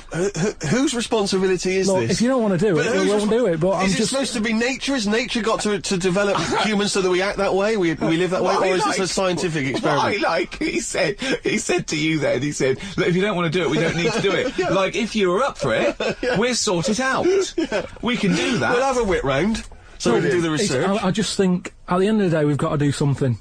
And is anyone keeping an eye on this and looking at what we can do next to control the population thing? It does my head in that I've got to live in London for work and what have you, and there's loads of people here, and, you know, forget going out on a Saturday night, it's too busy. And you can't move, and they keep... I mean, what annoys me about London So is... your solution is that 78-year-old women have little babies inside them, and as they slip away into death, the little babies... And how is that baby then raised? Who looks after the baby? Because it's a pretty good system, having a baby while you're young enough to look after that baby and make sure it lives to, you know, reproductive age itself. I mean, that system's been working for years. Nature's sort of sorted it out. Natural selection and evolution sort of makes that a good model. But wait a minute, nature. Pop that on hold, because Karl Pilkington's got an idea. Yeah. That's what it was, just an idea. Yeah, well, it was nonsense. But thank you for it. The worst I mean, it was the ramblings of someone you'd find by themselves in a hospital eating flies. Yeah. This is the sort of thing you find when, if they find, maybe a pamphlet or a booklet written by a psychopath. You know, someone, just before they went on a rampage and then turned the gun on themselves, they go through their possessions and they find a book and it's got weird drawings, women with knives in their face, and this kind of garbage. In fact, I saw a similar sort of theory written out on a wall, but it was written in shit. Exactly. Yeah. No, all I'm saying is, I think it's, you know, when people die normally, everyone's fed up about it, aren't they, and a bit down. But if when you pass away, you go, oh, we're gonna miss Gladys or whatever. But then there's this new life brought in. It's almost like a bad news, good but news. you're talking about it like someone could pick this idea up and run with it. Like you've given them enough information to do it. How is this possible? Where does she get the baby from? Why does it grow? Why grow it in Gladys's belly? Why not have it in a drawer? But what I'm saying ready to go, just add water. I mean... Who looks after son of Gladys? There is no theory here. There's no... it's the ramblings of a madman. What I'm saying is, though, the body's always changing, innit? From caveman to now, or whatever. In some cases. And they're always finding out more and more. Like I read the other day about how they're saying, do you know, like they say people have 6 senses? Yeah. There's loads more than that. Right, and there's this one. I say, show me that you've got one. No, right, and there's this one that's knocking about. Go on. That what it is. Say if I'm in a pub, right, and I'm just doing a crossword or whatever. Unlikely, but go on. And there's some woman who's walked in, right, and she's staring at me. Yeah. I know she's looking at me, and I look up and I look round, she's looking at me. Right. And they're saying that's a new sense that they found out from, like, you know, doing tests and what have you. Yeah, it's rubbish. And they're saying that's been around Well, since like man and dinosaur was knocking about. But it could be, you know, peripheral vision. It could be a footstep stopped, and usually when someone's footsteps stop, they've stopped. No, they've explained I it. think it's safe to assume that, you know, that with your perfectly round head, people are always stopping and looking. No, but they explained I mean, it. you just know that there's probably going to be someone there if you look right. They said it's from the time when, like, caveman was, like, wandering about, and he'd go, hang on a minute. And he'd look round, there's a dinosaur there, or whatever, and he'd leg it. This is nonsense. Not. I hate it when people use the term when caveman was wandering round. Caveman and dinosaurs, oh, they used to live together, yeah. Oh, that's the same era.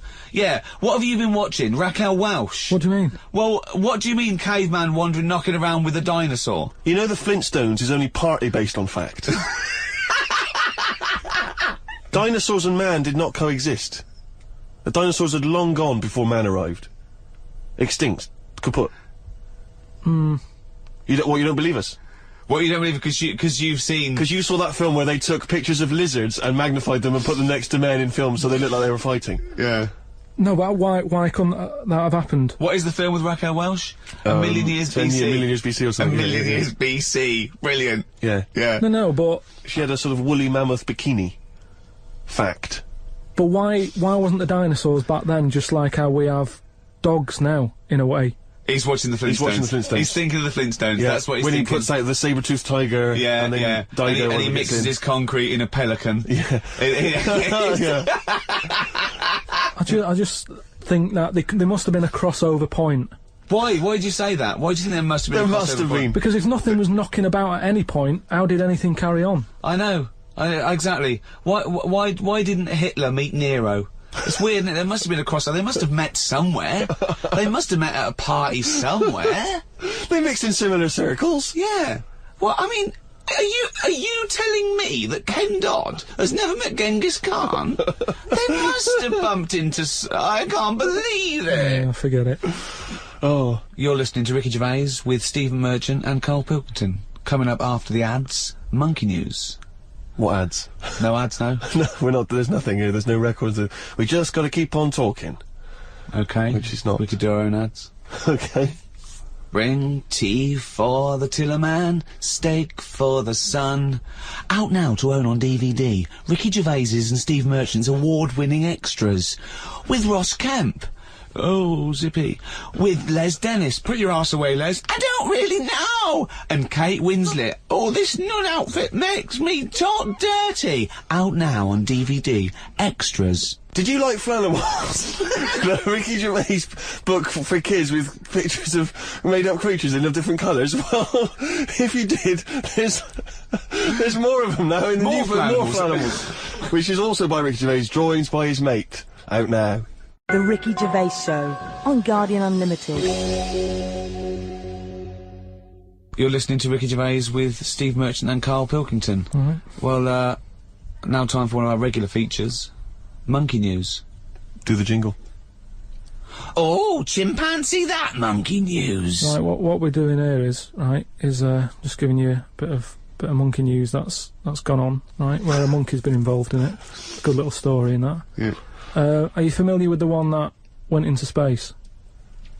The first sort of thing they ever sent up there before man did it and all that. You see, this is what annoys me with it really. Armstrong gets all the glory, but do you know who went up there before him? A monkey. Yeah. Yeah. Dog went up first. But what was the monkey called? Oh, I don't know. No, sure, okay. So it's not the most informed news bulletin. The dog was called Laika. Was it? Yeah, they couldn't get it back there. They sent it up there, did a few tests and stuff, and they couldn't get it back. They weren't prepared to bring the capsule back yet. Brilliant. We could all do that. So is that a good mission?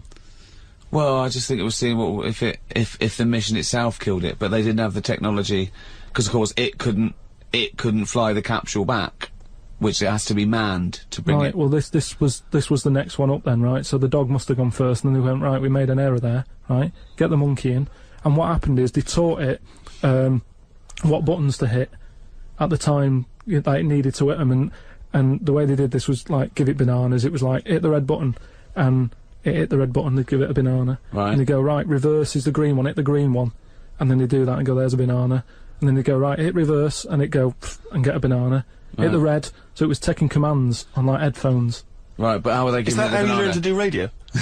How were they giving it the banana? What do you mean? No, Well, this is before it went. You wouldn't just go and put a monkey in it and go, there you go, get on with it. They'd sort of put him in one of them capsules that you get. Yeah. And they were on headphones. I don't believe this happened. Well, I'm telling you the story now. So the monkey I don't think they trained it to do anything. I think they sent it up there and he put electrodes coming out of it to see what it wasn't any of that. They did a thing like they do. Like they can with animals. If you give something, like a treat, you can teach it how to do it. It's just like a dog, isn't it? It's called Pavlovian conditioning. However, that was to see if it would salivate or go over to a particular corner, not if it could control a spacecraft. Next one up. It's the next one up. As far as the monkey's not sat there going, oh, I'm a bit under pressure here, it's a rocket. All that's knowing is, I'm getting a banana if I hit that button. That's all the monkey's thinking about. Right? They wouldn't put billions of space dollars. How can they be sure that it's going to press the button at the right moment? Because it's got headphones on. They're telling it. It's not like you have now. It's not like willy-nilly. It's not just like pop it in there. Willy-nilly, who's that? What's to stop it from just hitting it any old time? Because it's a monkey and it's not a human. Because it's trained now. But anyway, it's trained. It's fully trained. Yeah. So what happened is anyway. Oh, this is absolute rubbish. They pop the monkey in there. Yeah. It's got its headphones on. They go in right. Hit the green one, and I think there's something there that a little banana comes out to keep the same. No, you're making this up. I'm not. It's the same. There's no way that they made a spacecraft that had a banana dispenser. Right, There's no way in this world that they made a spacecraft that could go into outer space, right? Manned by a monkey with a banana dispenser. So you're saying that it's easy to send something up to space, but you don't believe there's a little banana machine? Right, okay, so in your world, there's a monkey and it's been conditioned and there's a little monkey dispenser, monkey dispenser, a banana dispenser, right? So it comes to the launch day, monkeys sat in there, everyone's ready, bananas are stocked up and all the rest of it. They go, right, hit the green button. Right, and the rocket goes off and what have you. No, they would not make the monkey launch the rocket. Karl, you are living in a cartoon world. So the rocket goes off, right? This is absolute bollocks. It's all going well. I mean, I don't know what you're going to... It's not going well. There's no way a monkey launched a rocket. There's no way a monkey launched a rocket, you idiot. It's all going on, so they go and hit the left button and it goes a little bit left. button! Right, so- well-known spacecraft command! This is Houston, hit the left button!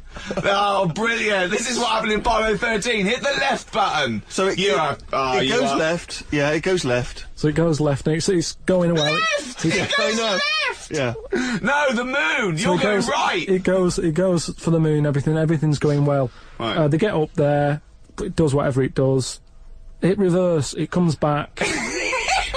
Right? So then... honestly, you are brain dead. So it's you are one of the most stupid people, that I would rather have the monkey drive me home than you. So the thing is, so it lands back, it does a good job and everything, it gets out, and this It's sick of bananas. This is where it turns a bit sad, because after it done that mission, right, because it happened and it was all safe and everything, the next one would have been to send man. Right. So the monkey enjoyed it, and it was like, well, I want to do it again, right? But they were like... So how did they know that? How did they know he wanted to do it? Just the way it looked and what have you, it was like...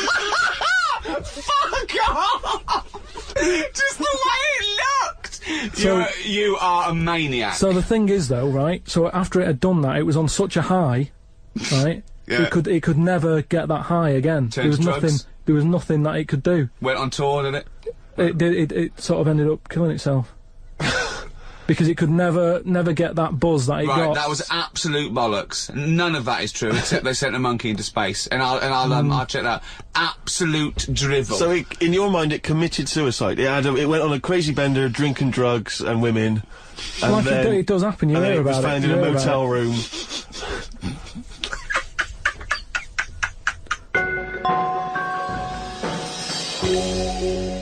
Right, do you know, like, you don't believe in, like, scary stuff? Just like, you know, ghosts. No, I believe in scary stuff. I don't believe in well, things that ghosts are totally and that. logical. Yeah, ghosts. Vampires? No.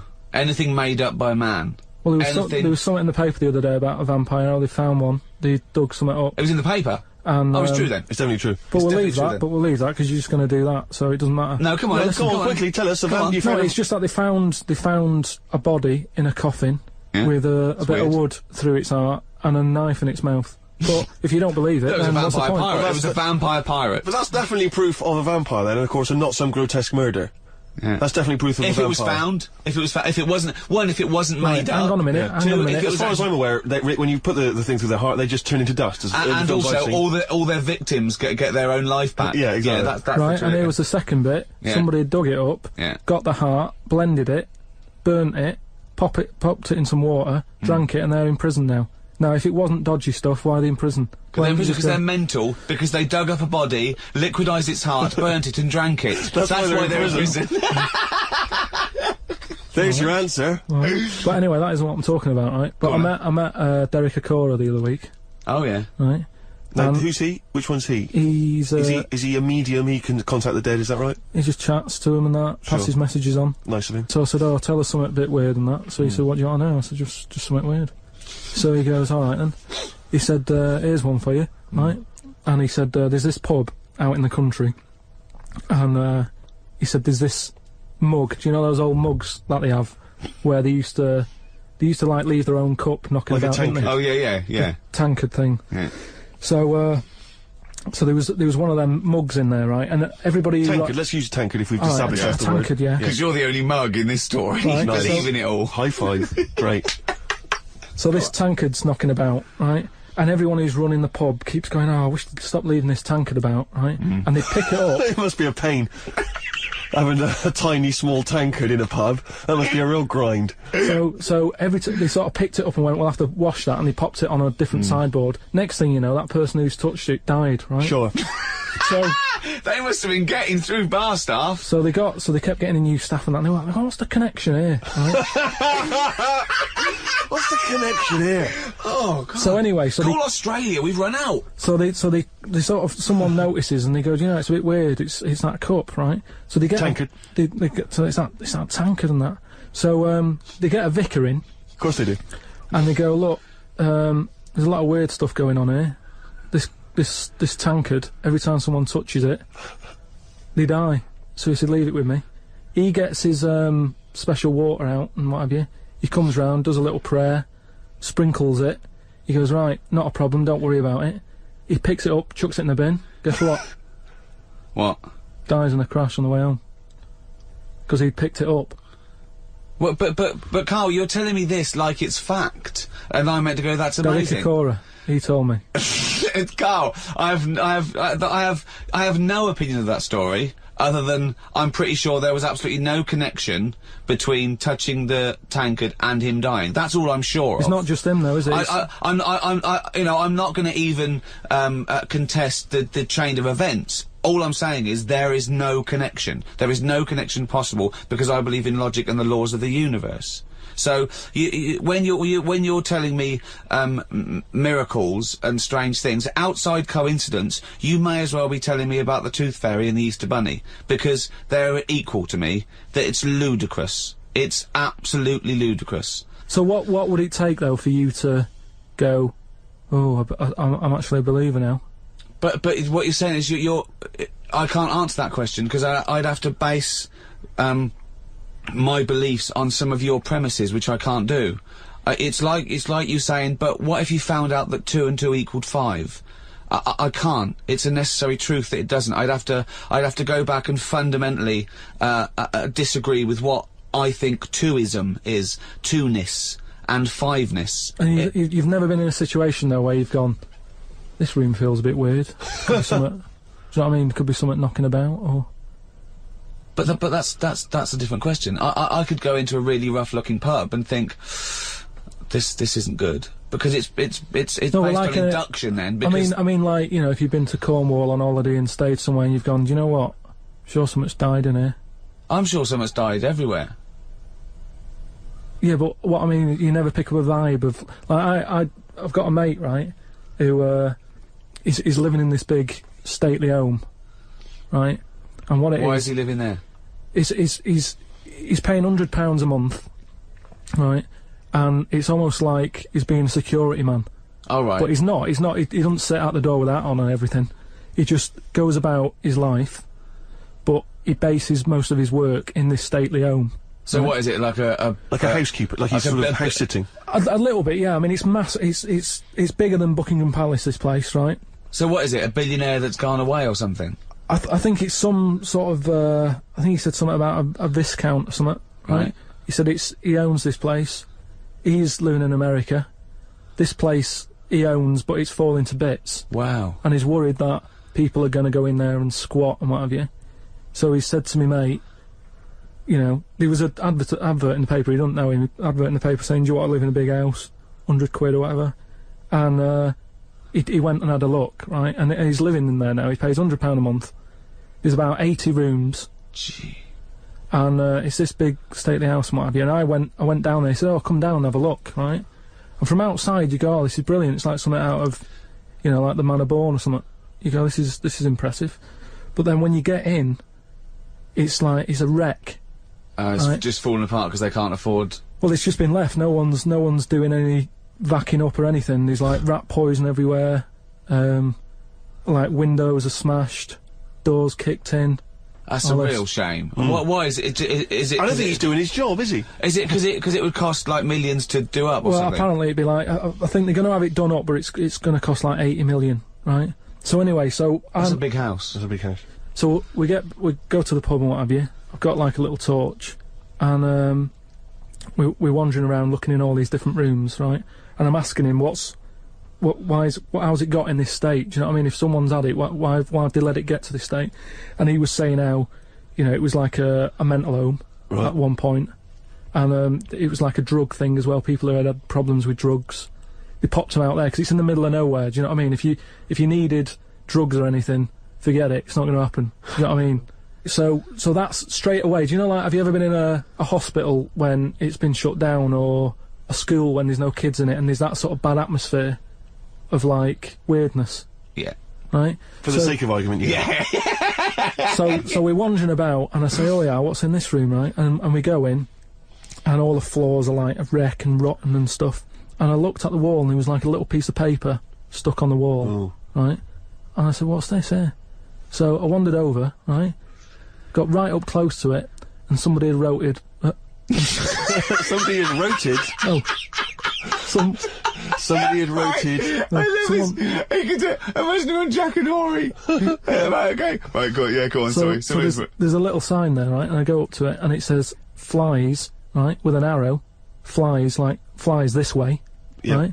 So I think that's a bit weird. So I follow the arrow, right, which goes to this corner where there's a shelf, about 3,000 dead flies on it. Oh my God. Condom stuck on the top. That's weird, isn't it? That is weird. That is weird, right? So I'm looking at that, and there's loads of stuff on the floor and that, bits of paper. Picked up this bit of paper, right? And it had, like, in biro and that, it looked really old, like it'd been there years. And it had, something like, need nappies, dummy, right? Blankets, blah, blah, all this, like, all stuff for, like, and I turned it over, right, and it said, none of this now needed, baby dead. Right. Now that's weird, isn't it? Now that's what I'm talking about when you get a bad vibe, you go, that's who's been in here. So, I don't actually understand what point you're trying to make, Karl. Just because who's written that? Who's been in that room? Who's been in that state? And then straight away your mind starts going, oh, I'm getting bad vibes in here. But Karl, didn't you just tell us that it was once occupied by drug addicts and mentals, to use your word? Yeah. So haven't you put two and two together and thought that was probably who wrote it? That doesn't mean it's paranormal or ghostly. You walk into a building, it's a big, terrifying, empty house. It's terrifying in as much as it's cold and dark and drafty and a little bit spooky in this sort of illustrative sense. And insecure. Yeah, you're a bit nervous because it's got this sort of, it's got its bad vibe. It's just based on the fact that your mate's in charge. Yeah, that's terrifying. I mean, yeah, so it's like saying, are we scared of the dark? Yes, I understand why people are scared of the dark. I'm a little bit scared of the dark. You're walking along. Because you don't know what's in it. Yeah, you don't know what's in the darkness. That's why people get nervous. It doesn't mean you have to make the leap then that you've got some paranormal sense. Oh my God, I'm Karl Pilkington, and hang on, just like Derek Acora, I have sensed something strange and evil in this room. Wait a minute, there's some flies in a condom. I was right all along. That is weird. Flies in a Johnny equals badness. the flies in a condom was weird. It's weird, I don't know, but the note. Yeah. I just think of his face when he saw that, reading it by torchlight. You must have been terrified. It's a bit odd, isn't it?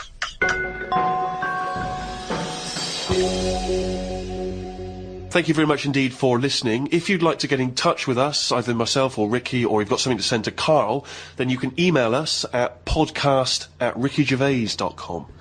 I'd just like to say thank you to both The Guardian for sponsoring this and Positive Internet for hosting this podcast. Both great. The guys at Positive Internet know exactly what they're doing. They're my kind of people, as is The Guardian. You weren't contractually obliged to say that, were you? It just sounded... No, it's what I think. Just what I think. Right. It's just I've not heard you mention either of them before in that way. It just sounded a little... Oh, you're joking. I both love The Guardian and Positive Internet. Welcome to another podcast of the Ricky Gervais Show with me, Ricky Gervais, Steve Merchant. Hello. All right. And, of course, Karl Pilkington. Right. Rick, you'll be pleased to know we've already had some responses. You remember last week I mentioned that you can email us on podcast@rickygervais.com if you've got anything for Karl or you or I. And Simon and Mark have already emailed us in this link to something that was on the BBC News website. I don't know if you're familiar with this, but it's a remarkable story. Well, I'll give you the headline straight away, and you can draw your own conclusion. Lion mutilates 42 midgets in Cambodian ring fight. That's just the headline. That's a hell of a headline. That makes me want to know more about the story. Well, that's what a headline... That's what a headline should do. I mean, I think we'd all read the news. We'd all take more interest in the news if they could open the BBC News at 6 o'clock every night. Bong. Lion mutilates 42 midgets in Cambodian ring fight. Bong. We'd definitely pay more attention. So this is the story. It's just extraordinary. Spectators cheered as entire Cambodian midget fighting league squared off against African lion. Now, I didn't even know there was a Cambodian midget fighting league. You're an ignoramus. Everyone, of course, has heard of the CMFL, which is genuinely what it's known as in Cambodia. Now, like you, I don't know who the Cambodian Midget Fighting League are normally fighting. I don't know what tournaments... I assume it's each other. Well, I assume each other. It's midget fighting, then? Yeah, well, let me just give you more information, and then we can dissect it afterwards. Tickets had been sold out 3 weeks before the much-anticipated fight. The fight was organised when an angry fan contested Yang Shamoni, president of the CMFL, claiming that one lion could defeat his entire league of 42 fighters. So this bloke is going to the president and going, I reckon a lion could get all your midgets. I reckon he could destroy all of your 42 midget fighters.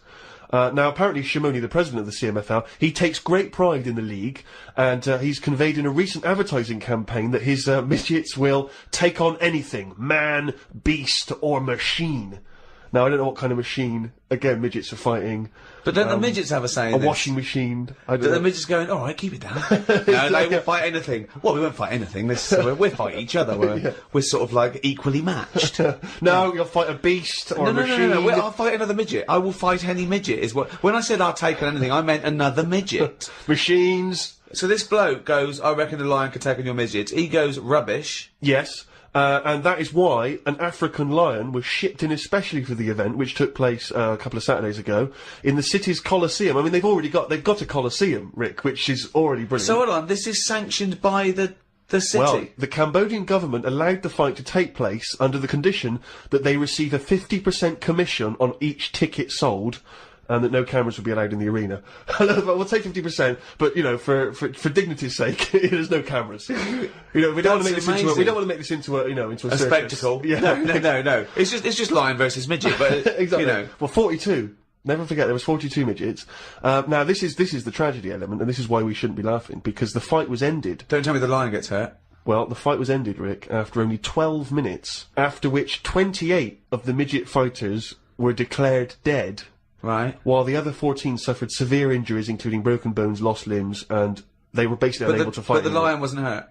It would have seemed that the lion was okay. Oh, good. Because the lion had no choice in this. No. See, that's I love it when a human takes on a beast and comes unstuck. Because that lion was scared and defending itself. Those little midgets were loving it. They wanted to go in. What do you mean they were loving it? You don't know that. Well, why would they do it? Well, what I find out... Well, I'm worried, you see. I don't know the ins and outs of this. I wonder if they were fighting against their will. I got the horrible feeling, because with all due respect to any midgets listening, they must be fairly easy to round up. You could probably corral some midgets fairly easily. You know, you only need some regular full-size people, and it'd be easy to grab some midgets and take them away, whisk them away, put them in a cage. No, because... No, because they don't, because a lot of them stand on each other's shoulders and wear a long coat. Sure, but... And a hat, and you go, oh, that's not a midget. Let him go. Well, those ones are getting away with it. They're fine. They're wandering around, you know, fine. Because who's voluntarily going to join the Cambodian Midget Fighting League? But midgets who want a bit of action, who want to fight other midgets. They want to fight. They can't get in real boxing matches because the fellas are too big for them. But they can go, well, I'll tell you what, let's have our own little fighting league, right? But if I was on the Cambodian Midget Fighting League, I'd be livid. I'd be thinking to myself, well, I can't believe I listened to my agent and he's put me up fighting a lion. I mean, I should have just taken Panto in Grimsby. I can't believe that I can't believe it. But hold on, though. I thought are they all really midgets, or are they lumping in dwarves with them? It's not specified, Rick, but But that annoys me when people say, oh, look at these midgets, and I go, hold on, though, they're making up the numbers with a couple of dwarfs there. That's clearly only 39 midgets and 3 dwarfs. Sure. Well, that's amazing. Carl, what are your thoughts instantly? I mean, you're bound to have a take on that. Whose side am I meant to be on there? What? Well, I'd be on the lion side. I'd never go to a bullfight, but I love it when I see a matador gored to death. Because, again, the bull doesn't want to get in that ring and fight a bloke with swords, okay? So I love it. I think it's disgusting. And when someone says, a midget versus lion, I'm thinking, well, it's okay if the lion wins, to be honest, because they haven't got a choice. So, and I hate it when people go, oh, I went to a bullfight when I was in Spain, but it's the tradition, isn't it? Oh, well, there's loads of traditions that we don't adhere to anymore. So I say it shouldn't have happened, of course, but if it happens, I'm glad the lion isn't hurt. See, what's annoying me is I've sent money to Cambodia because apparently they're hungry and haven't got any energy. So what's going on? Well, it's much easier to fill up a midget than it is a regular Cambodian. You know, they're I just happy feel on like a Mars bar. I'm being cheated a bit. You were conned before with a charity, weren't you? Well, a few times, yeah. What about the old lady? What was that? I got stopped, and it's like they sort of drag you in by saying, "Have you got a gran?" And I said, "No, they died," and that. It's like, oh, did they die of the cold? No, you know, ill, what have you, just old age. He said, well, what happens with a lot of people's grands is they die in the cold, right? So I was like, oh, that's bad, isn't it? Anyway, so she's chatting, and she's showing me pictures of these old women who look cold, right? Saying, look at her, that's Edna. You know, she's got no family, she can't pay the bills and all that. Yeah. So I'm like, oh, yeah. Anyway, it goes on for about 15 minutes, and you feel bad. You give them your bank details, right? And what happens is, every couple of months, you get a letter from Edna. Well, it's not from her, it's typed up and what have you. But there's a picture of Edna, right? And it's saying, oh, this December, you know, Edna's going to be extra cold. It's cold outside, she can't afford to pay the heat and what have you. Yeah. Keep going, right? So you keep paying every month, like £5 or whatever. Get another letter, a few months later, right? Edna's sat there, she's got a tan. What do you mean she's got a tan? Well, when they said, you know, she's cold, I thought they meant for the heating, not to send her on holiday for a month. She sat there with a tan, I'm not joking.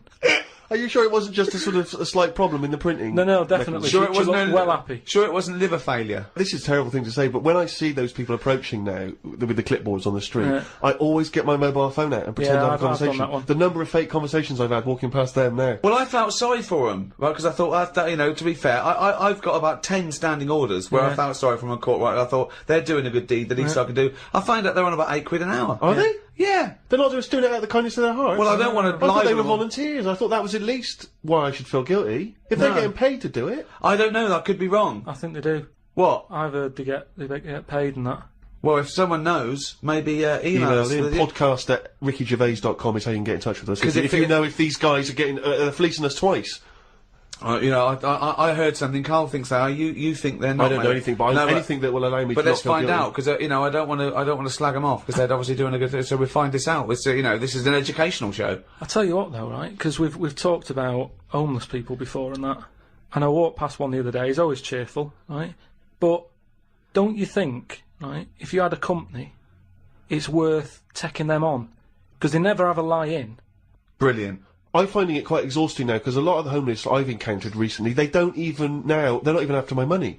They're just looking for conversation. While I was walking along the other day, and I don't know what you're supposed to say to this, we were both happened to be both passing a Chinese restaurant. He glanced in, he looked back around to me, he went, woman in there with 3 phones, 3 mobile phones, why does she need 3 mobile phones? Got nothing to say to that, got no opinion. Got absolutely no opinion of it. And I was thinking, what's going to, you know, and you know that thing when you sort of, suddenly you got across the road conveniently to just get out of it. But, and there was another mad woman who started going, she was walking past me, she went, do you want to come to my church? I went, no, I don't believe in God. She went, do you believe in God? Oh, 20 minutes. Conversation, 20 minutes. It was unbelievable. I got to a point where I was so angry with her, I was shouting out from across the other side of the room. I was the one who sounded like a nutter, going, there isn't a God! But You see, when does it become, like, bad to avoid people like that? Do you know what I mean? Because some people say you shouldn't, you know, that they're people like us who just had a bit of bad luck. Well, of course they are. Yeah, I know, but I remember one on our estate, right? And she was a bit, what's the word that you can use? Because I don't want to offend anyone. But I'd say, but sort of mental homeless.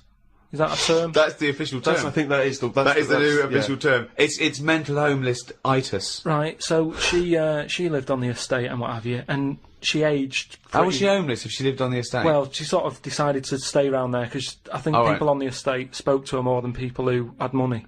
Do you know what I mean? Really? I was going to say, why would she choose an estate not to live in, as opposed to like a walled sort of lovely community? Yeah. Why not go to St John's Wood or? Yeah, or I'd hang around in maybe, say, the Maze in Hampton Court. Yeah, exactly. No one's expecting to see a homeless person as they're trying to find their way around. Well, imagine the cash you'd make during the summer. The rich sort of Victorians used to keep sort of homeless in there as a little folly, and they used to pay them at the end if they stayed there for like 3 years.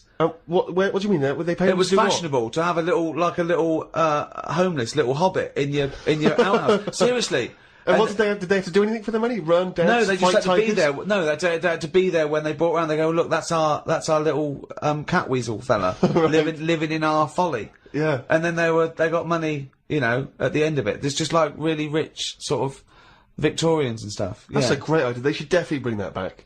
Because you see, I would give a lot more to shelter and those kind of charities if I could have a homeless guy come round and do my bidding. I could make him and dance. they had a really long beard and rags. Exactly. Yeah. And I could just make them do dances for me, or, you know... And he was somewhat magical, possibly. That you would weren't go, riddle me dee, fiddle me do, what is my name, and who are you? Exactly. Yeah. And then, But anyway, so this mental There's a little idea illness- for shelter if anyone's listening. Yeah. mental homeless woman on the estate, and what she used to do, right? She acted quite normal, and she used to always push like a pram around with her, right?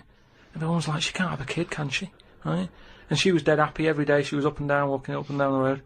Anyway, one day she sort of walked past, right? Turned round and looked in the pram. There was a bucket with a face on it.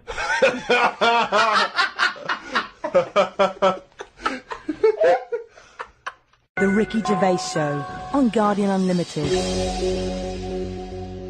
Rick, we've had an email here from a bloke. I think you're going to respect him, because I think you can tell straight away from his name that he's the kind of guy you'd want to hang out with. Go on. I know how much you love fun people. Yeah. Well, Paul, and he's calling himself this, Paul the Party Animal Parker, he's emailed in. He's given himself that moniker. Right, I assume they're in sort of like quote marks, are They're they? in speech marks, yeah. Paul Brilliant. the Party Animal Parker. And he's calling himself that. Yeah. That I can't wait. So when you picture him, what are you thinking? Millhouse. Right, okay. I think he looks like Millhouse from The Simpsons. Yeah. He's working in sort of an IT department, maybe? Yeah, for a large possibly. organisation? I think he might still be at school. Okay, right, yeah. Yeah, I think. And this is the vital question. Do you believe him to be a party animal? I believe him to be a party animal is as much as a man with a long scarf that his mum knitted him to look like Doctor Who can be a party animal, yes. Do you think that when people are organising parties at his school, they're thinking the first person they got to get on the list and make sure he's guaranteed as You've got to take Paul the party animal. Because Because I bet he's got millions of affectations. I bet he wants to be known as the one that carries around a biscuit tin. Yeah. You know, he's got the scarf. He's the guy who only ever wears bowling shoes. It's his thing. It's his thing. He's a little bit kooky, it's his thing. But thank you very much indeed for your contribution. And it is very interesting what he sent in. He's found this on the web. I don't know why he's felt an affinity with this particular inventor. But anyway, there's a Serbian man, who has invented a sex machine for women. And he's appealing to Western women to test his device. He's from a town in, as I say, in Serbia. I guess Serbia? I guess that's right. Is that right? Well, I don't know. What does it say? Well, it says a Serbian man, but is it called Serbia? Yeah. Yeah. What was all the Croatia-Serbia thing? Well, it doesn't matter now, does it? Okay. It doesn't matter now. It does to them. Otherwise they fought for nothing. What the hell do we know about world events? I mean, how long did that go on for? Months, I don't know. wasn't it? If they're inventing new countries, they can't expect me to keep up with current trends, can we? Anyway, this Serbian man has invented a sex machine for women, and he can't find any Serbian women to try it out, so he's looking now for Western women. He's taken out a patent on the ultimate sex machine. It runs on a 390-volt electric engine, simulates sex, and has a 7.5-inch artificial penis. He said, "My sex machine has an artificial penis that can make up to 180 moves in a minute." Now, I don't even know what that means. 180 moves? What? I mean, there's only really... Well, in and out, It's I in and out. imagine. It's largely Yeah. the function. Unless I've been doing it wrong. What he's all these done? months. What he's done is he's put a dildo on a Black and Decker. A man can only manage the intensity of movement for about 5 seconds normally, but this machine can do it for as long as the woman wants. But anyway, so he's looking for a woman who will test this out. But what I love, as soon as I read this, I was thinking, it's just imagining there going, "Oh, thanks for coming in, yeah, okay." So there's, what's going to happen is there's a penis that's going to pop out from here, and it's going to have sex with you. I'm going to stand behind the machine. I've got to stand behind here, there's a lot of dials and stuff, I don't want to bore you in. Well, why do you have to stand behind it? Just I can't, it's technical stuff, but I got to be behind the machine. But there's no penis on the robot at the moment. It's just a hole. No, don't worry. What'll happen is, I'll switch the machine on, I'll go behind, and then a penis will appear. Will it be like a metal-looking penis? It will be a robotic penis, but it will seem like it's a regular fleshy human penis. So you're gonna so you're gonna go behind this robot, Go behind the machine. disappear, Yep. and then a fleshy-looking penis is That gonna will appear through the hole when I switch the machine on. Okay, and that'll be the real Yeah. robotic penis. But you won't see me for the duration of your sexual So encounter. you've made this sort of like robotic penis look really realistic. It's really realistic. You will not be able to tell the difference between, say, the robot one and mine, for instance. You Okay, wouldn't- well, I you don't wouldn't- want to see yours. No, there's absolutely not. Because I've not come around here to have sex with a person. I know, you've come around to test the machine. Yeah, I'm and that sorry, is exactly what you're going to get. Okay, a lovely well, piece of mechanical action. But what I know is the idea that on the front, maybe he's painted a picture of a robot's face. Yeah. And then when the machine begins, you know, rather like in one of those horror houses, like a kind of mansion in a spooky film, the eyes of the painting, they'll move. And the real eyes will appear. Just staring out. But I don't think I can have sex with this machine unless you're actually in the room, just in case anything goes wrong. No. Don't worry, I'll be behind the machine, it'll all be fine. It'll be safe, not a problem. Okay. But anyway, so yeah, Paul the Party Animal Parker sent that in, and knowing him, there'll be plenty more coming like that in future weeks. Karl, what do you think about that? The Machines and that. Yeah. Well, they've always been sort of. I mean, to a lot of people, sex is important, isn't it? You know what I mean? Not to you? Well, it serves a purpose. What purpose? No. Because you don't want to have kids, so what purpose? Just you know, Something to do in the something evenings to do, innit? when the telly's broke. But for years, like they've found stuff, haven't they? Machines from like Roman times that similar to that setup. No machines in Roman times. Like that though, the old sort of knob on a stick machine thing. The old Roman love knob on a that. stick. I'm sorry, but I watch Aqueduct. Time Team every week, and Tony Robinson has never done an old knob on a stick machine. I just think of Julius Caesar sitting down and go, okay, aqueduct, we love that. Thanks for that. Straight roads, good idea. We can see the enemy coming. What have you got there? Well, I'm glad you've asked. Plumpticus. What have you got there? Asked. Wanklicus. What I've got here is a yieldy knob, and I've put that on the end of a stick. Oh, a stick of smallus. Okay, well done, Wanklicus. Well done. You are my new right-hand man, as they say. No, excellent. But they do stuff like that. You've been in the London Museum and that, and they've got sort of sex stuff from years ago. They've got like these metal pants that they used to wear. I don't know what that is. Metal pants? Yeah, sort of Is metal. that a chastity belt, you mean? They used to make women wear them so that they When- could... when- Yeah, when- no, when but they had them for blokes as well, though. Metal pants for blokes. Yeah, Why? just- So he had a little lot. So if he was away, he couldn't play away from home, and if he was away, she popped on a little. No, I just think they sort of like sexy metal pants. What? Oh, I don't know what you mean. What the are you sexy talking metal about? pants. Well, we'll have to look because I haven't got it in front of me. It's just something I remember seeing, some sort of sexy metal pants that they used to wear. But what are you saying? Sexy metal Well, pants? they that always was have not to British Museum, that was Soho. No, what I mean That was is on Compton Street, you were looking they in the always shop had to window. be ready for like battle and that, but these were a little bit sexy but protective at the same time. I love that. Right, I'll have to look into I love it. the I'll idea have that to- that's all you remember from the British Museum. So Lancelot, are you ready to face the Black Knight? Yeah. What do you think of these? Huh? What do you think of these? Well, I don't really care. Just I just want to look good on the battlefield. Well, they're both protective. Will there and- be women watching, cheering us on? Well, you're not going to fight like that, are you? What about your I'm going to wear nothing except these sexy metal pants. But what about your chest is exposed? no, Nothing- well, it's a good chest. I've been working out. Yeah, I know. But what I mean is, you want metal I've all actually over. been lifting up the round table every week. I just work out, do that about 4 times a day. But that machine, right? Why did it have to be a woman, or could they have got a little gay fella in? I Let don't me know. just check. It doesn't actually specify the small print here. I love that. Why do you want to see a little gay fella be? I don't want to see it. I'm just saying they're sort of more. Why do, Karl? Why do you want? don't wanna see it. Why do you want to Don't wanna watch a see it. gay man get buggered by a robot? I wasn't the one typing in gay machines on the internet finding stuff out about them. It's not a Steve gay was. machine. You just made it into a gay machine. Yeah, he wanted to pleasure women with this machine. Oh. You're saying, can I see a little gay fellow get a robotic cock up his arse? You're the one requesting that, Karl I don't want Pilkington. that, I'm just saying that. You're the one that wants to see gay men with metal stuff up their anus. No, what I'm saying is they're more up for a bit more experimentation than. What are you saying? Why is that the case? Why? Why'd you say that?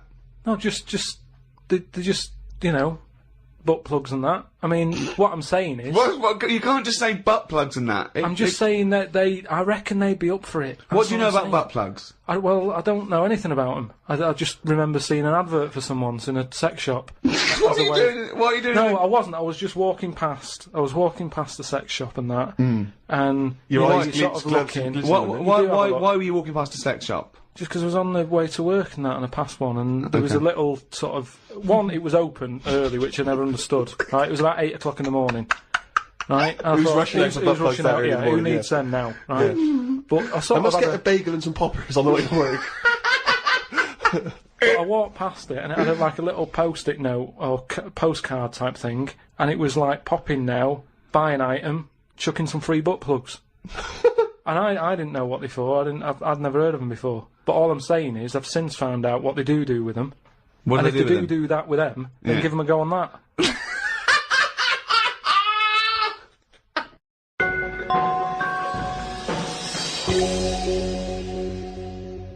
I had another email here. This is they haven't given their name actually, but they it's an interesting fact. I'm hoping it's true. America's first nudist organisation apparently was founded in 1929 by 3 men. Now, what intrigued me when I read that is the fact that it's clearly 3 blokes just trying to meet some nude women. They're all 52 balding. Exactly. With little, so those gold-rimmed glasses. Yeah. Yeah. And they're just wandering around, and it's all quite saggy down there, and they're just knocking on doors saying, we've just set up an organisation, it's perfectly above board, completely Yeah. legitimate, it's a nudist organisation. You got any women in there that want to come and join us? 'Cause we Well, haven't got not any female members at the moment. Got any women in there interested in, volleyball or trampoline? I can't be doing with it, me. You hate nudists, don't you? Nudists. I don't understand what it's all about at the end of the day. And here's something, right? Do you know, like, when you're a bloke nudist, right? Do you ever get any who just have, like, a small knob? I don't know, I don't understand the question. What's that? What's your point? Well, are there any blokes who are knocking about who just have a normal-sized knob, or maybe a bit smaller than normal, who are happy wandering about showing off what they haven't got, if you know what I mean? I don't think nudists are just doing it because they're so proud of their knob. No, but there's got to be a little bit of that in it, isn't there? Why? Say like, Jonathan Ross, right? He's nipped to see you now and again and what have you. He's what? He sort of nipped in to see you now and again. He's always happy getting his knob out because he's known to have this big knob, right? What So do you mean he's showing known? it off. Why is Jonathan Ross known to have this big knob? No, he just talks about it a lot, doesn't he? He's always saying about, but you'd like this, wouldn't you? And all But that. that's like I'm known for being a great lover. I say it a lot, it's clearly not the case. What Yeah, evidence but- have you got that he's got a big No, knob? but the difference is he's happy to keep getting it out. It's different, sort of me walking about going, I've got a big one and all that, and then but no one ever sees it. But Jonathan sort of he's always getting it out, isn't he? Have you seen him get it out before? I saw. Well, he did get it out, but I wasn't looking. What do you mean you weren't looking? How do you know it was out? Just because he sort of was moving it about and that, and I could sort of So see. you- No, I wasn't looking though. It was that sort of thing where you can see something moving about, but you're like, I'm not looking at it. What, like an owl seeing a mouse? It just, what I mean, it doesn't matter. All I'm saying is. So no, let's get back to this. You remembering vividly Jonathan Ross's penis? No, I Yes. don't mean that. I But mean, why were you looking at his penis? I wasn't looking though. Well, I'm it was just saying- clearly not meant to be looked at. I'm just saying, most blokes who, nudists, they must be pretty confident in themselves to, getting it out. And I wasn't looking. It's just that. I mean, I looked once. Okay, what was it like? What? Sorry, you looked at Jonathan's once? No, or- no, Yeah. I was looking at another one. What? At the same time? No, Why no. are you looking at loads No. of men's What's penises? going on? Where are you Because it's going? natural. this? It's natural. That's what I'm saying. What do you mean? This As is a bloke- Carl takes a sneaky look at No. menscocks.com. No, what I'm saying is, it's Where natural. was this happening?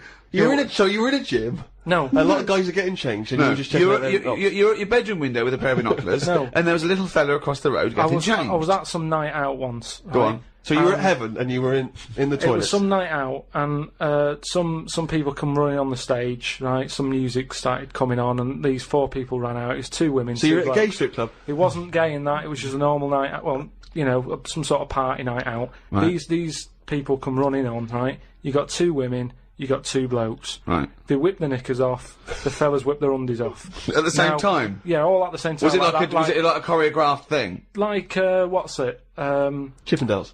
No, what like Cheryl Baker was in it.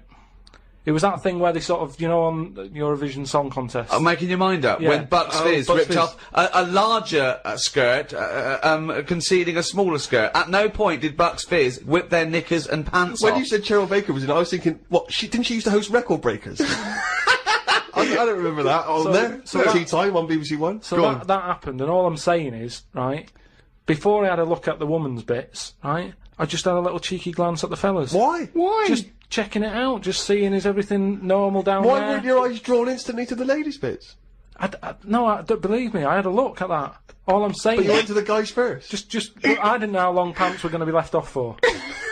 So you didn't want to miss your opportunity, is what you're saying? You saw a window of opportunity to see some men's bits and you thought, I better take it. No, Because this may never happen again. No, So what happened? So there's two women, two men, right? I don't know what sort of event this is where you're looking at anyone get their knickers and pants off. I don't know why you're looking at all. So you go right. There's knickers and pants off. Right. Let's check out the knob and testicles first. You're telling me you've never, like, when you've been in a gym or anything, you've not just sort of turned your head, had a look, and go, all right, yeah, that's all right. Yeah. Been in a... Sorry, let's just get this question right. Have we ever been in a gym and just taken a sneaky glance at a man's genitals?